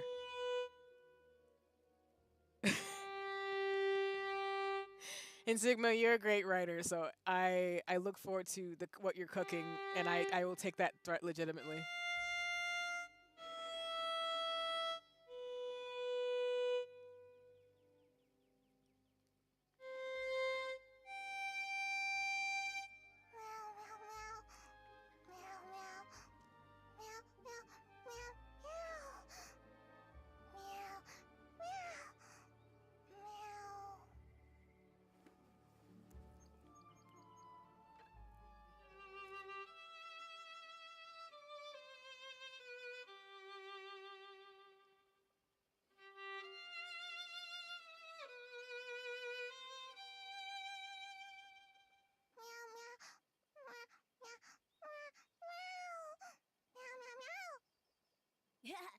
was a big thanks to Nikki and me and Raggy. She feels way better now. She says she used to be clothing for a bow tie cat. A long time ago, a musician adopted her owner. He made little outfits for both the bow tie cat and his beloved violin. Meow. Meow, meow, meow, meow. Oh, she said the bow tie cat wanted to stay with her owner forever. Her wish was left on her clothes. That's how Beanie was born. I see now. The other PCs never heard this story. They couldn't understand her words.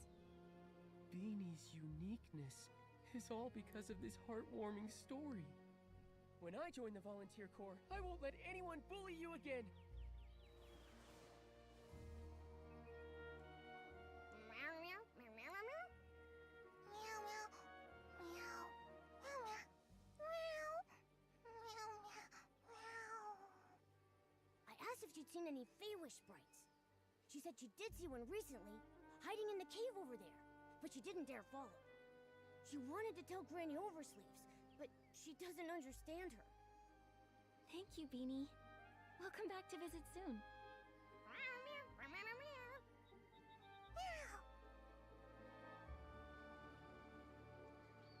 Are you referring, Sigma, to the fact that I said you're a great writer? Because I feel like if you could do a D&D campaign with the way you were cooking stuff when we were talking in the other day with other folks, yeah, you should take that. Like, my thing, y'all, is that Sigma is a great writer, so don't let him lie to you on that one either. Not that I'm saying he would. But all is to say, as a writer, at my core, I love people who can write and be imaginative and write lore. And I think writing VTuber lore is a part of creating original characters, which is why I will never make fun of anybody making fan fiction or original characters. I think a part of being creative is making characters and people that are super cool. So, yeah, you are getting that compliment from me. I don't know why you would think otherwise personally, because you are a great writer. Because people who can cook up stories in D&D are really great writers, particularly if you can shock and awe the people who are playing the game to the point where they're just like, why? So.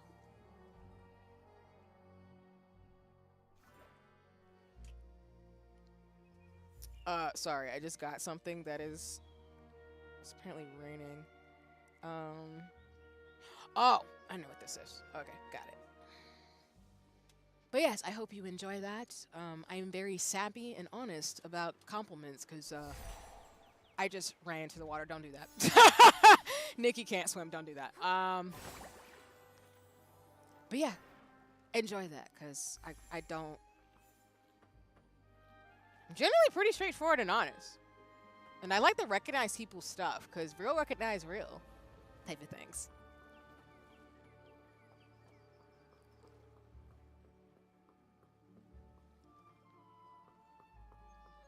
Going to a cave? Okay.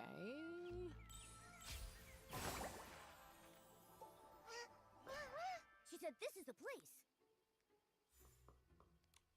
I feel like I went through this off stream when I was just running around being foolish. Probably.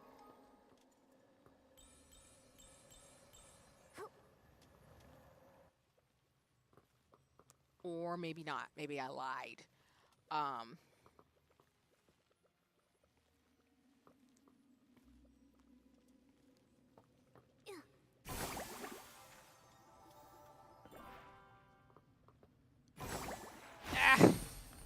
Hoping I could get that. Okay.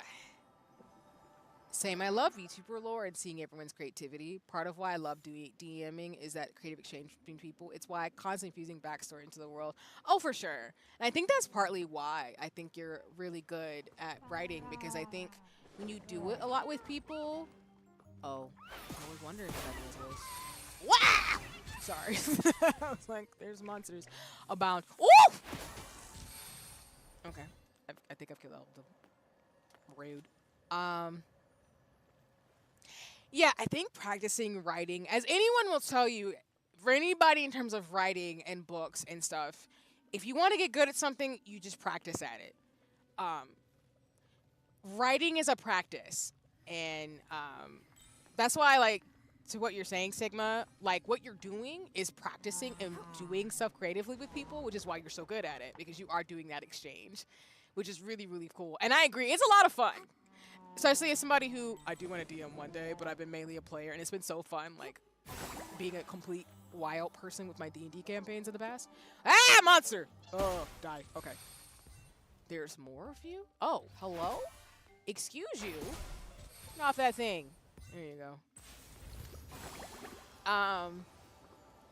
It's really cool to like see DMs like really give like creative freedom, but also within the confines of the world they build, so that you just have fun just building a story. So I 100% resonate with you on that one, and why I really appreciate it. Again, anyone who can DM is a great writer, and more than likely by default. The cat pic I posted in the FC cord. Is our thing gonna be? I love how y'all are dropping like cat emojis. I agree with you. I agree with you completely.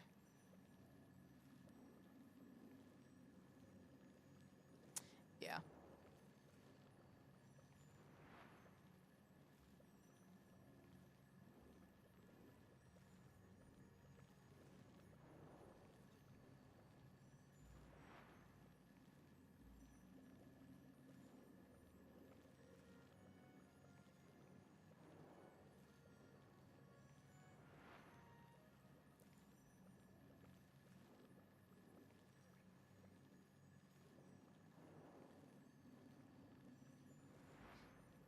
Sorry, I just see some things I'm responding to.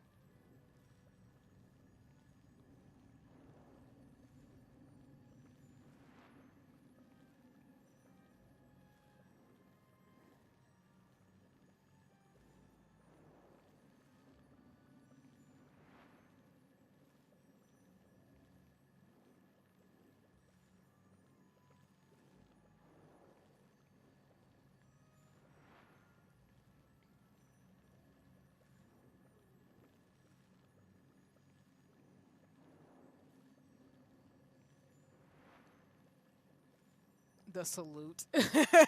Yeah.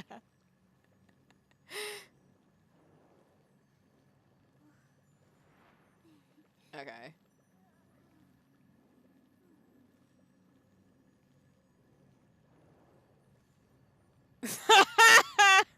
That should be our thing.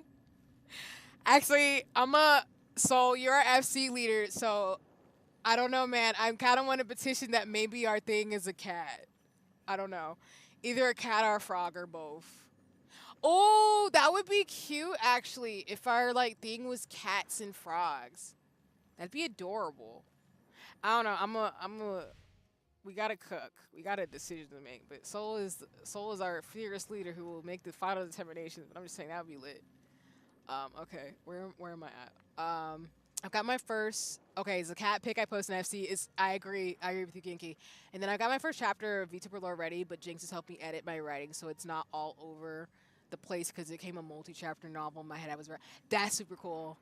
Yeah, no, Sigma, you're like, I love the artwork that Jinx had done, and I really like the backstory that you and her both have for y'all's VTubers. So I'm excited that you have a multi-chapter novel in terms of things. I know it's gonna be really good. It's really cool to see y'all helping each other out. That's super cool though. I love creativity. So that's super awesome. I'm excited though. And if you decide to like make it a novel, like a multi-chapter novel, then I'd still read it. But I like nerdy stuff like that. I like reading people's work, whenever in terms of their things. That's true. A lot of people who are in our FC are cats. They are. I'm sorry, I'm trying to like make a decision about how to get over here without falling to my doom. All right, we made it. I know, with the occasional Bonet and Llama, because all of y'all are cat people, but I understand.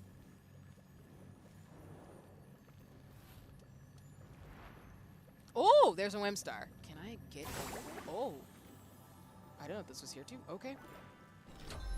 Okay, how do I get up there? There's a way to get up there. I'm not gonna figure it out right now, but that's good to know there's a Wemstar right there.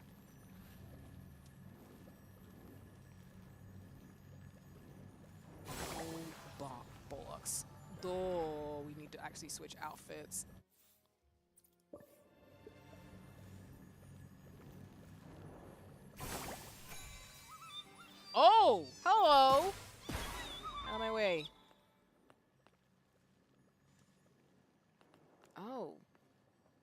it still over here?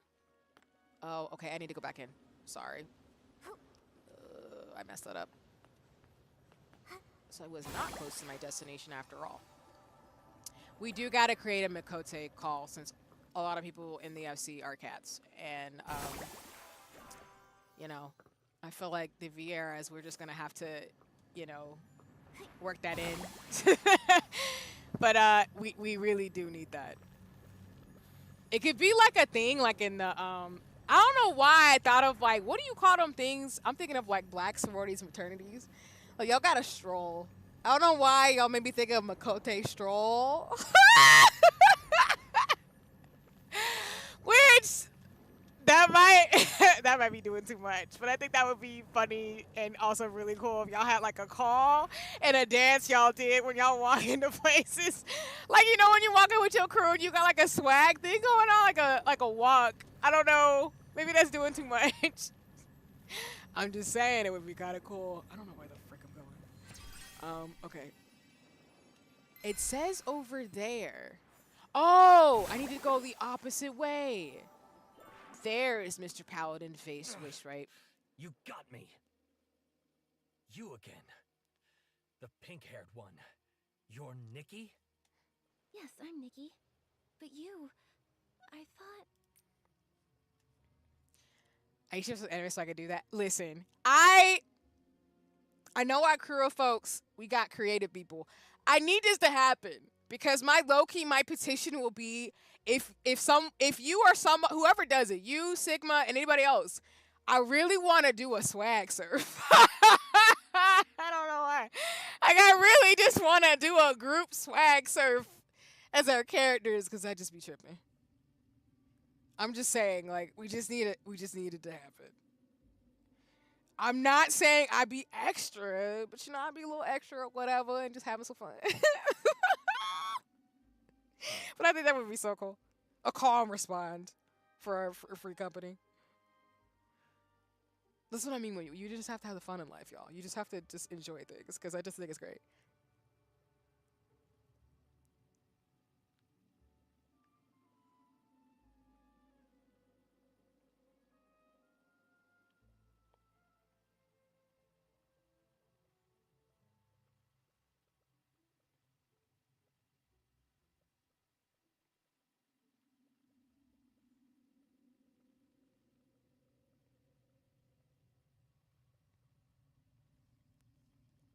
Gotta get a squad car for all of us though. Can't leave out the Bunets and the Ladas can be in Bunet shoulders and stuff. You right though. We do need a call and response. We do. The squad car would be dope as heck. I approve. You thought I was that moron, Jirota? My guess, he got lost again. Must have flown off somewhere else. Okay, listen, the favorite stripes be having the most foul thing come out of their mouth, but they so goddamn cute. Like, I want a Fey Wish Sprite plushie. I hope Infinity Nikki paper games. I hope y'all make plushies of these guys. They're so cute. They be sassy, but they cute. Totally did almost smoke the crib up making fried chicken. Oh gosh, you're spamming it up, Rebel. I'm so sorry about the Reberius. And of course, I'm hoping you can clear out the smoke quickly because fried chicken is lit, but I understand them things. Genki, you can't do that. You can't smoke yourself out. Friend. Enough. Just what are you doing here? You have no right to question me.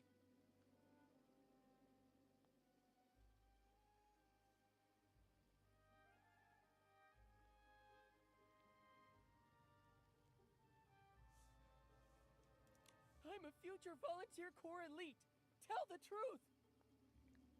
A future soldier?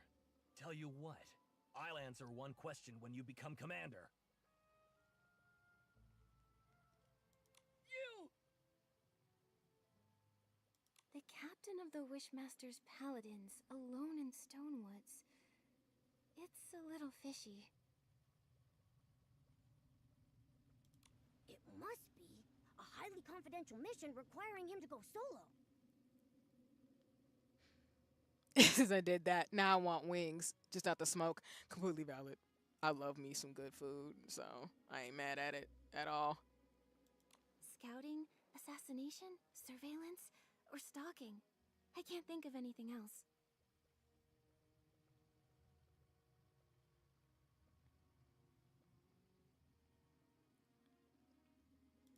I don't think it's scouting. After all these years of conflict, anything that can be scouted has already been scouted.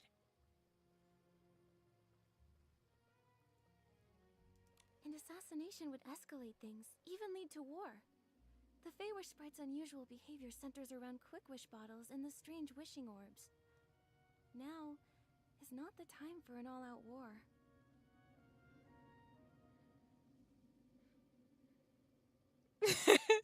Like, labor-intensive cooking annoys me, but the benefits, Genki, speak it my spirit right now. Cause listen, I have that cookbook from Final Fantasy 14 and which had Altier, but my brain's also kind of like, I gotta plan this accordingly because it involves a lot of information and things.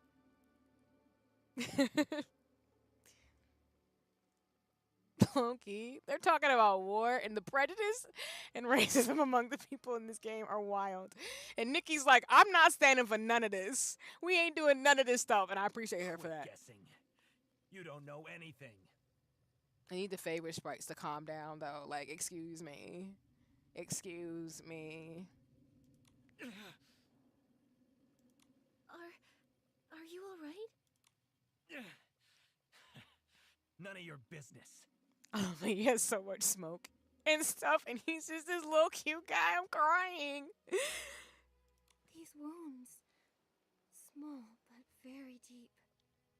I wonder what weapon caused them. Get away! It's nothing. Don't move. You're severely injured.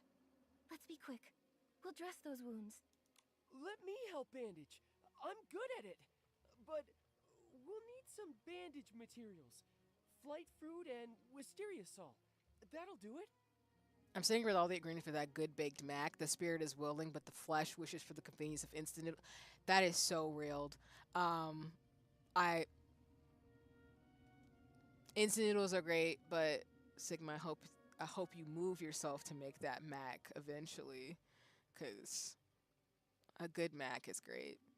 And right, like the Feywish sprites are so cute, but man, they are not the ones. Like they will literally they will harm you. Like they will literally smoke you out.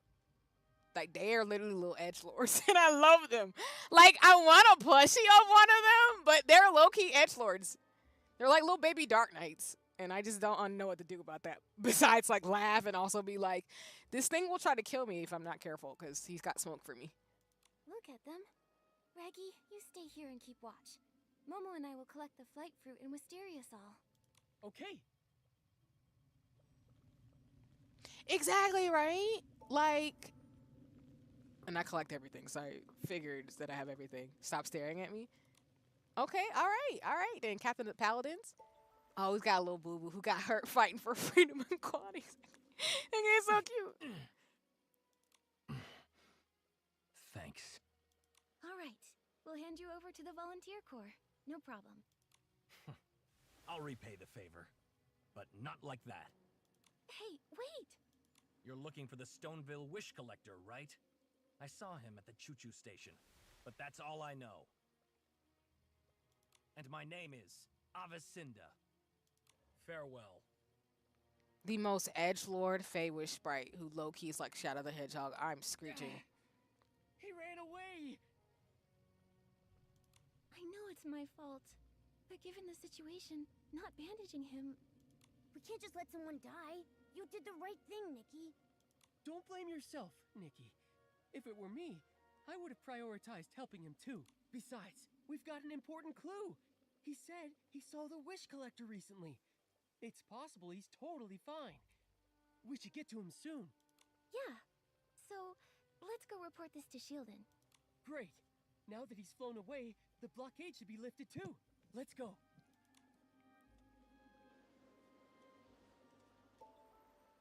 Okay.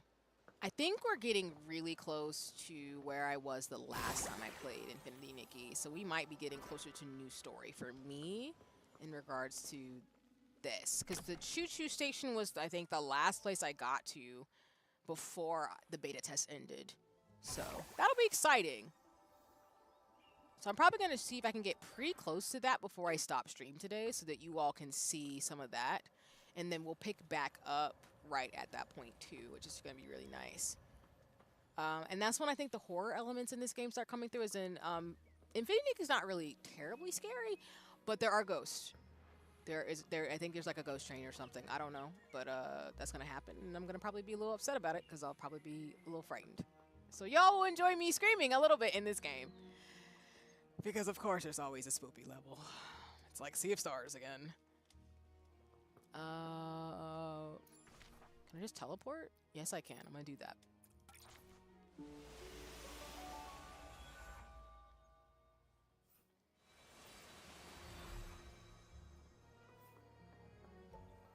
I think we can now go back to the next level. The detector isn't showing Feywish sprites anymore.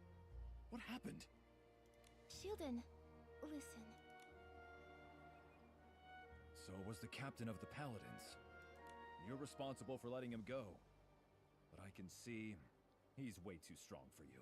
He's the most powerful Feywish sprite, and he's also a stylist. He can wield his own power as well as whim. Throughout Wishfield, he's one of the toughest.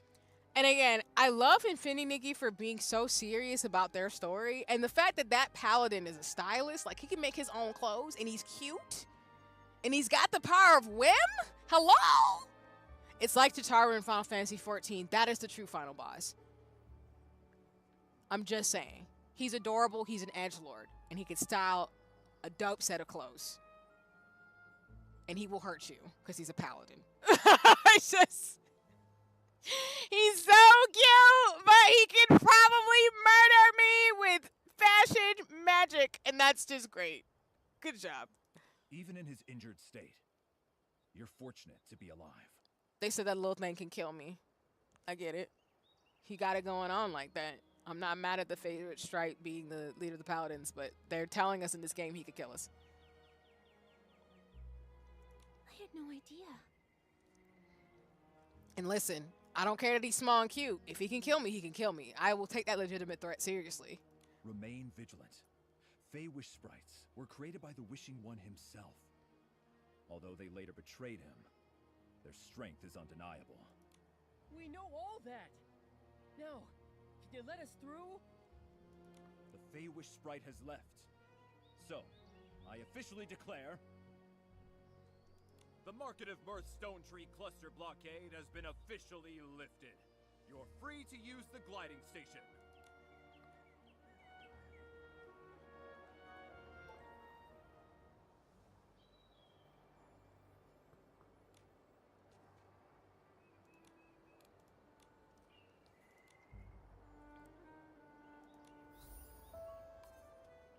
All right. Time to hover glide. We are in chapter 5. I'm pretty sure at the part that I got left out on.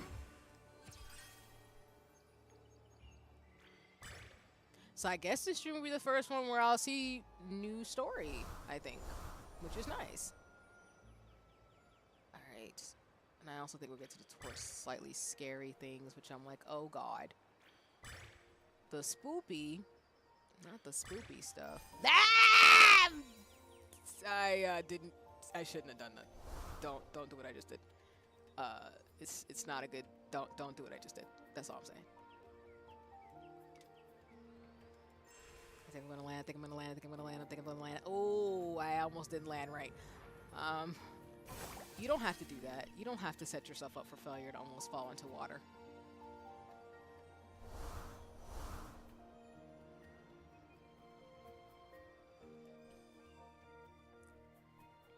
Quiet! Everyone quiet! I bought a family package! Look here! 1 adult, 3 children, unlimited rides for 1 whole year!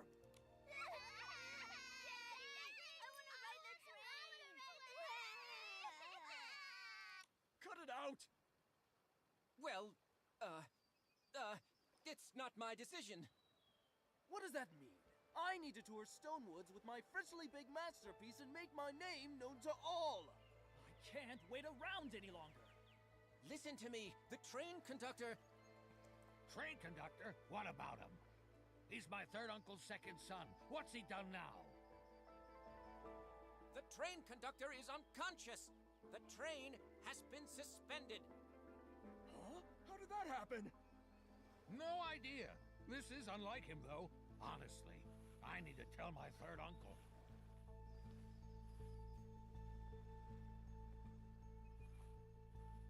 Flora, please come back.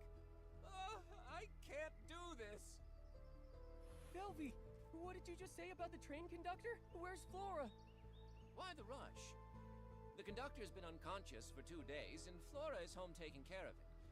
But what does this have to do with a poor fellow like you? Why are you so mean to Raggy? Get him, Momo. You two aren't the same as Raggy. You look noble and elegant, like first-class passengers.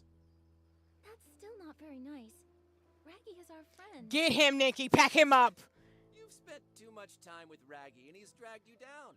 Even noble ladies can behave poorly. With my soft velvet, I can only be with the noble first-class passengers. Otherwise, I'll get pilly.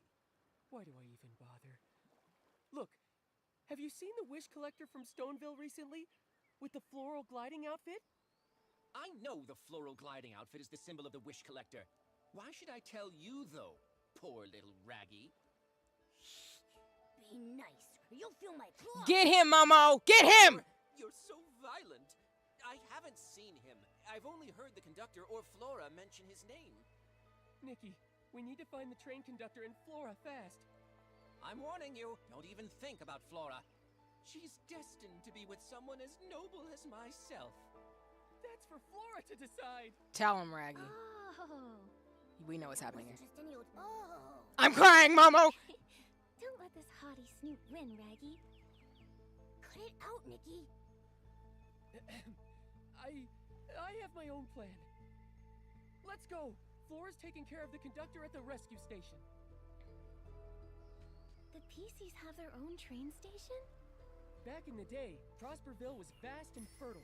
This region was famous for its wheat crops and the Ripple Estate fruit wines.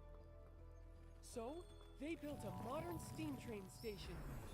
But it was hardly even used before the Stone Tree disasters. Okay, I think we're pretty much where we were the last time I played the beta. So now we're getting close to, we're pretty much at new content for me. I know a little bit of this area, but I don't remember getting too far in this chapter.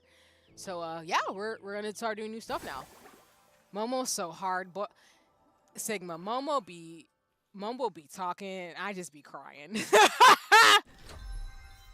And I'm low-key about to get to the point where I'm like, get his ass, Momo, get him.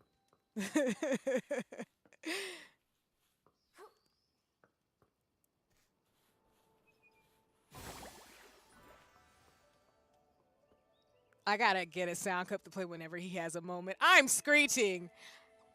I recommend, though. I appreciate you, because you should, honestly, because Momo would just be tripping, and I love him with the way he be tripping in this game. He told not one lie, though.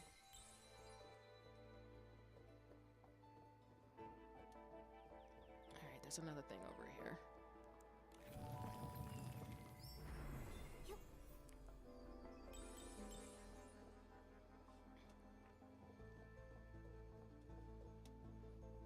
Oh, did we pass it? Oh, it's right over there.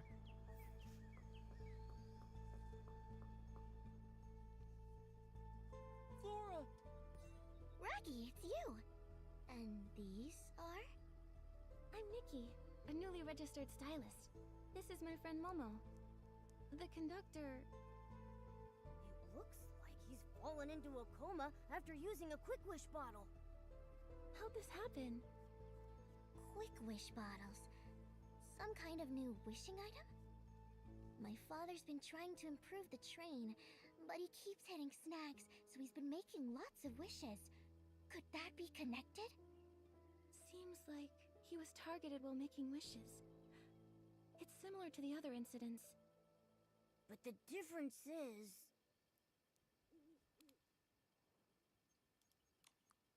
Clearly, it's the victim. The previous victims were all human, but this time, it's a PC. That may be correct, but isn't that a little obvious, Nikki? Many things in life are correct and also obvious. I've seen watch your landing when jumping in every platform game I've ever played. Even so, I still slip sometimes. Whoever wrote that line, I appreciate you breaking the fourth wall for a second. And why would you call me out like that in a game? Because me and Nikki are the same person. Wow, you gave yourself 2 excuses at the same time. Momo, why would you drag me like that? I thought we were friends. Does anything stand out about the suspect to you? I got it. The previous incidents could have been caused by the Wish Envoy, but not this one. The Wish Envoy isn't a stylist. He couldn't acquire the floral gliding outfit, let alone have the ability to fly or glide. In the Golden Fields and Ripple Wine Cellar, there were traces of the rogues' activities, but there was no sign of them deep in the clusters.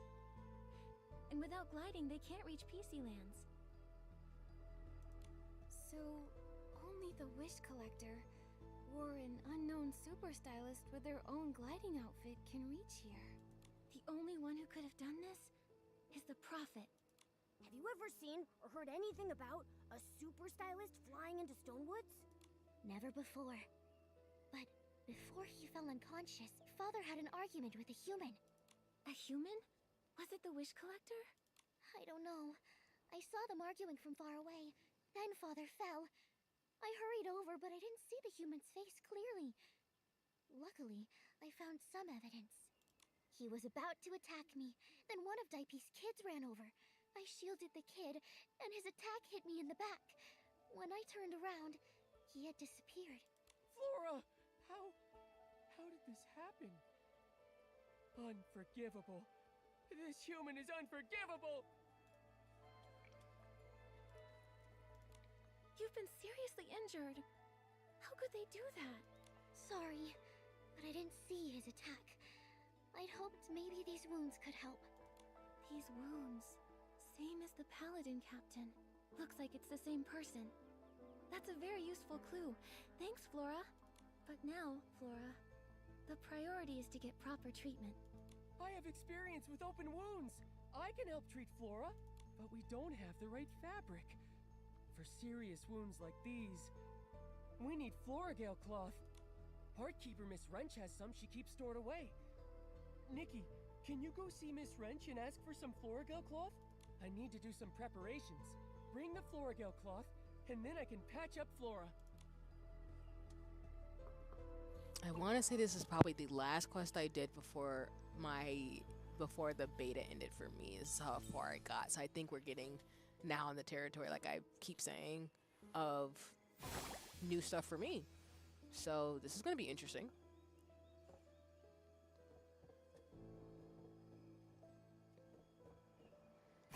Not that I haven't enjoyed going through the story again, of course. I have no problem going through stories again to be able to make sure I'm up to where we need to be in terms of where the story is. But yeah.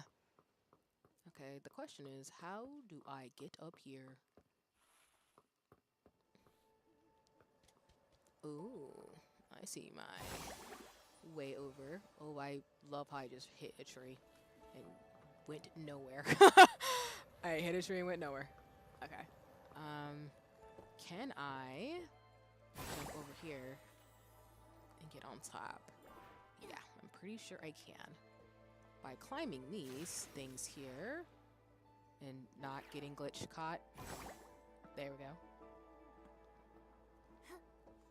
All right.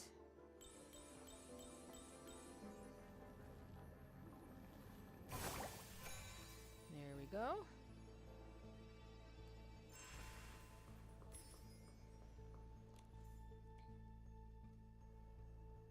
Oh yeah, because I didn't get to this part. Because I think I was confused. Okay. I've still got it. As top ranch at Choo Choo Station, my skills are as sharp as ever. My sister was right about the Stonedew floras. Keeping them locked up prevents fires, thefts, and estlings. Did estlings corrupt the Choo Choo Station Stonedew floras? Shush! Don't say things like that. Corrupted stone floras would be a disaster. Although, they nearly got destroyed not too long ago. Luckily, my sister, who's in the volunteer corps, arrived in time and drove away all the Esslings. Sounds like the volunteer corps does some good now and then. They may be a bit strict, but they're very responsible PCs. Of course! My sister may look mean, but really, she's a very reliable PC. You can always count on her. But you two, where do you come from? Ms. Wrench, we're friends of Raggy's. Oh, Raggy! I know him. That kid who loves to hang out with Flora. He sure got a thing for her, huh? That's true. Oh, but Flora is really hurt. Raggy sent us over here to ask for Floragale cloth. He needs help to patch her up. Oh? My sister in the volunteer corps always shares some of her extra Floragale cloth with me. I don't have much left. But since we all work at the choo-choo station, I'll help you out. Thank you, Ms. Wrench. No sweat. But I love the Floragale cloth and the Stone Dew Flora in the deserted carriage. Look, my sister and I built it. It's complex. You have to play a certain tune on a Silvergale whistle. It's a long, thin instrument. After that, the door opens. Silvergale whistle? What a peculiar instrument. It's unique to the abandoned district. They say it was designed to mimic the song of the Silvergale. It sounds beautiful. Originally you just had to play one note, but my sister thought that was too simple. She changed it. She made me memorize a whole poem. It goes... Ride. Ride towards the tall stone tree. Choo-choo. The sound of the train is crowing. Brilliant sun of the station shines on all as it should. With its yellow flowers blooming in the fields. And white sheep across the grass prancing. The carriage scenery is yours eternally, on the fourth blast of the whistle's blowing. My sister said, if you play the Silvergale whistle along with the keywords, you'll open the door.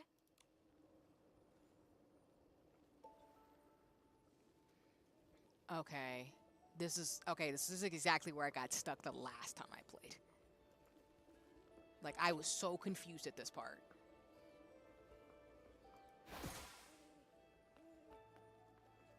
Use the purifying orbs to play the melody described on the Silvergale whistle. So, am I supposed to do the music outfit? Is that what it is? No.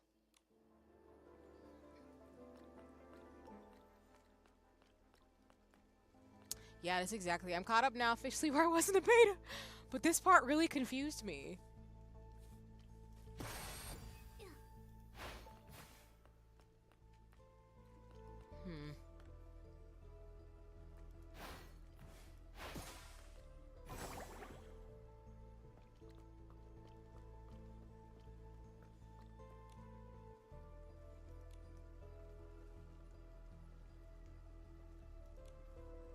The tree, sun, flowers, and sheep.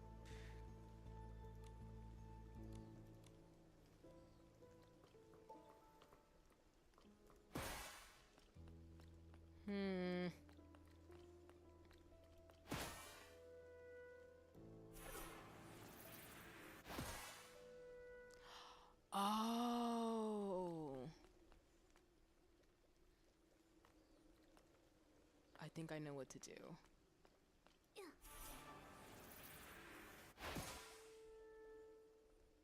Sun. Okay, hold on. Let me find the order one more time. So it's tree, sun, flowers, sheep.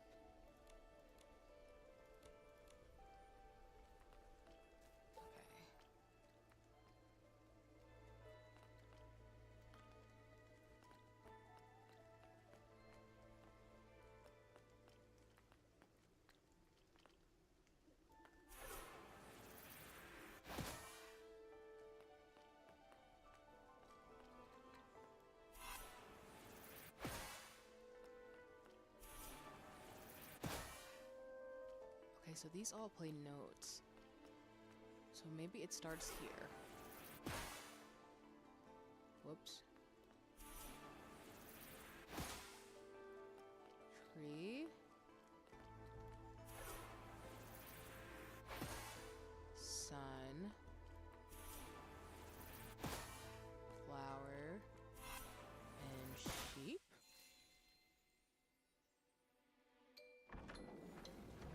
Oh.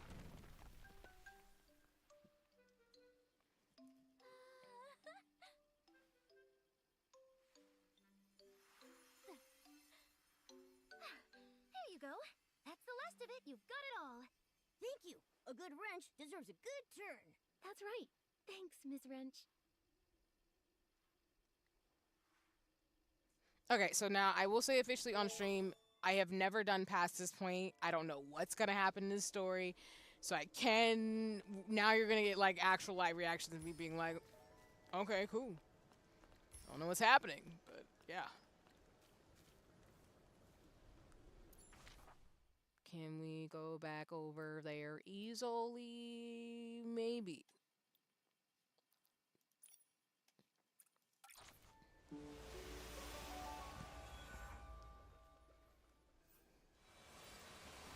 Not to say I knew exactly what was going to happen, but like I said, the beta to me is not that much different from the game itself. But yeah, this is completely new for me, so I don't know what's going to happen. Thank you, Raggy, Nikki, Momo. I feel much better now. This is just a stopgap. To properly patch her up, we need a lot more Florigale cloth. However, there's a shortage of Florigale cloth everywhere in Stonewoods right now. And only Florigale cloth can patch it up? Yes. A PC's lifespan is long, but once there's a hole or tear, our bodies deteriorate quicker. Oh, wow. However, the fabric of a PC is special. We need Florigale cloth at the very least to effectively stop the deterioration process. Other material only works temporarily. Flora's wounds weren't too serious. When I see our leader, I'll ask him to send more Florigale cloth. Then we can properly patch her up. Don't worry about me. Don't you still have a big hole to patch? Well, Raggy, I've been meaning to ask. Isn't that dangerous? What if the hole gets torn apart? I'm trying to join the volunteer corps. They have strict physical requirements. For big holes like mine, just patching it with Florigale cloth, it won't be enough. My hole needs premium Florigale cloth. So you're just stuck like that? You're so silly, Raggy. We're in the same boat now. It's kind of refreshing, isn't it? Soon I'll get premium Florigale cloth. Then I can join the volunteer corps. That's what you say every year. How many years has it been? This time I mean it. Once I find the wish collector, all my effort will pay off. And then, Velvy and I will... Flora... You and I are friends, Raggy. Go easy on yourself. Your efforts should be focused on your own goals. Being friends and being just friends is a big difference. Hang in there, Raggy. Momo know what it is. I don't think it's a big difference, Momo. Flora's right. I need to focus on what's most important right now. So, Flora, have you seen the wish collector lately?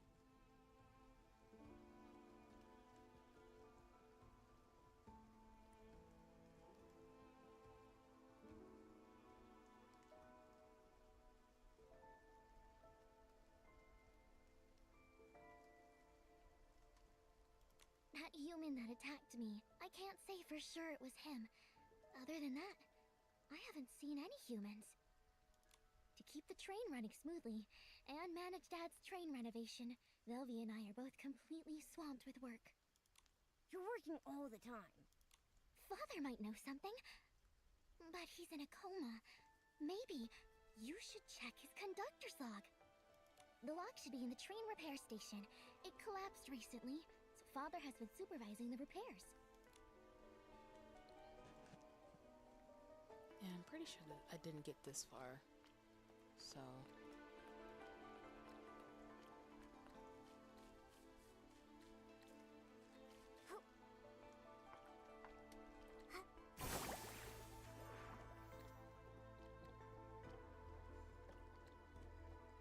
Guess we're going back up again? I guess we are. Alright, taking a ride up to the top.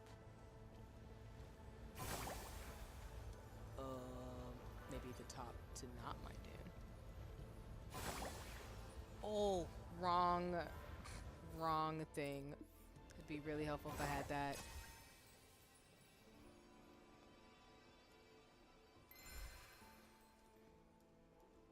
Over there? Okay.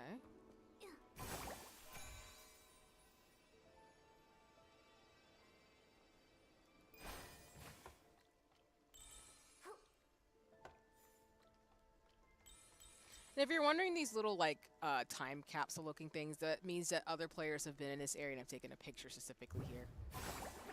Oh, hello. We need to purify them first.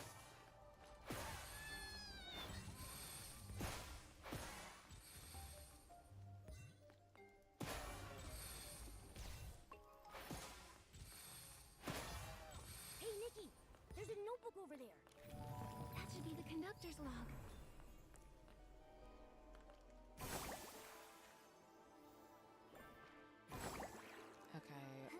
And then just a time check. I will probably go for like 30 more minutes, and then we'll probably have to call it for sure for today's stream. Like I said, I will be streaming Infinity Nikki, so don't be sad. I will be continuing with the story.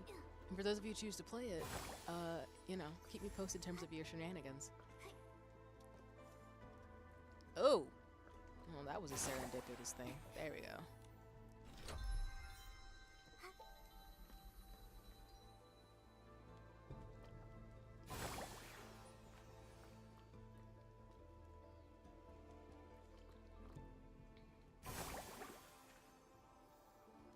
Is that just a random moon star?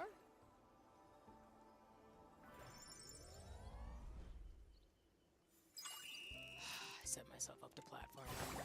Okay. Alright, Infinity Nikki, I see you.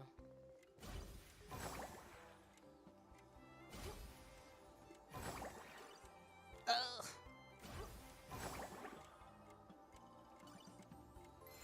Oh.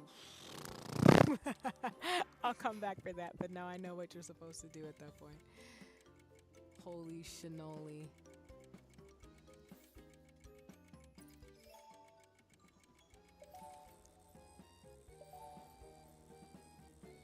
To make up for it, I will get this though. Yeah, I already lost it, I know. It's one of those. I'm telling you, this game really wants you to platform. 1002 AW, day 13. He returned. After not seeing him for 15 years, we had a good chat. Bet. Thanks for the heads up, Ginky. He seemed very interested in the train. I walked him through my renovation plans. He showed me the miraculous wish bottle. Is it really that amazing? 1002 AW, day 14. I felt terrible today. He seemed different, talking about being able to predict the future, all for the artifact. When I saw that iconic floral gliding outfit, though, I felt so nostalgic. I want to make a wish for him. I'm hoping he can find his lost happiness. 1002 AW, day 15. My body feels strange. I ran into D'Artagnan, heading to the Stone Crown. Floral gliding outfit. 2 wish collectors. I must find him. Ask about everything. 2 wish collectors. Could one be the prophet? Is the prophet a wish collector? How could there be more than one wish collector?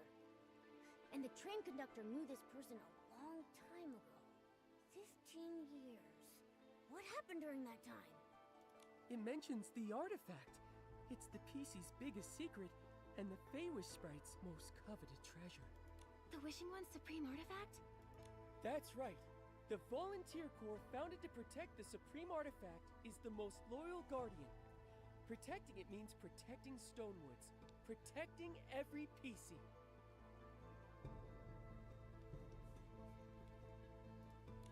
woven into me, the Volunteer Corps motto. Is the artifact filled with golden powder?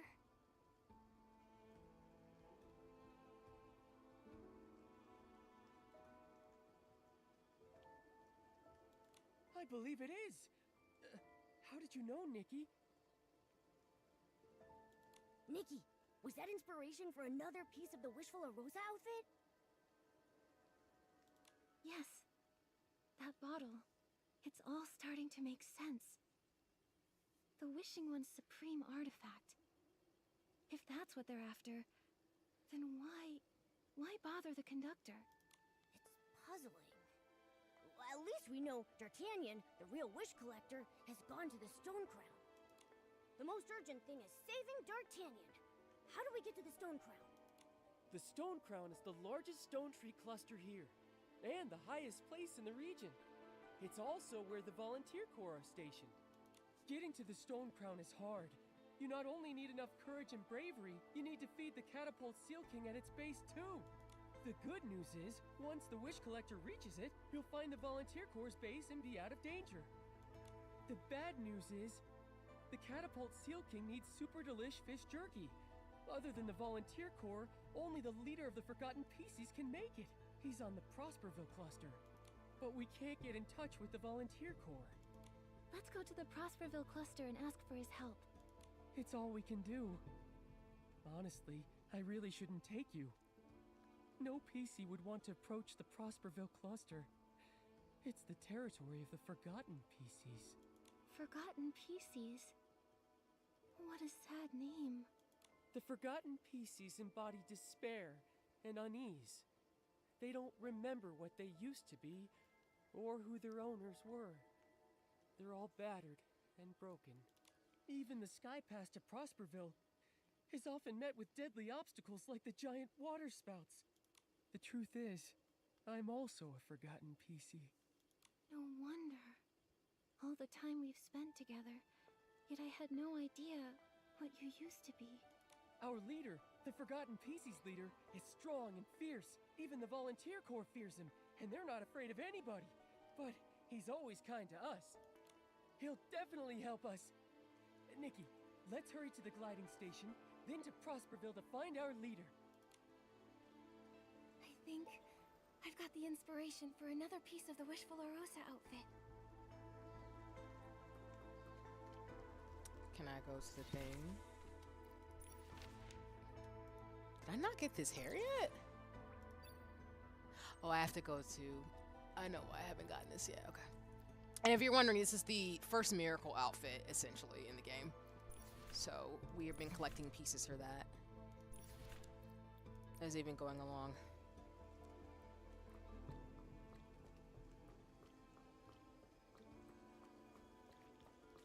I guess we're going over here.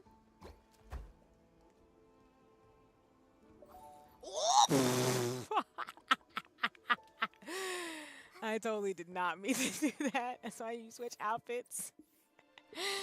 I was like, oh, what just happened? You totally didn't have your outfit on, which is why you just fell completely bonkers away from where you needed to go. I think I can go back here. Remember, y'all, change your fits. That's all I'm gonna say. Don't be me. Don't be me.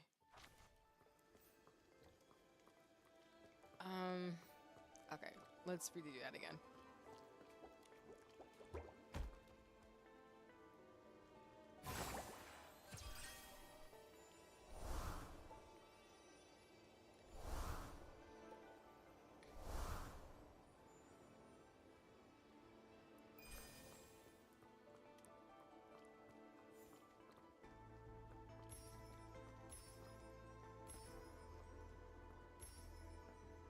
Again, I feel like, again, Infinity Nikki gets dark in certain places. So you can tell the story is, has a lot of components to it.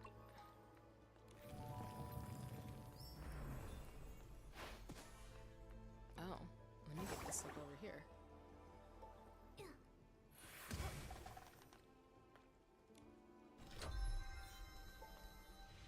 Whoops.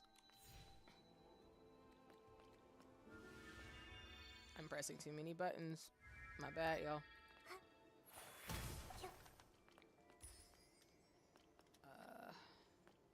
I want to get all these dews of inspiration. Okay, let's go back to the train to get to the top where it was trying to go.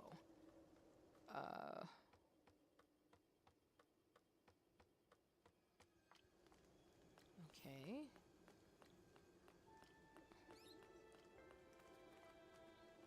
Oh, they're over there.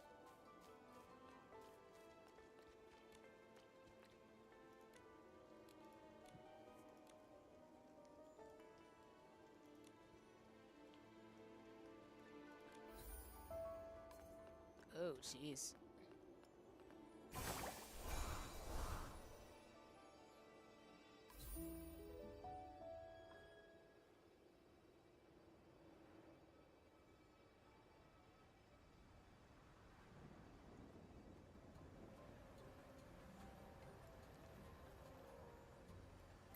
Oh, no, nope, don't do that. Don't do that. Don't fall off the thing.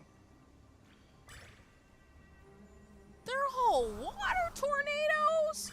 Holy crap! Hello? Infinity Nikki, what do you mean? What do you mean in the what in the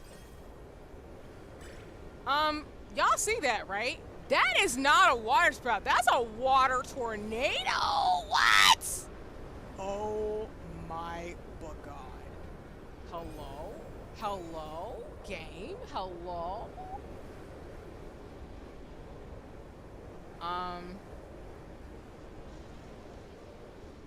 You know what?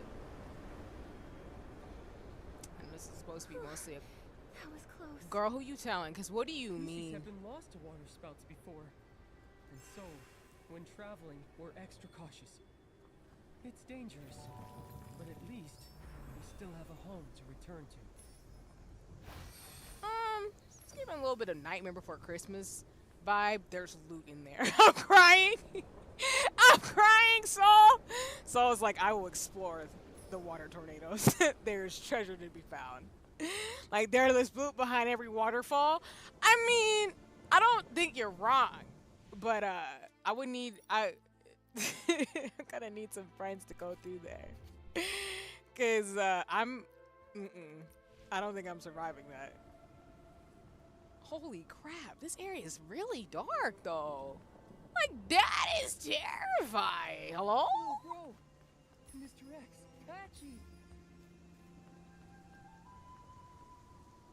Hey, Raggy, you're back. The leader is out trying to get help. Is finding fabric even possible?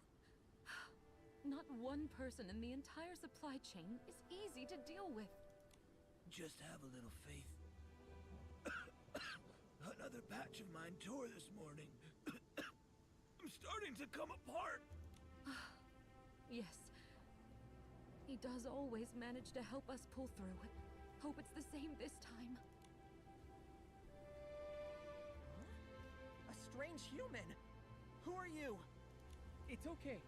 These are my friends, Nikki and Momo. Whoa, Raggy, you made friends with humans. Awesome. Lil bro, is the leader hunting for Florigale cloth again? When did he leave? A bunch of days. And with the Florigale cloth shortage crisis, everybody has holes or tears, but nobody can get mended. He was really worried, so he went personally to find a solution, but he hasn't returned yet. Florigale cloth is mostly produced in Stoneville. Could we get some from them? Yeah, if only it were that easy. The Stoneville villagers are friendly with the PCs, but they only allocate a fixed amount of Florigale cloth, and this they hand over to the Volunteer Corps. The Volunteer Corps keeps some of it for military supplies. The rest is distributed to all PCs in the Stone Tree clusters. What the Forgotten gets is very limited, even though our needs are greater. What I meant is, can't PCs, even forgotten PCs, request Florigale cloth from the dye workshop themselves? No. It's a rule here in this region. We all agree to it. You see, even for Stoneville, their own production of Florigale cloth is also limited. Given the limited production, it seems like the most efficient way. Just like with limited barbecue, only your mom can decide who gets what. But not long ago, Stoneville encountered a bunch of issues. It impacted the dye workshop's Florigale cloth production. The volunteer corps received less, so less was distributed. And for us here, it's just not enough. I remember when we went to see Mr. Spindle. He mentioned waiting for a Flora-Wish transportation official. Maybe the problem lies there. Yeah, human affairs. We don't know. Right now, we have to trust our leader to have a trick up his sleeve. I'm sure he has some tricks up his sleeve. The kind of thing where, at the last minute, some kind of bell goes ding-dong, ding-dong, and then Florigale cloth starts spraying everywhere. What kind of hidden trick is that? I'm crying. So, is that the plan then? Just wait around until he gets back? Not necessarily. Whether your leader has any tricks or not, we won't just wait for him to return. Maybe we can help patch up some of the forgotten who are in urgent need. That's your specialty, Raggy, right? Yeah, I can definitely do that. Momo and I will also help out however we can.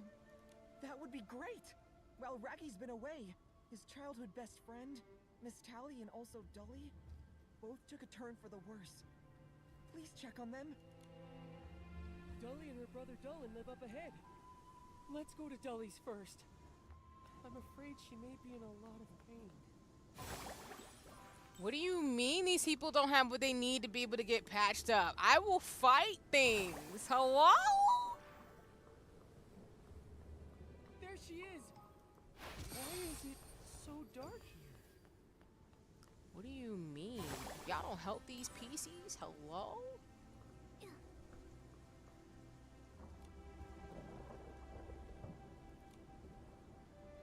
Can one person attack the Stone Crown and the Volunteer Corps?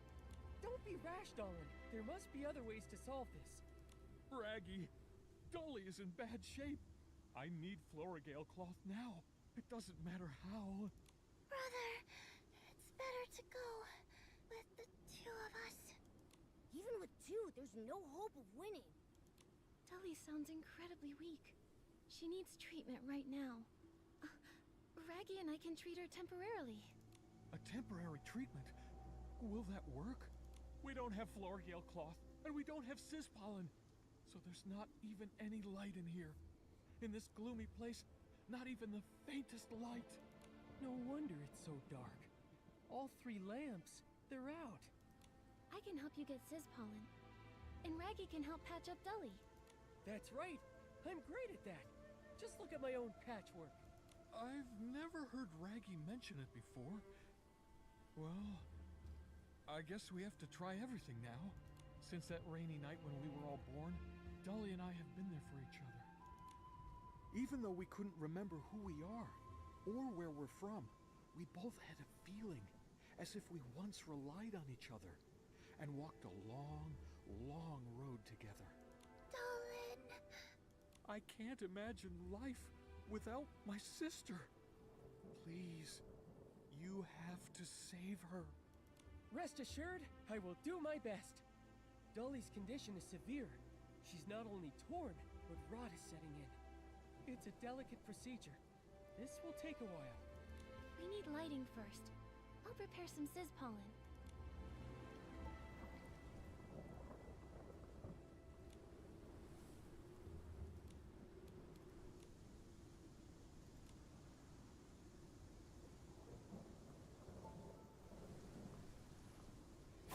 Because what do you mean?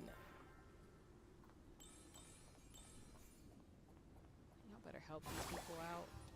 So help me. Stop playing with me.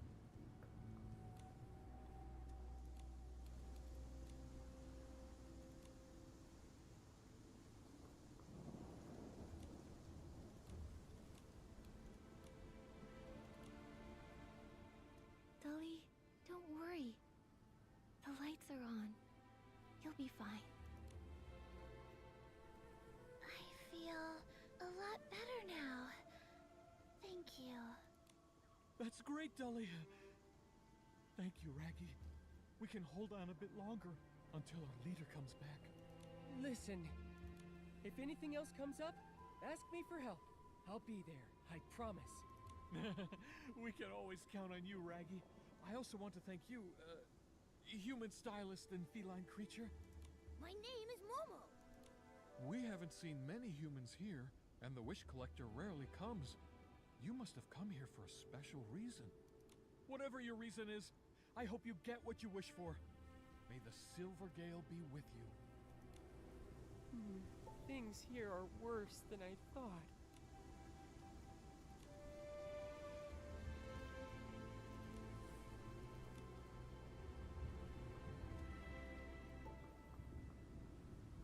What do you mean you are making me so invested into these characters?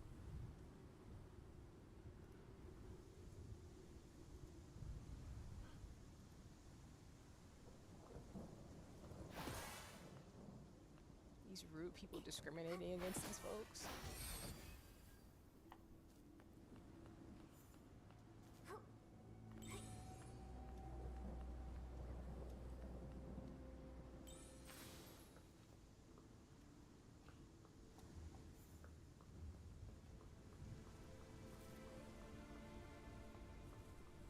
Little by little, Raggy collected those shredded fabrics. If they were lost, he'd be really upset. I have to find them. I have to. Miss Tally, your health is more important than those shreds of fabric. Please stop running around. If your wound tears open again... Giroda? What are you doing here? You're fraternizing with PCs? Unbelievable. Nikki, Momo! And this big fuzzy rag. I'm Raggy! You dirty spy! How dare you come to my house? Are you trying to suppress a future member of the volunteer corps? My shredded fabric reserves! Was it you? Did you do this? Why does it have to do with me? They were blown away by the wind. Besides, I have no interest in your dirty rag collection. How dare you call them dirty rags? Dirty rags! Dirty rags! So what? Giroda, stop fighting. Raggy, stop it! Miss Tally! Miss Tally! Oh no! Miss Tally's wound tore open again. She was looking for your stupid rags the wind blew away. She was supposed to be resting. And now... This is all my fault. The important thing now is treatment. Raggy, start patching up her wound. Patching her up is going to be painful. Her tear is very severe. She'll get too anxious. Nikki, please, could you use the violinist outfit to play some music and soothe Miss Tally's nerves? No problem. Leave it to me. 'Cause what do you mean? Oh my word?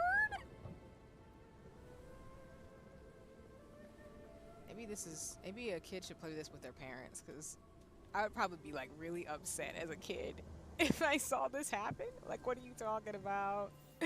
What do you mean?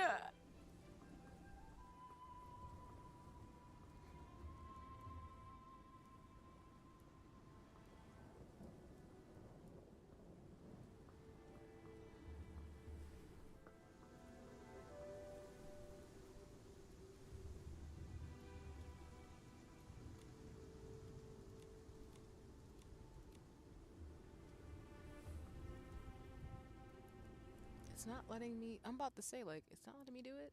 Just had to be in the right spot, I guess.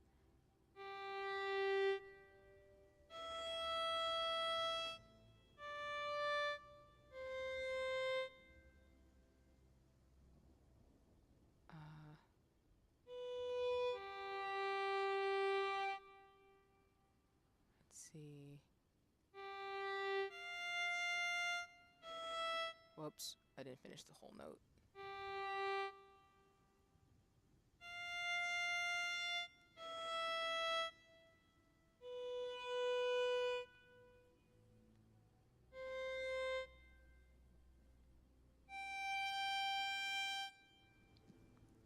She's all patched up. Her pain was terrible, though. She'll be asleep for a while. Miss Tally is a very kind PC. I hope she gets better soon, and never suffers like this again. I was exploring deep in the stone tree clusters, tracking down the Prophet and the Wish Collector. Then I came across 2 Wish Collectors, and both had floral gliding outfits. I got confused, then lost, then tired and hungry. You're super lucky the PCs didn't catch you and beat you up. Momo! Momo!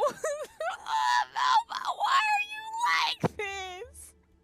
And then I arrived here.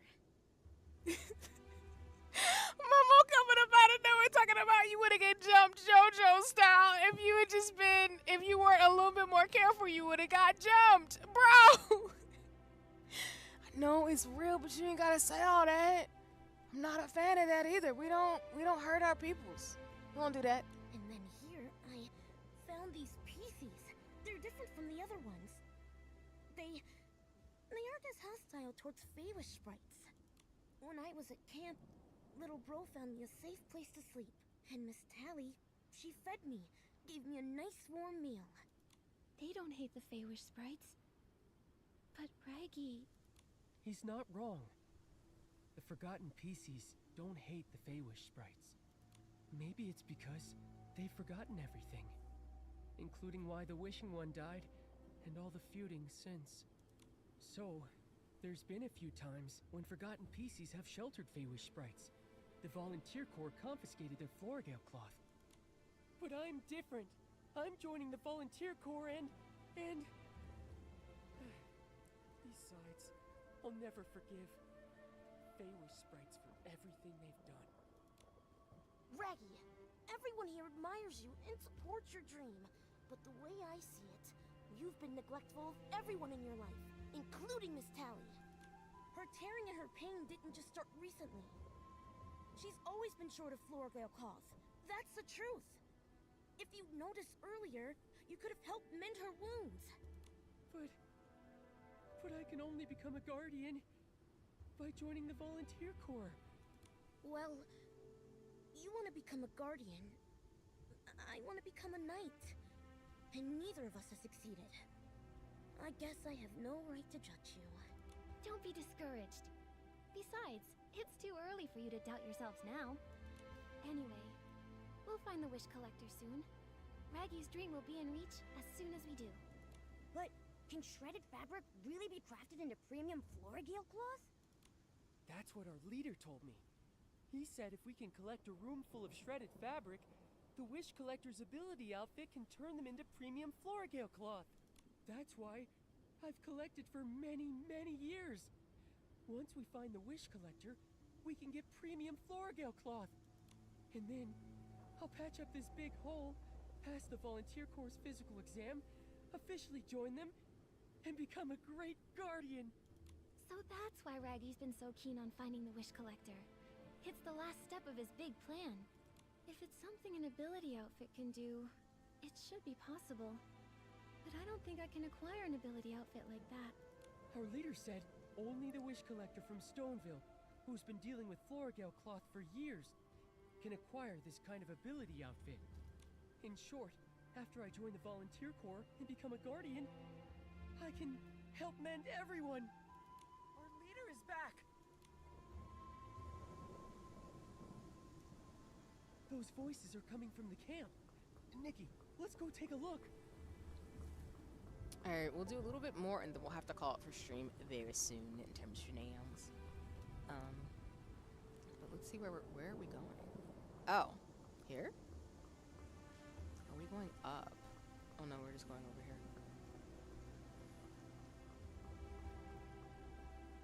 Nikki, you're surrounded by S-wings. I'll go and purify them. Rude.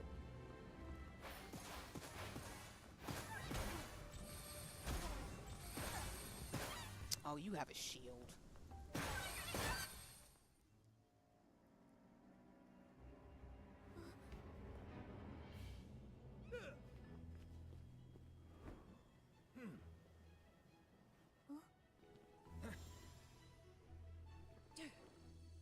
Hey! Hey! It's really him! Our leader's returned! Sir! It's our leader! It's our leader! I've only been gone a few days, and there's already Esslings here? How dare they? Huh? A human, a Fey-Wish sprite, and a cat? That's rare. I'm Nikki. And these are my friends, Momo and Jiroda. Nikki the stylist. I've heard about you. Your name is all over Stoneville. You did well just now. What reward do you want? We want to reach the Stone Crown, so we need your help to feed the Catapult Seal King. I can't allow you to go to the Stone Crown. Why? The Wish Collector is in grave danger. We were told that he went to the Stone Crown. I have to bring him back. The Stone Crown has fallen. The Volunteer Corps base was attacked by a powerful, corrupted monster. Now, the Volunteer Corps is completely cut off. What's more, Esslings are spreading throughout the abandoned district. I found out just in time and repelled those near the Stone Dew Flora. Everything happening is extremely odd. And with that huge monster, going to the Stone Crown now means certain death. Nikki, do we really have to go? Maybe we should figure out a thorough plan first. The Volunteer Corps was our most powerful enemy. If they're really defeated... I'm starting to get scared. No. The Volunteer Corps are guardians. They can't be defeated. Stop talking nonsense, Feywish Sprite. Thankfully, they have that hard-nosed commander. They should be able to hold out. I need to find a way to contact the Stylists Guild. As for the Wish Collector, that's a challenge. But I need the Wish Collector as soon as possible. Finally, I collected a room full of shredded fabric. I'll patch up this big hole with premium Floragale cloth. Then I can help. I can fight powerful enemies. It won't work. Raggy, your wish can't come true. D'Artagnan won't leave the Stone Crown alive. Please allow us to go to the Stone Crown. No. Just send me. At least let me go there. Let them shred me. I just want to fight for myself. Nonsense! I suppose it's finally time I tell you the truth. There is no such thing as premium Floragale cloth. There is no ability outfit that can make it either. It's a lie. How can that be? Back then, the Volunteer Corps used premium Floragale cloth as an excuse to not accept you. At that time, with your wishes crushed, your body and spirit were on the brink of collapse. I was forced to turn to the Volunteer Corps to give you a reason to live. But in reality, what you gave Raggy was false hope built around a lie. That's just too cruel. Why does this have great storytelling? What do you mean this soap opera moment is happening? What? So, everything I've been pursuing is a dream that will never come true? I never imagined you'd collect an entire room full of shredded fabric. Your aptitude and grit exceeded the requirements of the Volunteer Corps. But no matter how hard you try, they won't let you join. That is the cruel truth. You're making fun of me. And my wishes, aren't you? It's time to give it up, Raggy. You have no reason to go to the Stone Crown. I can't give up. I won't give up! Raggy! Sir, The imaginary premium Floragale cloth would patch up Raggy's tear, and the tears in all of our hearts. But it's all just a fabrication. Maybe I was wrong. It doesn't matter. Right now, Raggy needs our support. I'll go check on him. You're right. When he's upset, he goes alone to the stone stelace at the very top. Nikki, let's check out the stone stelace at the top. I mean, homie's devastated. Like, why would you set him up like that? Poor baby. Dang. Also, that was premium, like, storytelling. Shout out to the writers, because what are you talking about? Why would you dog him like that? Disrespectful. I'm here for Raggy. Whoops. Oh, my bad.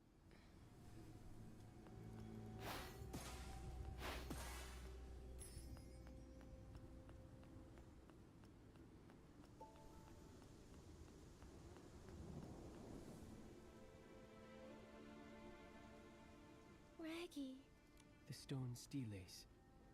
They were set by the forgotten pieces. We carved the fragments of memories we could recall. The precious memories gathered from our time as pieces, and also our deepest wishes. One time, I carved my own wish here to become a guardian. Is a guardian. Some words can't be seen because of this hole. Even though I've forgotten everything, I still believe these few words relate to my owner and the wish that gave me life. So, Raggy was born from cloth that had "Is a Guardian" written on it. And the Volunteer Corps are guardians? Is that why you keep trying to join? Yes, in Stonewoods, only the Volunteer Corps are referred to as guardians. They protect the secret of the artifact, as well as all PCs. Volunteer Corps member is a guardian. In order to fill in that blank, I keep persisting. I can't accept it. I refuse. I'm curious. Guardians, do they have to look a certain way? I was also wondering. From the viewpoint of the Feywish sprites, the Volunteer Corps aren't guardians. They're the thieves who stole the artifact. For us, the guardians are the paladins of the Wishmaster. From what I see, whether it's protecting Beanie from bullies, confronting the captain of the paladins, tirelessly patching up everyone's wounds, or being determined to reach the stone crown alone, Raggy is already a guardian. However, when he ignores his friends and only focuses on joining the Volunteer Corps, he's not being much of a guardian. What is a guardian? What goes in the blank? It might be that the only true answer lies within Raggy himself. Within myself? I've never thought about it before. But during our adventures together, I've come to realize something. I adore Stonewoods. I love the wheat fields, the bustling market, the choo-choo trains. And I also cherish the tranquil stone steles. I like it here too. Gliding in Stonewoods reminds me of the countryside outside my hometown. I also really like Nikki and Momo. You two are the best adventure companions. No matter what happens, we'll forge ahead together. I'm honored to call myself a misfit. Thank you. Misfit? What's a misfit? I want to be one. Welcome to the club. You definitely have what it takes to be a member. I'm crying. I get it. Even if I can't join the Volunteer Corps or find the wish that brought me to life, I have something better. A powerful wish, all of my own. I can't let corrupted monsters trample this land or hurt my friends. That's the spirit. Guardians or not, we'll go to the Stone Crown together. Nikki, have you figured out a good plan? What we need more than a plan is determination. No matter what, we have to bring Louise's father back. We also need to capture the Prophet and resolve the coma case. Then we need to acquire the miracle outfit. Momo, we need to be determined. This just sounds like not having a plan. I'm Momo. Momo! Why are you like this? I love it, but dang. He's gotta be this. He's just gotta be the way he is. Oh my goodness, I'm crying. Let me actually see. I think there's still only 8 chapters for Infinity Nikki. So we're pretty much over halfway done with the main story quest. Yeah, because we're in chapter 5.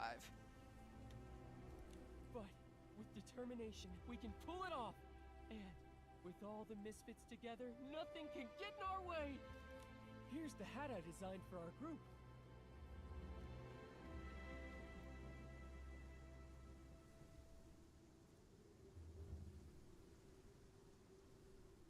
Until now, I thought I'd never have the chance to use it. But now, Nikki, Momo, Jirota, I want you to have it. And then we'll head to the Stone Crown together. Okay, let's go!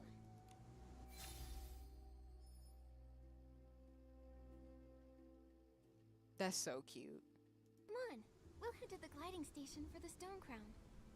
Come on, misfits. Move out! I love how they have their own little team name. That's so cute. The power of friendship.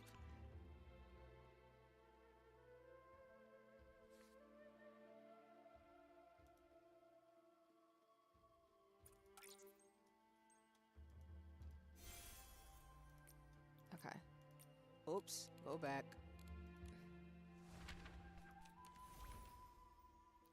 Where is this one at?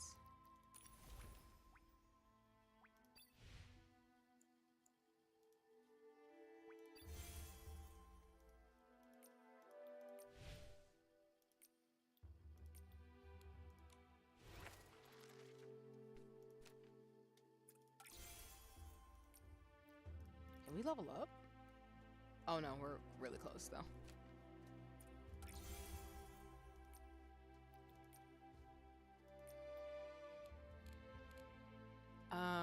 To the stone crown.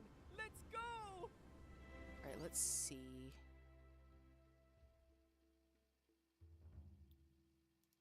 The quest. So we are on chapter 5, Wishes and Delusions. So just for context, there's only 8 chapters of Infinity Nikki. So we are, yeah, we're in chapter 5. So we've got just 3 more left. So we're pretty much a little bit, maybe over halfway through the game. At least of what story there is right now. Oh, they're coming with us.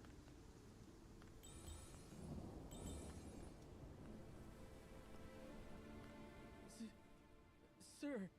I was the one who was wrong. So why are you stuttering? Speak your mind. Yes, sir. Sir, we're still going to the stone crown. Don't try to stop us. I see. You're determined. You're willing to give us a chance? Young lady, that's not what I said. Oh? But sir, isn't your plan to ask the Stylist Guild to help fight the corrupted monster? It's not that complicated. You have a stylist right here. You?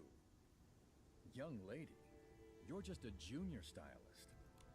I'm also rising quickly. Before I left, Dada, the head of the Stylist Guild herself, tasked me with the coma case investigation. So, I'm the investigator appointed by the Stylist Guild. Even if you contact them now, they wouldn't send anyone else. I see you've learned how to bluff. Also, as far as I know, contacting the Stylist Guild in Florawish isn't easy for PCs. Isn't that right? Otherwise, you would have done it. Fine, you're right. But first, you need to prove your styling skills to me. If you're really as good as you say, I'll help you feed the Catapult Seal King. Awesome! Nikki, you got this! Nikki the rising stylist who claims to be an investigator, time to show me what you've got. I have to style on him. As the leader of the Forgotten PCs, will decide the theme. The styling challenge theme will be Braveheart. I'll be examining your whim very strictly. Are you ready to go? I guess I get to show y'all styling battle. Yeah. Fight me.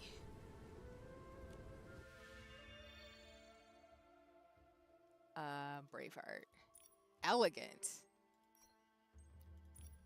Got it.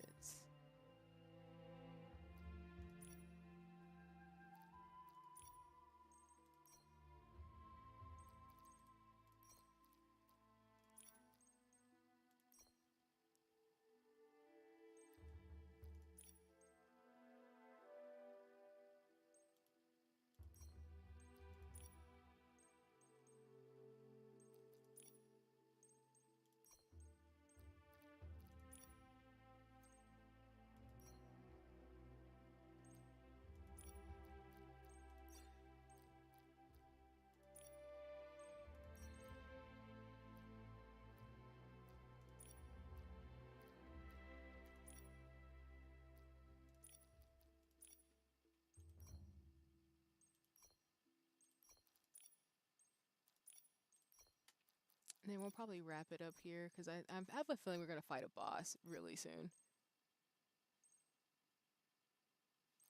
Okay, so makeup doesn't really matter in terms of the style battles.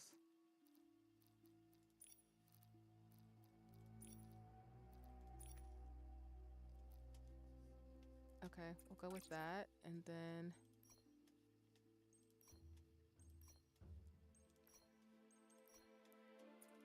we'll see if that works. Again, you don't really have to style at all. You could just put a bunch of things together to beat the score, to get the score that you need. But, I mean, that's just how that goes too. Oh, I barely made it. Dang. Oh, I need like one thing. What the heck? Alright, let me actually... I think I'm gonna probably do the Eureka then. Because I barely failed that. That's wild. I'm gonna upgrade this one again.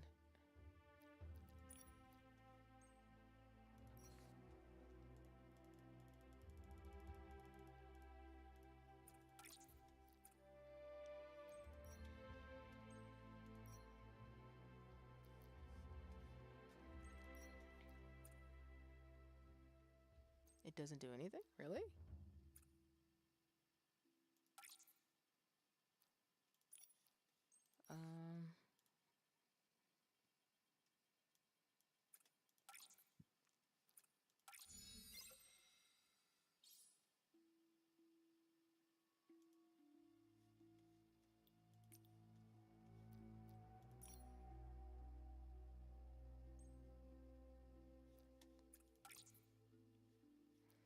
And what I'm doing is that you get these prisms to upgrade your Eureka, and that adds like some pizzazz to your items. Not only are they like for dressing up for you, but they also help with style battles. You can also combine ones to give you different colors and stat boots as you're seeing what I'm doing. So I'm just trying to do a little bit of upgrade so I can beat this.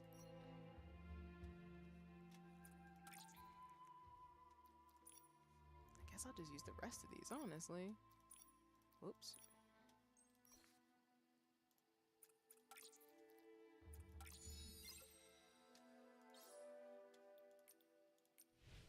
Alright, let's try that again. Along with...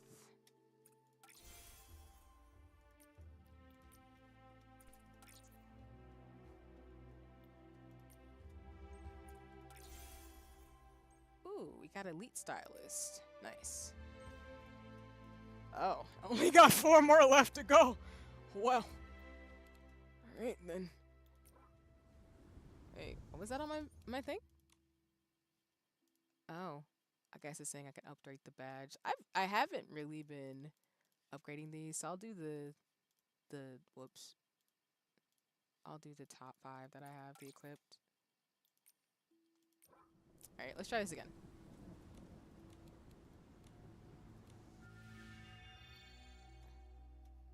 What happens to my skin tone? Did I mess that up again? There you go. Also, where did my makeup go?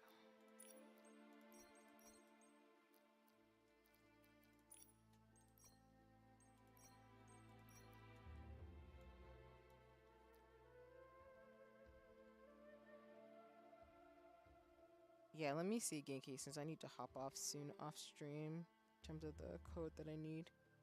Okay. Oh, nice. All right, let me go to the chatting screen actually so I can generate a friend code. Hold on, y'all. And then I'll finish the battle. I just want to give Mia the code. Thank you, Genki, because I need to do that right now. Let me get out for a second. Oh. Well, okay, let me do this. Let me finish the style battle first, and then I'll send Mia a friend code. So let me do that really quick. But thanks, Genki, for flagging it for me. So I'm going to do that before I finish stream today. Because I don't want to keep Mia waiting. Okay, we're going to do that.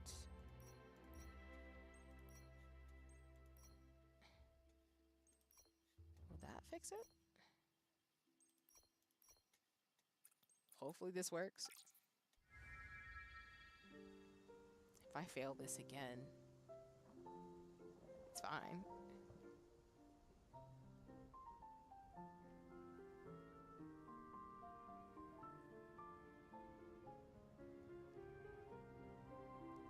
Thank you. It's like right there. Like, what the devil? Your whim is much more advanced than any rookie. No wonder the Stylist's Guild entrusted a young lady like you. I will help you reach the Stone Crown, but even you don't have a good chance of winning against that corrupted monster. Be careful. I'll be careful. My first hit will take it out. You'll see. Well, that's one way to do it. Also, Raggy. Yes, sir. You finally understand. You know you can't join the Volunteer Corps, but you're still choosing to go to Stone Crown? I used to see this big hole and the fate of the Forgotten as a question with only one answer. I truly believe some shredded fabric would solve everything. But now, I want to come up with my own answer. If you want an apology, you'll have to wait until you get back. Stay alive, kid. No need to apologize, sir. Oh, can you help me deliver some Floragale cloth to, Flora the choo-choo station attendant? You're something. All right. I'll wait for you by the Catapult Seal King under the Stone Crown. After I've helped you feed it, I'll help you with that too. Done the Forgotten Settlement to Stone Crown. Alright, let me... I'm gonna switch over to the chatting screen really quick. And then I'm gonna generate a code for Mia. Just give me 1 second, because I always do this in terms of shenanigans.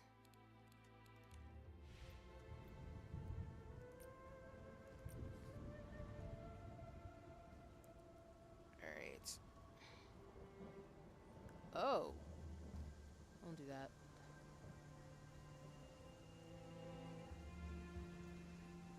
Okay.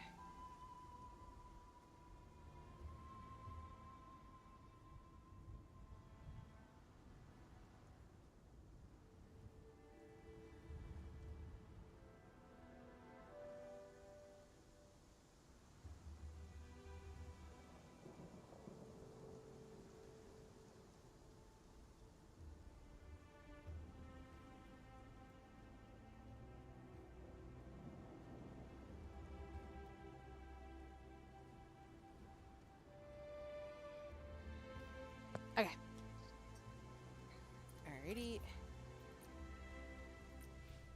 So we'll get to the next spot and then we'll probably call it there. So I gave y'all a little bit more play time because I just want to show off. Because I haven't gotten this far in the game, so this is new for me. So I just want to get a little bit further. And then we'll go from here. And then once we land on a new spot, I will call it stream for stream. So I got some stuff to do before static shenanigans on Final Fantasy XIV. Oh my god, I have to bob and weave water sprouts again. Let me actually like switch outfits again so I don't die in this, you know, water world.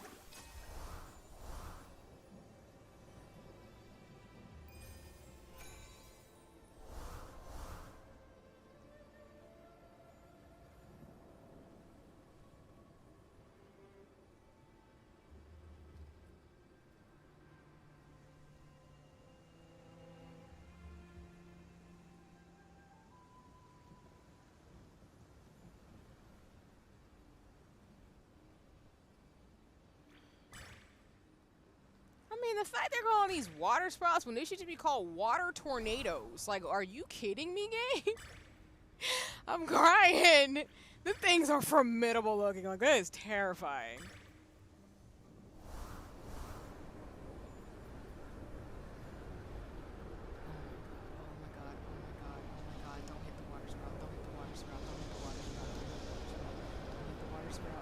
Oh, I'm so terrified of the thing. some north, man. Don't die. Don't die. Don't die. Don't die. Right.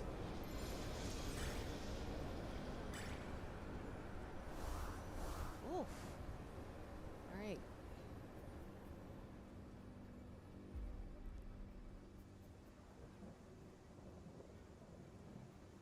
Like I said, I've said it before and I'll say it again. Infinity Nikki is really, really just a broad, big world. And I really like the way they designed it. Because you could tell when you're traveling to different places that the world's big that they've designed. And I just really appreciate that. Oh my goodness. Oh my goodness. Okay, cool. So Whew. this is the stone crown. Even standing under it, it feels so high. God. Legends say the Silver Gale used to perch atop the stone crown. But I've never been up there to see for myself. And I'm pretty sure there's a big old boss, which is why this will be a good pause spot, because we're going to fight a big baddie at this point, and it's not going to be cute. And people are like, oh, it's a dress-up game. Yes, but there's RPG elements, which means we're going to fight monsters in this game. Which I don't know the rating for Infinity Nikki, but I'm 99% sure it's not fully for kids. Here, have some super delicious fish jerky.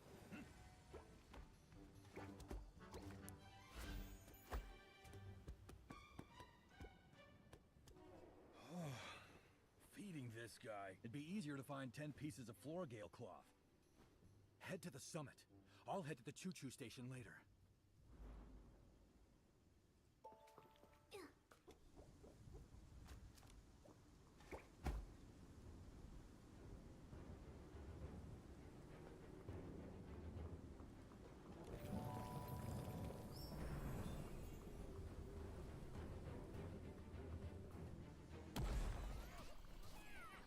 Get lost! This is no place for you to wild out!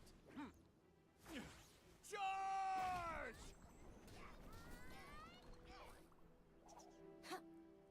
Shall we? Never thought I'd go into battle with a Feywish sprite. Charge! Alright. I wasn't exactly trying to start this now, but you know what, since we're here, we ball out. Hopefully I can do it before I end stream. If not, we'll do it definitely next time.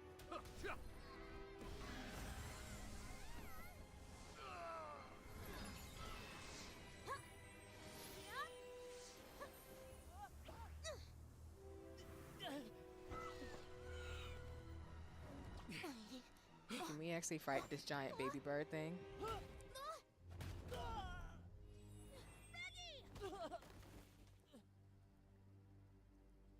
Raggy!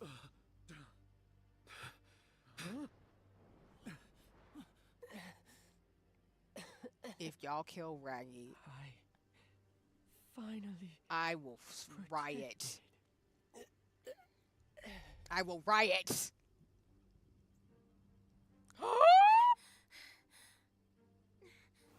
Gerota, get everyone out.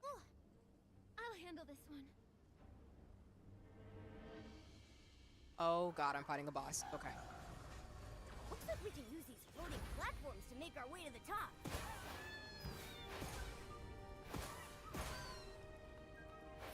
Got it.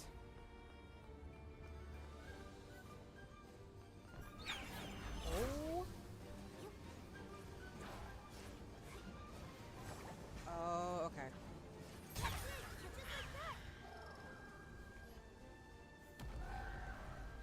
Oh my god. Okay. Those spikes look dangerous. Watch out. They're infused with dark essence.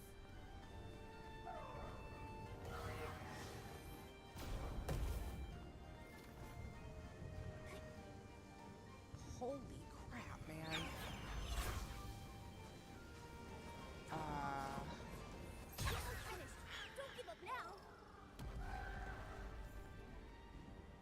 Caged greed, jeez. It's coming after us. Shit, what is happening?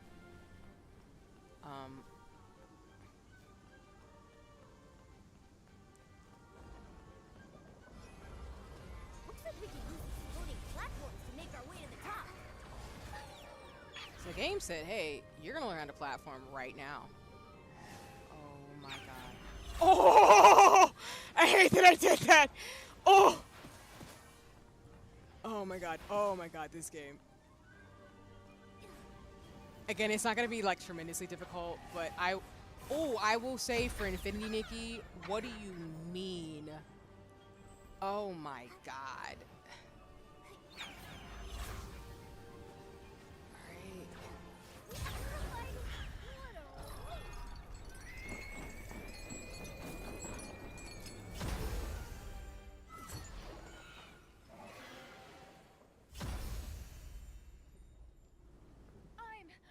I'm alive! Human! Thank you! How's Raggy? He's been taken to a safe place, our temporary outpost. Our commander is overseeing to his treatment himself. Thank you. If y'all let Raggy die, I am rioting immediately. Don't hurt my man like that. Don't hurt my buddy, my friend.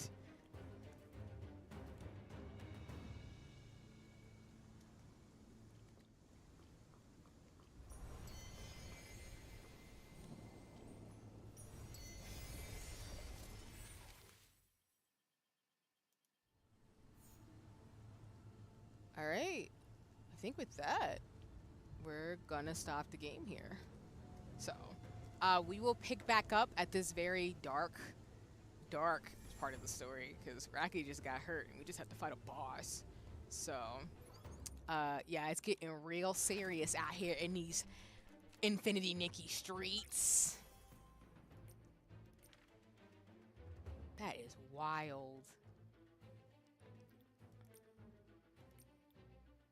But yeah, I think we're gonna stop it there in terms of shenanigans. So let me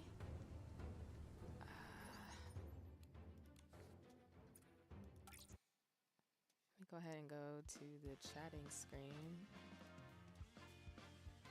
Infinity Nikki got jokes. I'm kidding.